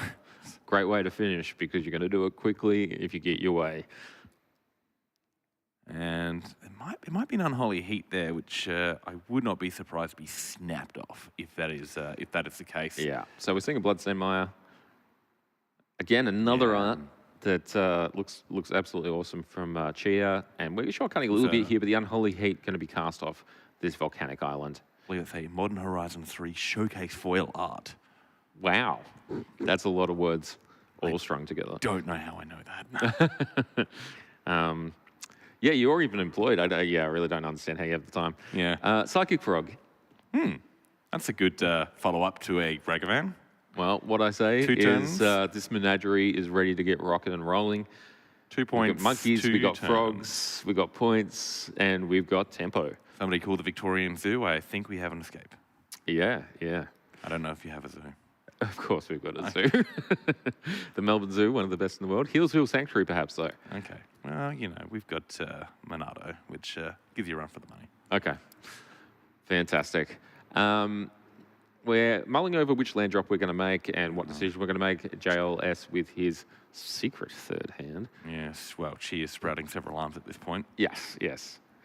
The Octopus team himself. And we're seeing the Underground Sea for a Clean to Dust. Just a seeing an cantrip. additional card immediately. It's a little bit anemic. I'm not exactly sure what he's searching for. Probably a hard answer. Reanimate. I Reanimate's an interesting reckon. one. I think So- you want to get rid of the frog first and reanimate. That would be the play that I'd be aiming for. Well, it just depends if you've got another answer to it. Maybe you want to stop this card at all costs. It seems like that might be how these players are positioning themselves. Frog's coming in. Okay. Ribbit, one. One card. One card, one damage. Paid for itself. It's good to go. I don't believe we have a third No. land at this stage, but hey, there's a preordain coming down right now, That which may is help. aiming to fix that. That's a Murktide and a Dorothy? Question mark? Hard to see that one right now. Yeah. Old boarded and of the Black Persuasion. Yeah, indeed. So the Murktide is an interesting one to value here, but Yeah. Jim really just wants the consistency. He's come up short again in terms of a land, so we're going to see the pass. Oh, but maybe we're going to see the Yeah, Thoughtseize Thoughtseize first. with a Actually bit of like this daze line back quite a up. lot. Yeah. Yeah. This is good. This allows, hopefully, the frog to last another turn, draw another card, keep that kind of flowing. So we have a handful of cards here. Lorien revealed. Lorien revealed. Reanimate. Shieldred as well. And 3 lands. Yeah, Pluto Delta and a mana. Oh, Marsh Flats, Marsh Flats, there you go, maybe. sorry. And a Swamp. A Swamp. Cheer is praying to whichever Eldritch God will hear their plea. But unfortunately, we are in the realms of magic, and religion is not welcome here. Okay, so this Thoughtseize, I imagine it's coming towards a non-creature card. Non-creature, non-land. Yeah, so it goes to the Reanimate. Weird, not the Shieldred gets Shieldred, picked up. yeah. Lorien Reveal gets picked up. So I don't think, we might see the cycling the Lorien Revealed. I can't imagine they would. They have enough No, lands, they got a little lands to go kind here, of flicking so that a little bit. Inquisition of their very own. yeah. So a little bit more hand information back to Chair's side if he chooses to cast this here, but not the answer that he wanted for this Psychic Frog. The frog lives another day. Okay, Inquisition Allow comes me down. to inquire. And look, I have to assume this is going to take the Corey Steel Cutter here, to be honest. Yeah, it's like the only way to kind of keep really pushing through the game. Is that it's a Dorothy Voidwalker. In hand. So yeah, Uncastable, yeah. uncastable at this stage. So you can probably, given the balance of those two threads, you can probably leave that while removing the artifact. Yeah, I would think so. It's things are going to get out of hand, particularly with the frog always supplying that potential second spell if Jim is ever able to fight a third land. Yeah, absolutely. Well, the mana value in this deck's also quite low. So the ability to get every once in a while maybe another monk off just that continuous source of card advantage that the frog represents. It's good stuff. All right, all hands are on the table. The chips All are down. hands are down. Hands down, gloves up. Let's party. Goodbye, Corey Steel Cutter Tippy Tappy. Tippy Tappy. We're talking it over. Tippy Tappy days. Okay, Tippy what's tapping. actually going to happen? So that Unholy Heat is also a mystery booster too. Yeah, I prefer the old boarded one that she has and the white boarded one. I am a fan of ugly white boarded cards. Yeah. But I'm even more of a fan of ugly old boarded cards. I see. Ugly old boarded, white boarded. Yeah. Now we're cooking. That's the stew. No love for the werewolf promo variant What? of Unholy Heat. I don't know what you're talking about. Oh, the recent one for the RCs. Oh, that one's nice. The full out one. Yeah, that's okay. Yeah. So Corey Third Steel Cutter best. ended up being the choice. Yep, as we suspected, and that's a Lorien revealed. So if we don't draw a land off the frog, you've got a potential just to chew one out with the Lorien revealed. Mm-hmm. And the frog's going to get through. Hey, 1 damage again. Pitter patter. Totally fine. Gitaxian probe, whiteboarded. A probe, whiteboarded. The whiteboarded is coming in strong. It's making a comeback late in the piece. All right, cycle. Get that land. I'm going to assume it's an underground seed so we can see the Voidwalker this turn. Yeah, I think that's the follow-up, and then you've got the Gitaxian probe to check the way. Although I would not be surprised if we see a Shieldred. Yeah, so we've got perfect information right now. So the probe might come down a little bit later. It will depend on whether or not we need to actually check the way, or we're just going to, go ahead, remove that Shieldred, start cracking in, start getting ahead. That Shieldred dying to an Unholy Heat will exile it, assuming this Voidwalker is not removed, representing the ability for Jim to cast a Shieldred and then become a real problem later on. So Yep. what I would like to, really see for this board state is whether or not we see that recognised by Chia and whether or not he can find some removal before having to deploy that Shieldred to stay in this game. Yeah, they're a little damned if they do, damned if they don't. They need to, like, follow something up and get to the board because the Froggy's just going to You can't do its grim just, work, you know? don't have infinite time here. Yeah. Not at all. So, Once the frog gets big enough, the world is a fly, you know? yeah, absolutely. Absolutely. It starts with a small ribbit and it ends with a big ribbit. Ends with a croak, as they say. Oh, Fourth land, one unknown.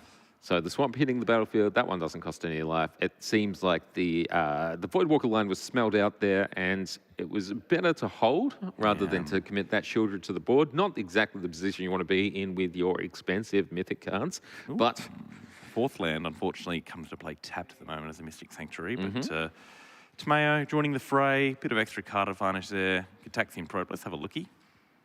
Okay. A sneaky peek. So this is another draw, and it'll be the third for the turn. So should this resolve, the Tameo will flip as well. That's great. What are you thinking? Okay, it's a Corey Steel Cutter. An interesting hold there. Yeah, I might have played that one out just to be ready in case you are able to do something, but hey. It depends on your valuation of the information there, and hey, perhaps Chia is kind of sensing that he's in a position where he's going to need to make Jim make a mistake and help him along the way to that. Okay, so Volcanic Island was the draw off the Gitaxian Probe. Incredible. A third island, so Mystic Sanctuary will be online next turn once it is allowed to be played.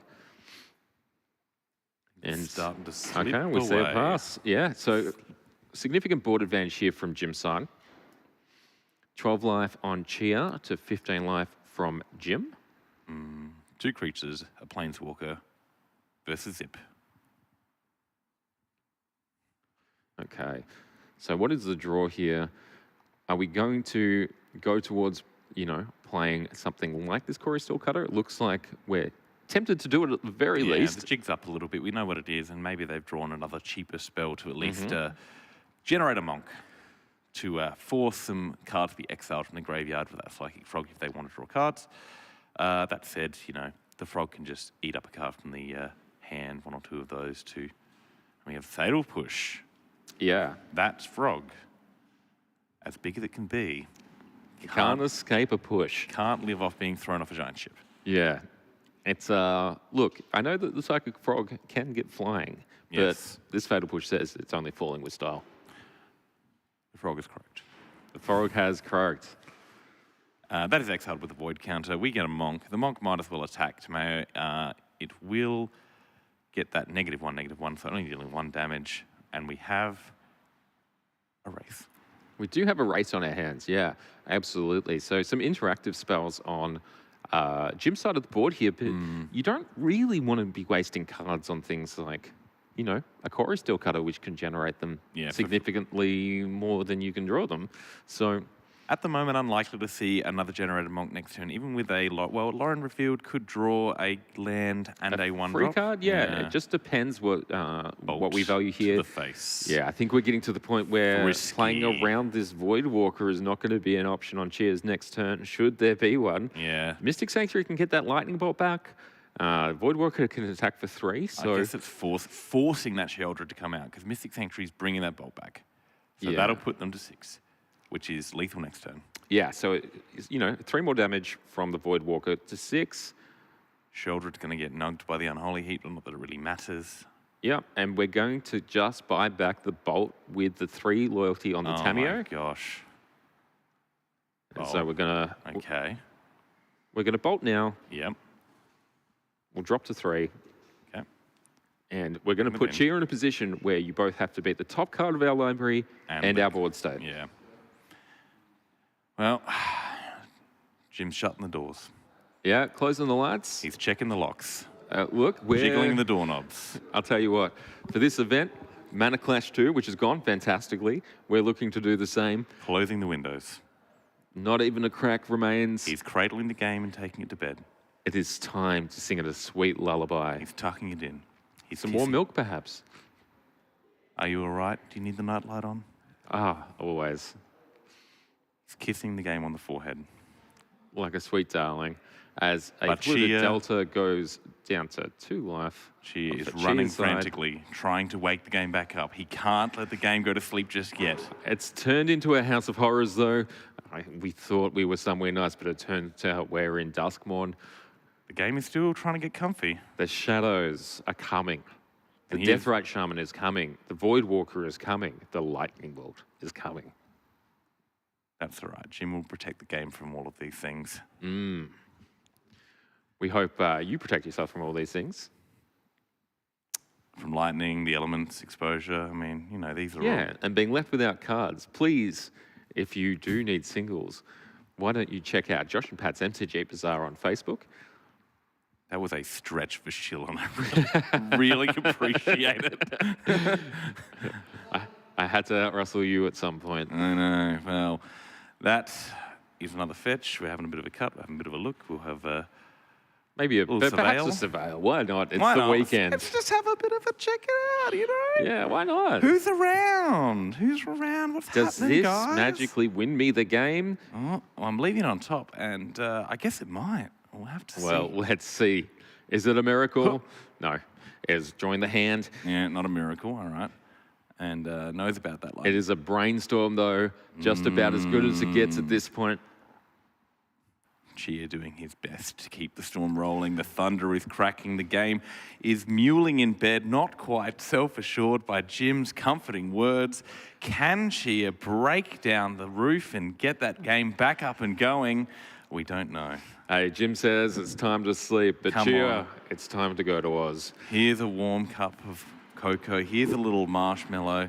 We're putting on some 480 hertz sleep music. Some whale songs are going.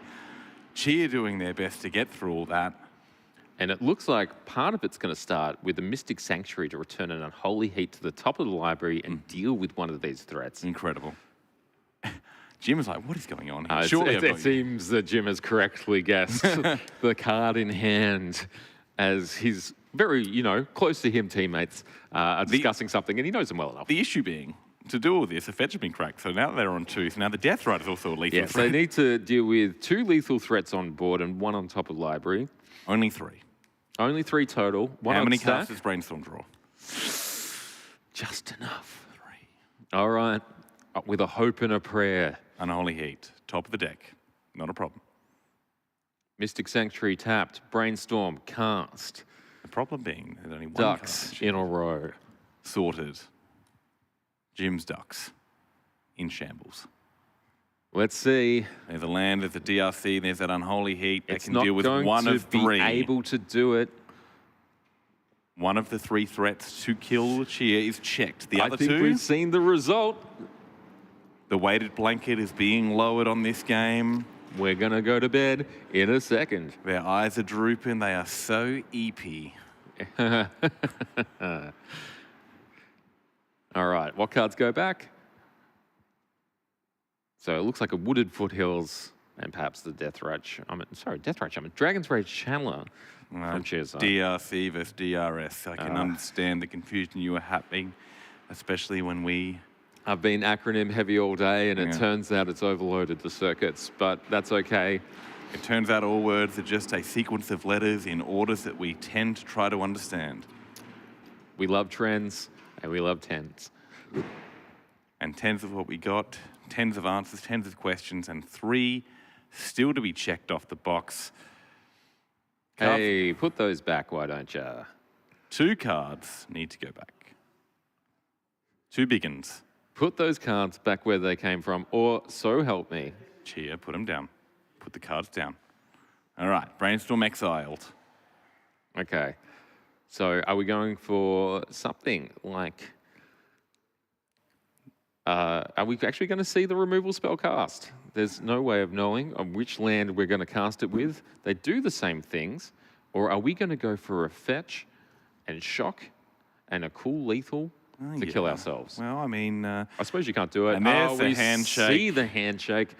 the game nods off into Nods to sweet death. dreamland, knowing that it has achieved perfection, entertainment, enthrallment, and above all, love between friends. Oh, fantastic. It's a team win all around as we see Bus Stop Cinematic Universe take it out over Tram Stop. So congratulations to all our competitors today, but in particular, congratulations to Matt Judas, Stephen Hitchcock, and James Wilk, our winning team in Mana Clash 2's Team What? Team Trio Championship with a T, with a championship. Championship. The bus stop name remains intact. Yes. Tram stop no longer an option. There was a question if Tram Stop won, whether or not the entire franchise would have to be flipped on its head. Yeah. All of the merch remade. Thankfully not. No, Bus not Stop you. remains strong, stable, together, and even in defeat and victory because of timeline, timey-wimey, thematic universe, twiddly Yeah. stuff. Yeah. Anyway, that was great. Fantastic stuff. So thank you so much for joining us here at Mana Clash 2. We've found it an absolute pleasure to bring this coverage to you guys. And what we would like more than anything for you guys and for all our players in this event is to enjoy a bit more 7-Point Highlander, enjoy a little bit more Magic, and to take care of yourselves. I've been Sam Loy. That's been Russell Cutting. Thank you so much. We love you so very much. Good night.